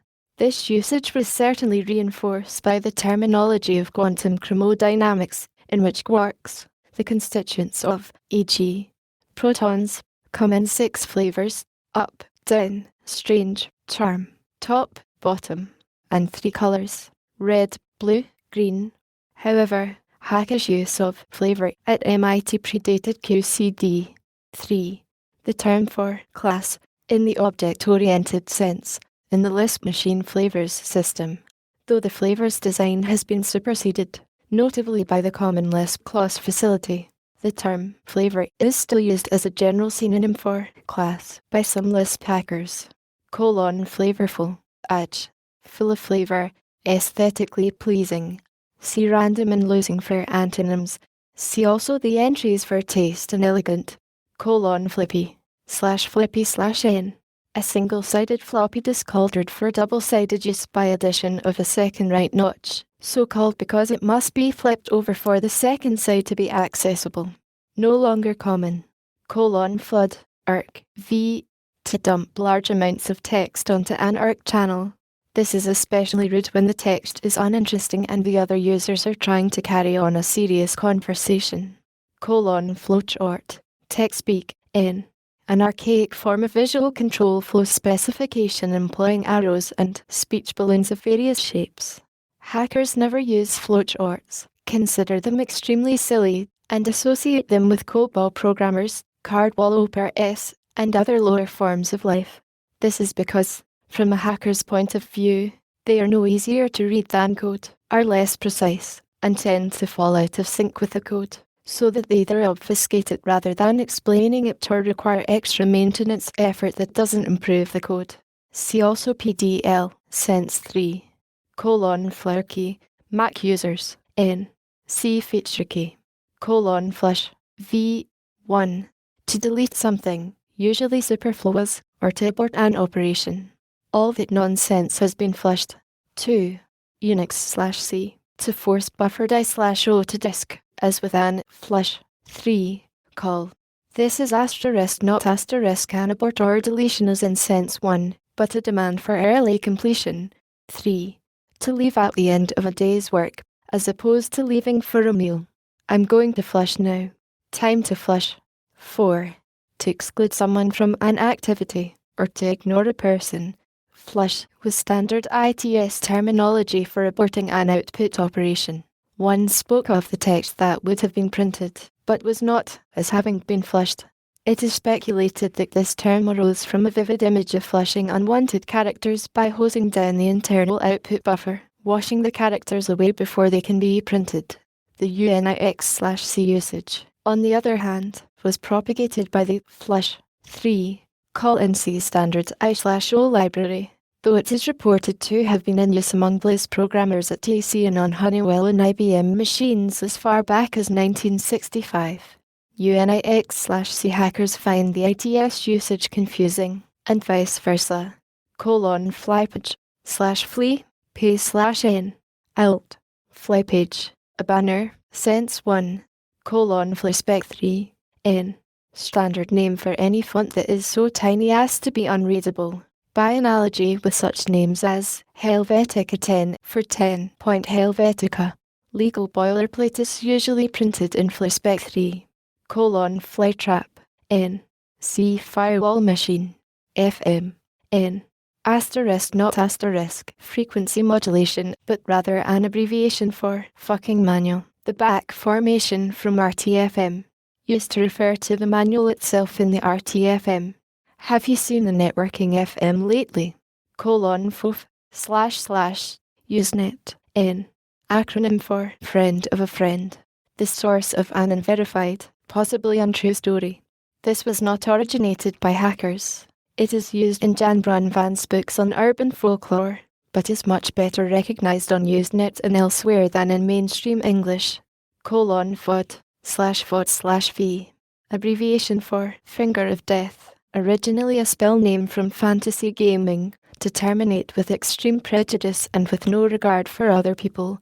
From Mod S, where the wizard command, FOD, results in the immediate and total death of, usually as punishment for obnoxious behavior. This migrated to other circumstances, such as, I'm going to FOD the process that is burning all the cycles. Compare gun. In aviation, FOD means foreign object damage, e.g., what happens when a jet engine sucks up a rock on the runway or a bird in flight? Finger of death is a distressingly apt description of what this does to the engine. Fold case, v. C smash case. This term tends to be used more by people who don't mind that their tools smash case. It also connotes that case is ignored but case distinctions in data processed by the tool in question aren't destroyed. Follow up, N. On Usenet, a posting generated in response to another posting, as opposed to a reply, which goes by email rather than being broadcast. Follow-ups include the ID of the parent message in their headers. Smart newsreaders can use this information to present Usenet news in conversation sequence rather than order of arrival. C thread, fontology, Xerox N. The body of knowledge dealing with the construction and use of new fonts, e.g., for Windows systems and typesetting software. It has been said that fontology recapitulates phylogeny. Unfortunately, this reference to the embryological dictum that ontogeny recapitulates phylogeny is not merely a joke. On the Macintosh, for example, System 7 has to go through contortions to compensate for an earlier design error that created a whole different set of abstractions for fonts parallel to files and folders. /foo/1. Interge. Term of disgust. 2. Use very generally as a sample name for absolutely anything. ESP.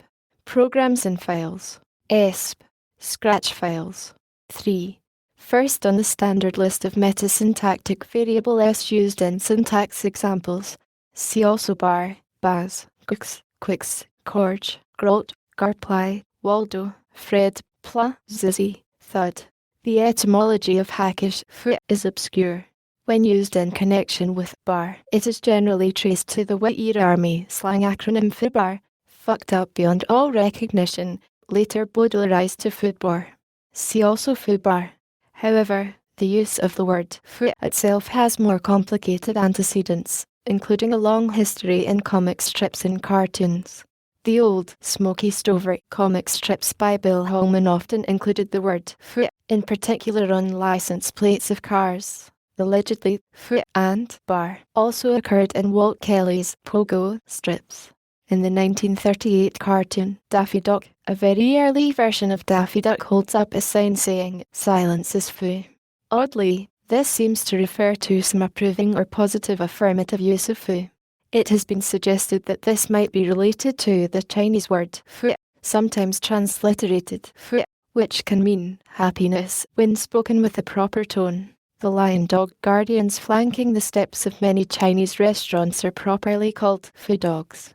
It is even possible that hacker usage actually springs from fu, lampoons and parody, the title of a comic book first issued in September 1958. The byline reads, "Secrum," but the style of the art suggests this may well have been a sort of pseudonym for noted weird comics artist Robert Crumb.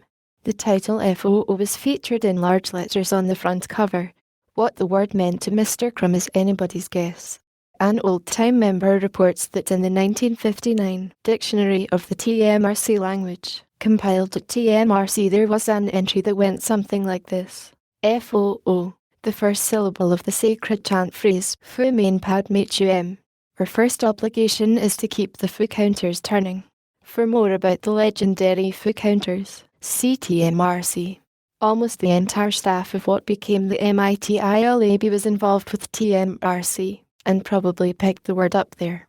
Very probably, Hackish Fu had no single origin and derives through all these channels from Yiddish Fe and or English Fui. Fubor, N. Another common metasyntactic variable, Sifu. Hackers do asterisk not asterisk generally use this to mean Fubar in either the slang or jargon sense. Fu, N.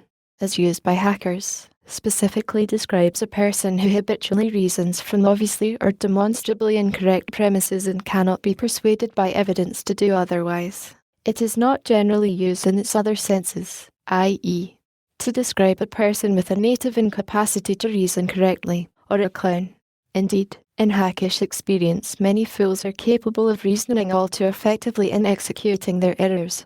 See also cretin, loser, foolfile, the foolfile, the Usenet, N.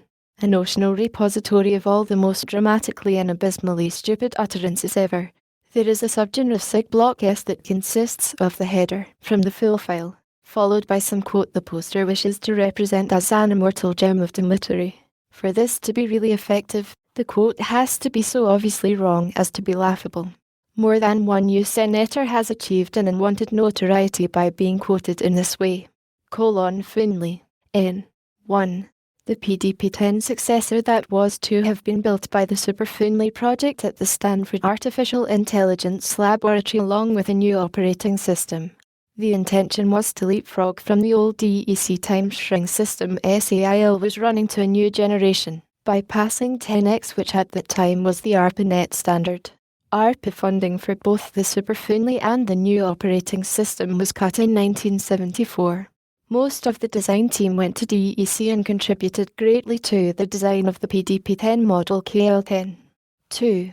The name of the company formed by Dave Poole, one of the principal Super Finley designers, and one of hackerdom's more colourful personalities. Many people remember the parrot which sat on Poole's shoulder and was a regular companion.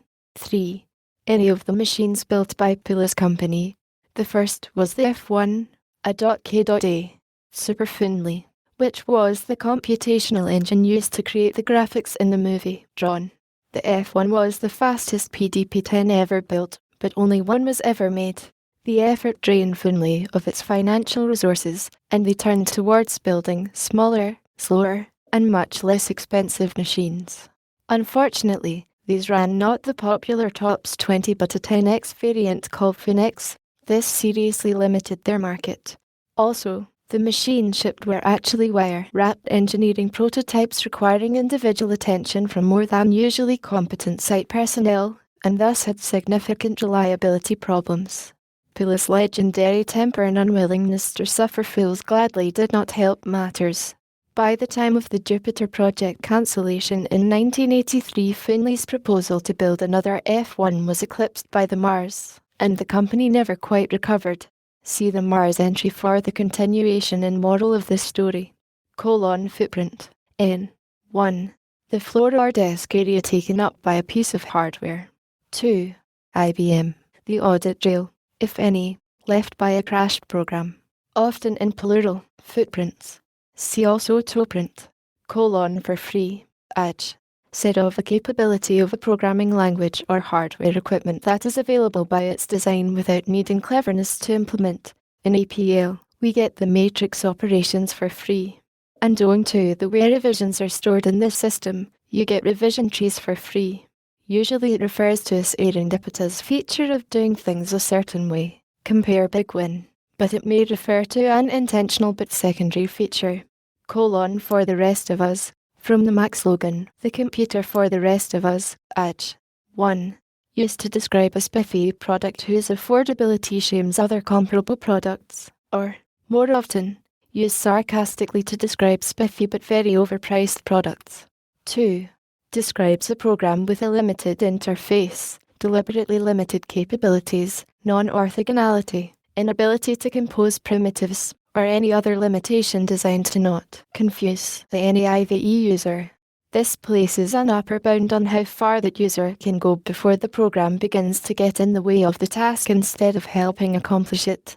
Used in reference to Macintosh software which doesn't provide obvious capabilities because it is thought that the poor losers might not be able to handle them, becomes the rest of them asterisk when used in third-party reference.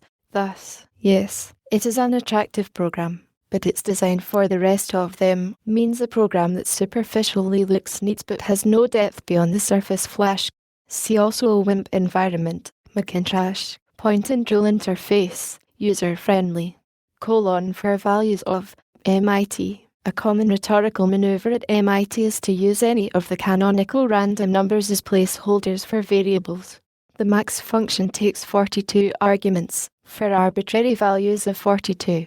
There are 69 ways to leave your lover, for 69 equals 50.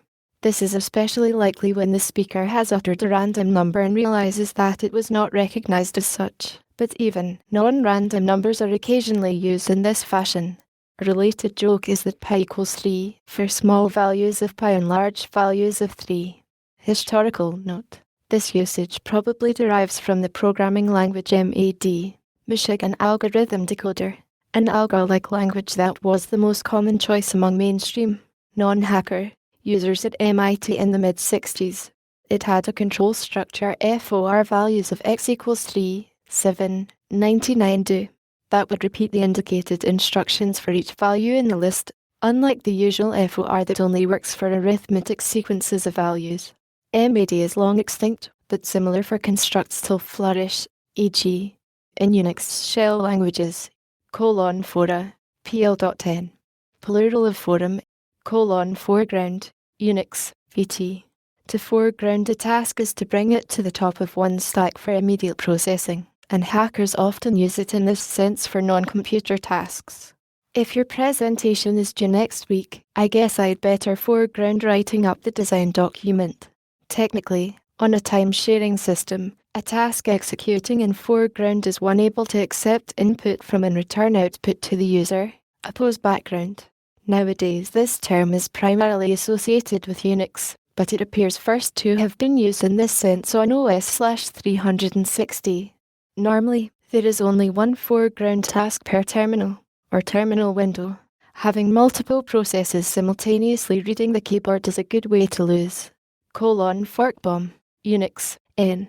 A particular species of wabbit that can be written in one line of C, main, for, fork, or shell, $0 and $0 and, on any Unix system, or occasionally created by an egregious coding bug. A fork bomb process explodes by recursively spawning copies of itself, using the Unix system call fork 2.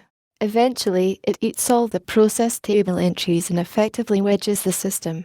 Fortunately, fork bombs are relatively easy to spot and kill, so creating one deliberately seldom accomplishes more than to bring the just wrath of the gods down upon the perpetrator.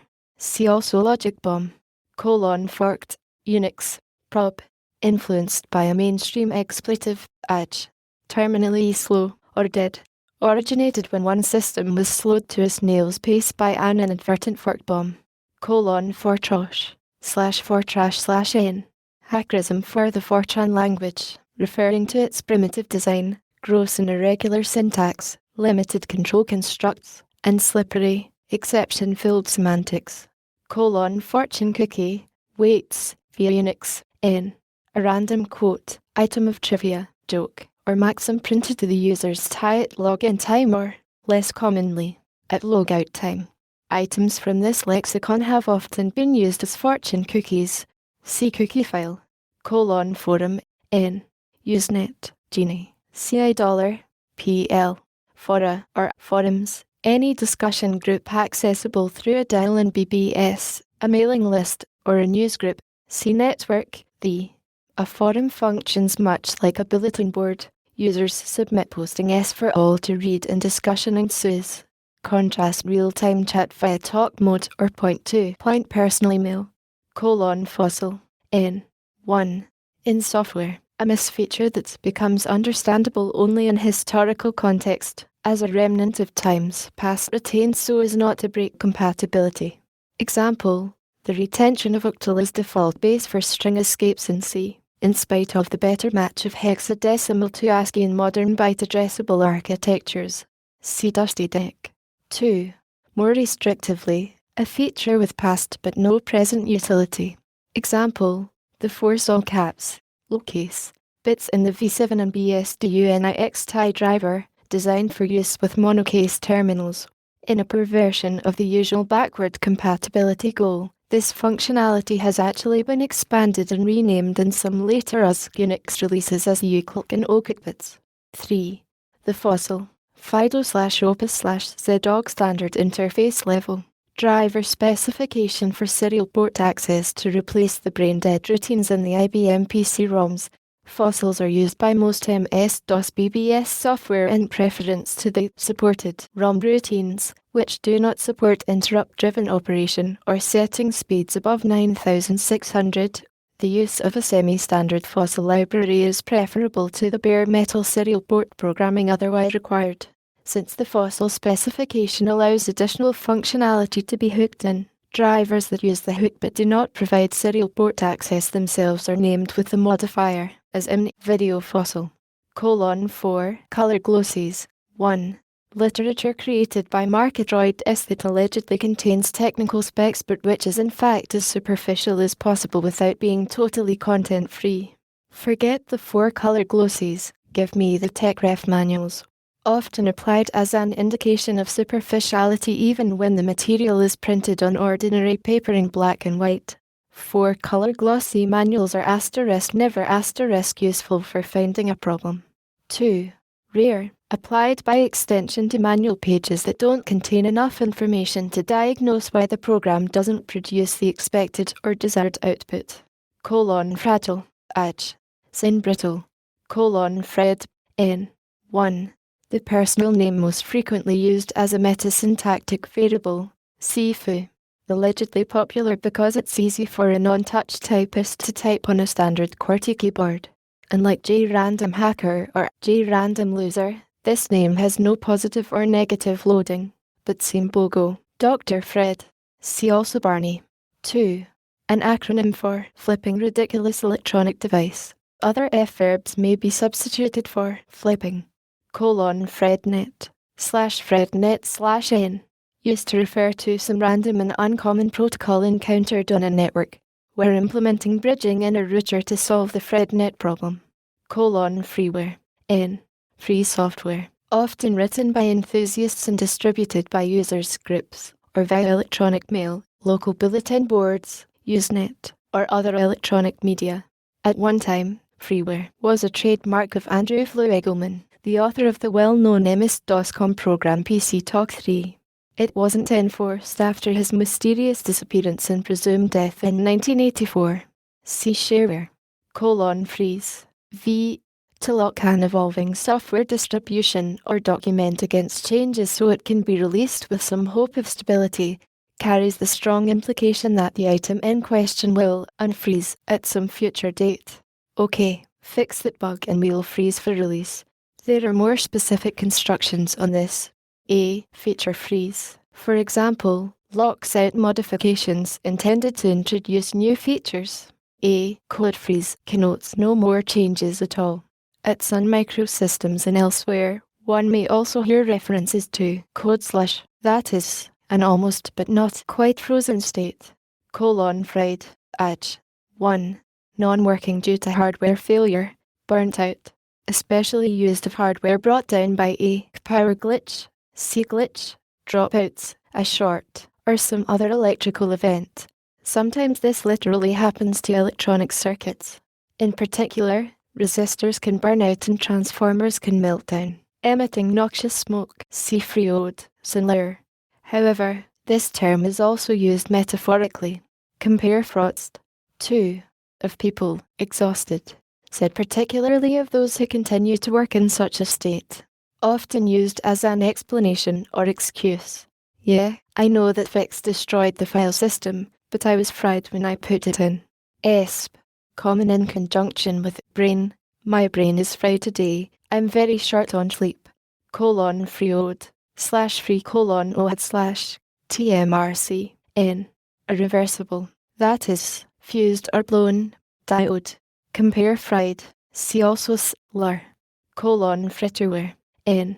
An excessive capability that serves no productive end.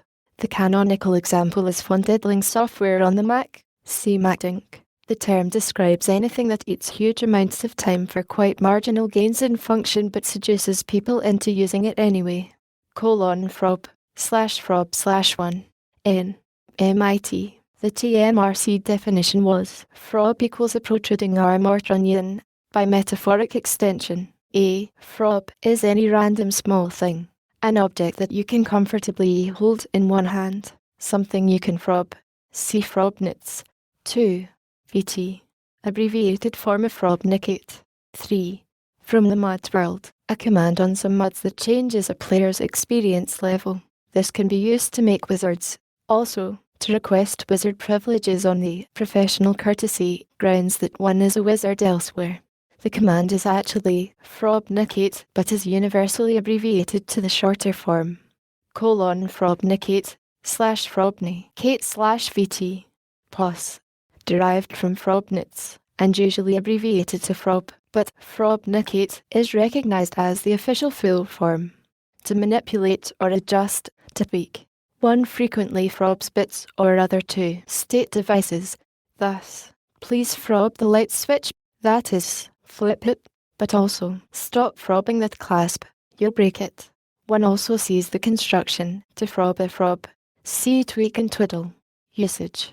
Frob, twiddle, and tweak sometimes connote points along a continuum. Frob connotes aimless manipulation. Twiddle connotes gross manipulation, often a coarse search for a proper setting. Tweak connotes fine-tuning.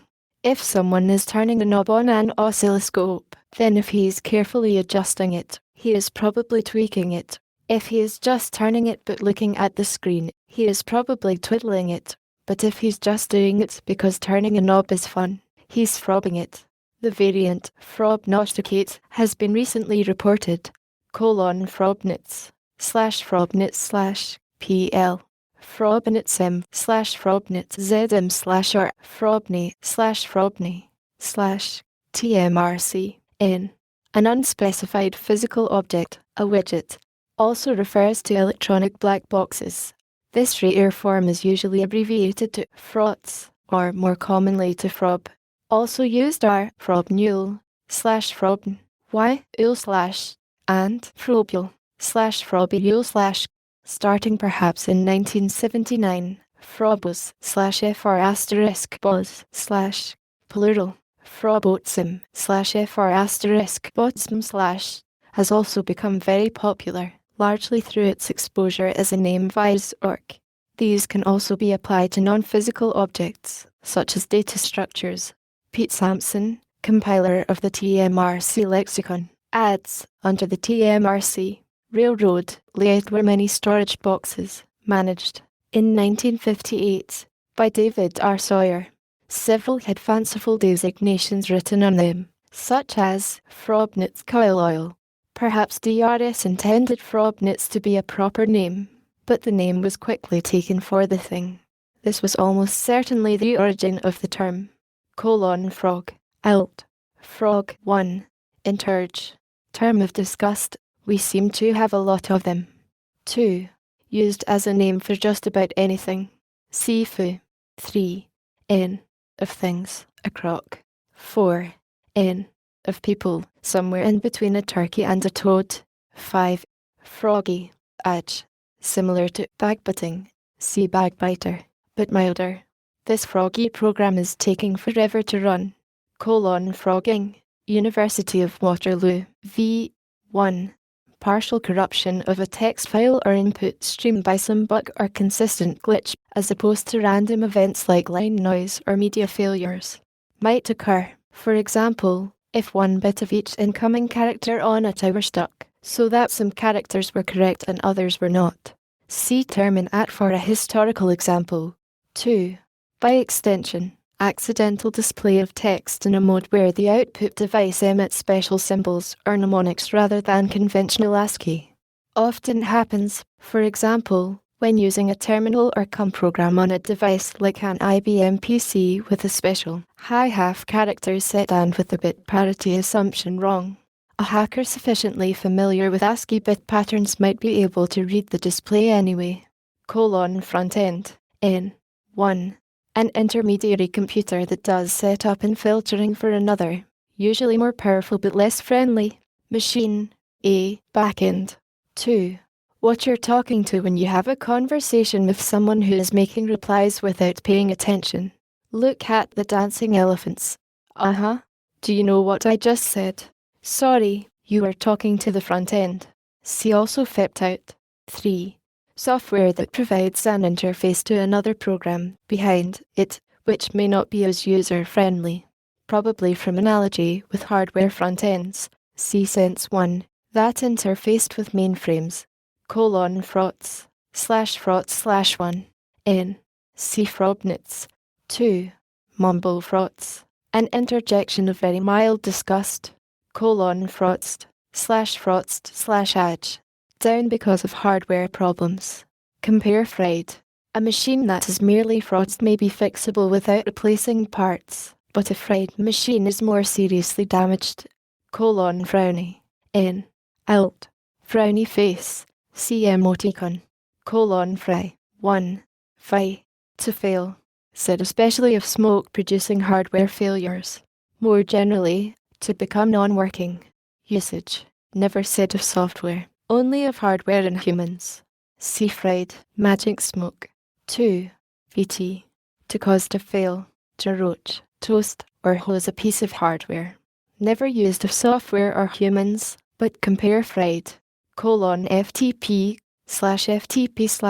asterisk not asterisk /FTP/1. TechSpeak. N. The file transfer protocol for transmitting files between systems on the internet. 2. VT. To beam a file using the file transfer protocol. 3. Sometimes used as a generic even for file transfers not using FTP. Lemma get a copy of Wuthering Heights FTPD from Unet. Foobar. N. The failed Unibus address registering of AX. A good example of how jargon can occasionally be snuck past the suit S, C Foobar, and Foo for a fuller etymology. Fuck me harder. X clo. Sometimes uttered in response to egregious misbehavior. ESP. In software, and ESP. Of misbehaviors which seem unfairly persistent, as though designed in by the imp of the perverse. Often theatrically elaborated. Egg. Fuck me with the blade driver and 16 feet of courier tip wrought iron fence asterisk and no lubricants asterisk. The phrase is sometimes heard abbreviated FMH in polite company. This entry is an extreme example of the hackish habit of coining elaborate and evocative terms for lossage. Here we see a quite self-conscious parody of mainstream expletives that has become a running gag and part of the hacker culture. It illustrates the hackish tendency to turn any situation, even one of extreme frustration, into an intellectual game. The point being, in this case, to creatively produce a long-winded description of the most anatomically absurd mental image possible. The short forms implicitly allude to all the ridiculous long forms ever spoken. Scatological language is actually relatively uncommon among hackers, and there was some controversy over whether this entry ought to be included at all, as it reflects a live usage recognizably peculiar to the hacker culture. We feel it is in the hackish spirit of truthfulness in opposition to all forms of censorship to record it here. ESRNGL is FUD/food/N, defined by Gene Amdahl after he left IBM to found his own company. FUD is the fear, uncertainty, and doubt that IBM salespeople instill in the minds of potential customers who might be considering Amdahl products. The idea, of course, was to persuade them to go with safe IBM gear rather than with competitors' equipment. This was traditionally done by promising that good things would happen to people who stuck with IBM. But dark shadows loomed over the future of competitors' equipment or software. See the first IBM FUD Wars /Food Wars/N from FUD, political posturing engaged in by hardware and software vendors, ostensibly committed to standardization but actually willing to fragment the market to protect their own shares. The UNIX International versus OSF conflict is but one outstanding example.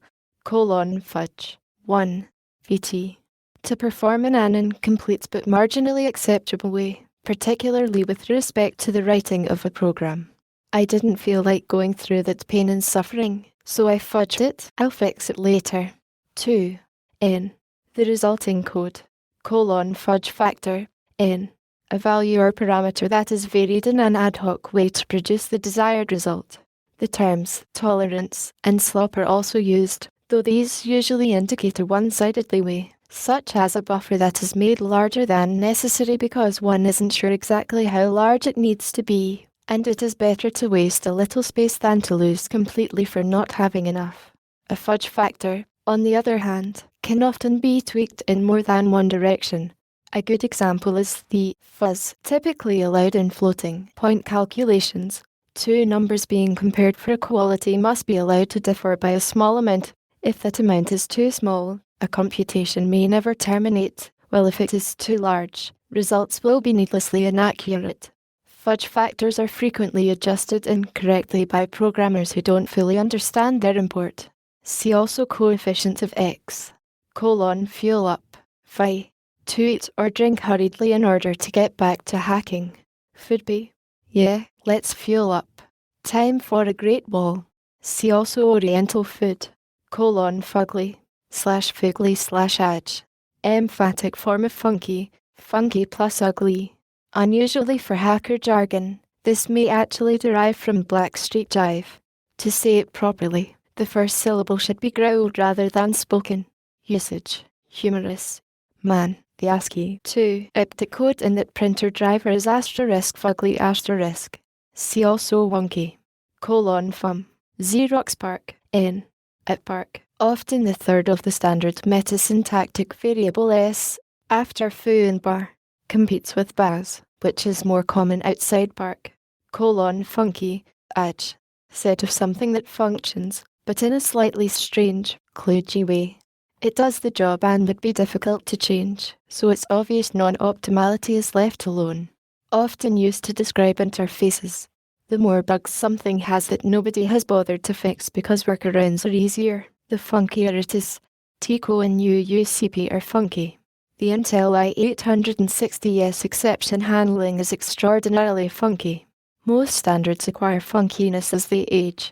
The new mailer is installed, but is still somewhat funky. If it bounces your mail for no reason, try resubmitting it. This UART is pretty funky. The data ready line is active high in interrupt mode and active low in DMA mode. See fugly. Funny money. N. 1. Notional dollar units of computing time in or storage handed to students at the beginning of the computer course, also called blame money or purple money, in implicit opposition to real or green money.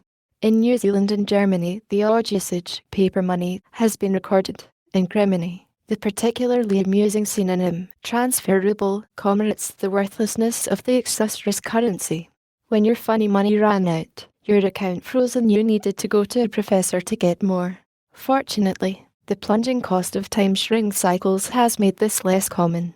The amounts allocated were almost invariably too small, even for the non-hackers who wanted to slide by with minimum work. In extreme cases, the practice led to small-scale black markets in bootlegged computer accounts. 2. By extension, phantom money or quantity tickets of any kind used as a resource allocation hack within a system. Antonym, real money. Fuzzball. TCP/IP hackers. N. A decl living running a particular suite of homebrewed software written by Dave Mills and assorted co-conspirators, used in the early 1980s for Internet Protocol test bedding and experimentation. These were used as SNP backbone sites in its early 56 KB line days. If you're still active on the Internet as of early 1991, doing odd jobs such as network time service. G =G. See pref.com/. See quantifiers. Gabriel. Gabri *L/ for Dick Gabriel, SAIL Lisp hacker and volleyball fanatic, N.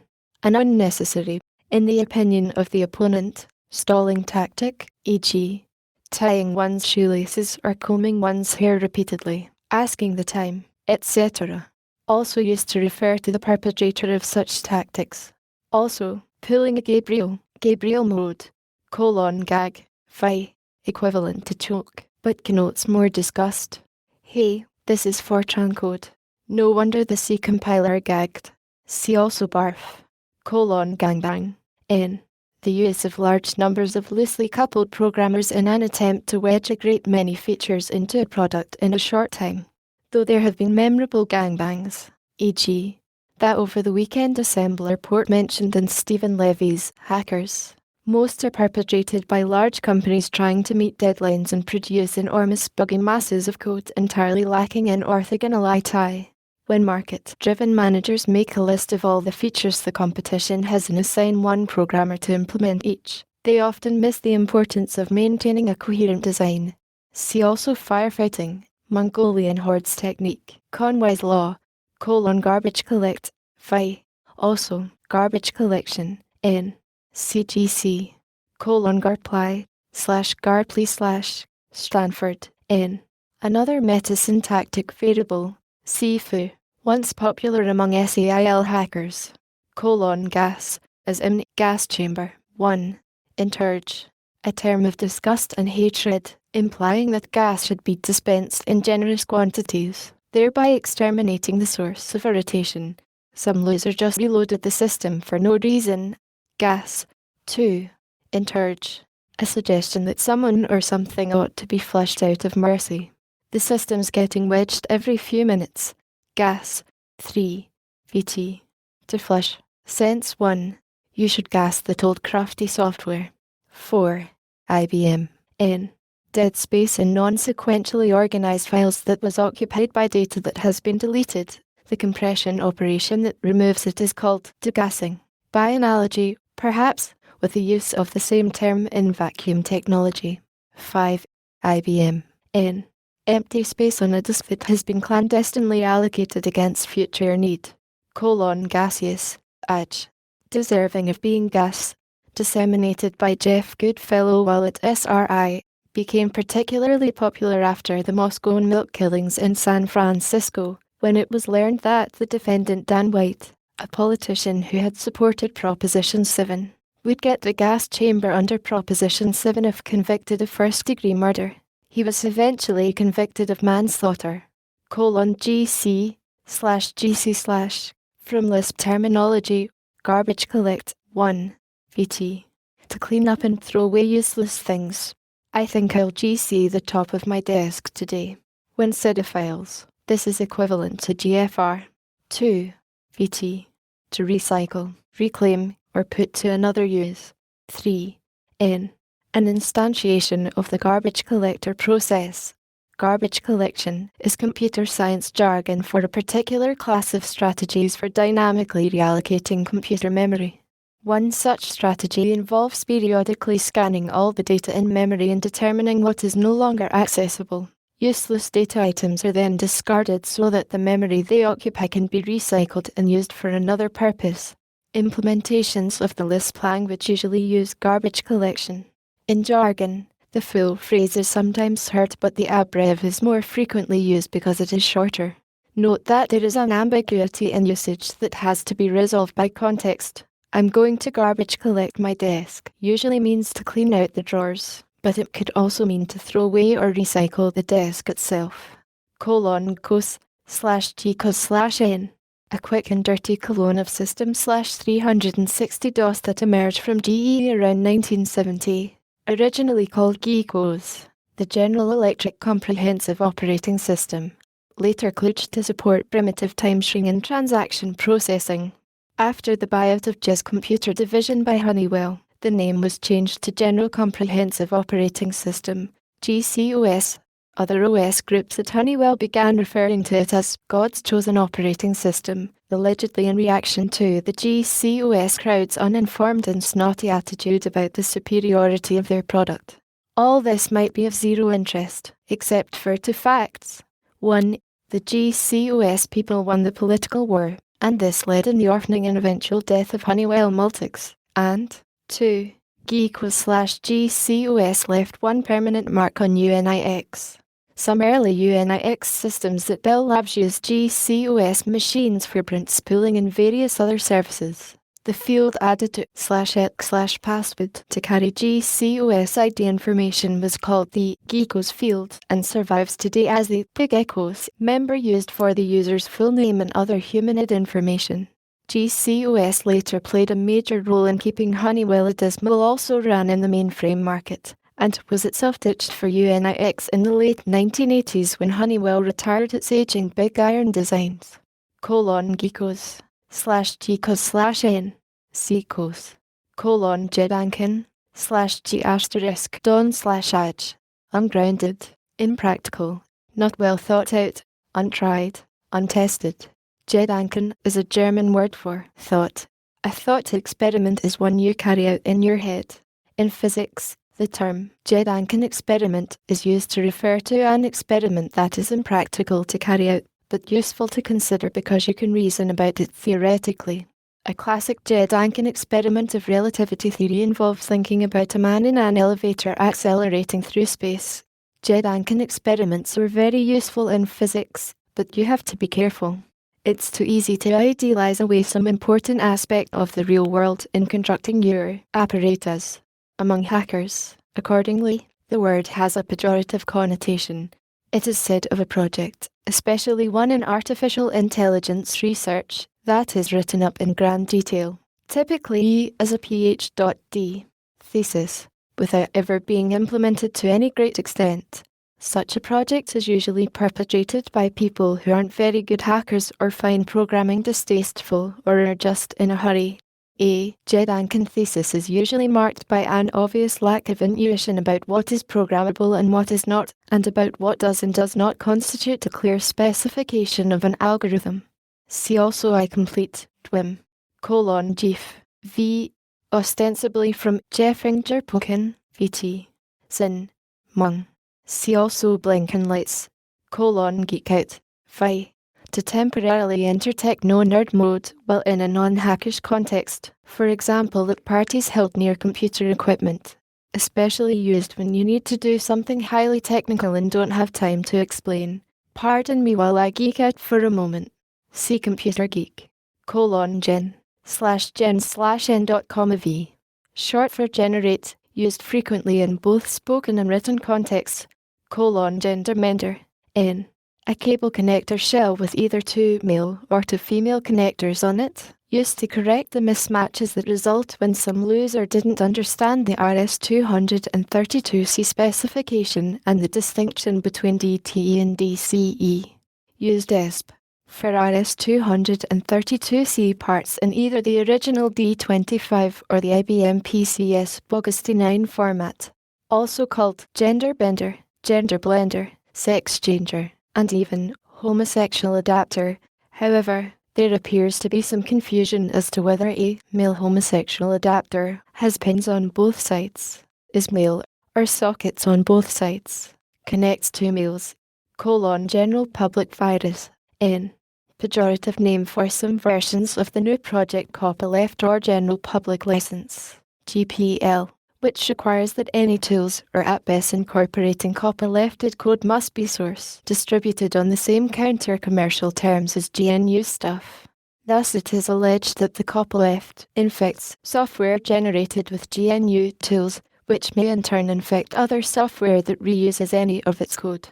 The Free Software Foundation's official position as of January 1991 is that copyright law limits the scope of the GPL to programs textually incorporating significant amounts of GNU code, and that the infection is not passed on to third parties unless actual GNU source is transmitted, as in, for example, use of the Bison parser skeleton. Nevertheless, widespread suspicion that the copyleft language is bootstrapped has caused many developers to avoid using GNU tools and the GPL. Recent, July 1991, changes in the language of the version 2.00 license may eliminate this problem. generate, VT. To produce something according to an algorithm or program or set of rules, or as a, possibly unintended, side effect of the execution of an algorithm or program. The opposite of parse. This term retains its mechanistic connotations, though often humorously, when used of human behavior. The guy is rational most of the time, but mention nuclear energy around him and he'll generate infinite flummage. Gensim, /gensim/ from MacLisp for generated symbol 1. V. To invent a new name for something temporary, in such a way that the name is almost certainly not in conflict with one already in use. 2. N. The resulting name. The canonical form of a gensim is GNNNN, where NNNN represents a number. Any Lisp hacker would recognize G0093, for example, as a gensim. 3. A freshly generated data structure with a gensim name. These are useful for storing or uniquely identifying crafties, see craft. Get a life. Imp. Hacker standard way of suggesting that the person to whom you are speaking has succumbed to terminal geekdom, see computer geek. Often heard on Usenet, ESP, as a way of suggesting that the target is taking some obscure issue of theology too seriously. This exhortation was popularized by William Shatner on a Saturday Night Live episode in a speech that ended, "Get a asterisk life asterisk." But some respondents believe it to have been in use before then. It was certainly in wide use among hackers for at least 5 years before achieving mainstream currency around early 1992. Get a real computer, imp. Typical hacker response to news that somebody is having trouble getting work done on a system that A. is single-tasking, B. has no hard disk, or C. has an address space smaller than 4 megabytes. This is as of mid-1991. Note that the threshold for real computer rises with time, and it may well be, for example, that machines with character-only displays will be generally considered unreal in a few years. GLS points out that they already are in some circles. See Essentials, Bitbox, and Toy, GFR/GFR/VT. It's from Grim File Reaper, an ITS in Lisp machine utility. To remove a file or files according to some program automated or semi-automatic manual procedure, especially one designed to reclaim mass storage space or reduce namespace clutter. The original GFR actually moved files to tape, often generalized to pieces of data below file level. I used to have his phone number, but I guess I GFR'd it. See also Prowler, Reaper. Compare GC, which discards only probably worthless stuff. gig/or/gig/c C quantifiers. giga/giga/or/giga/c pref. C quantifiers. gigo/g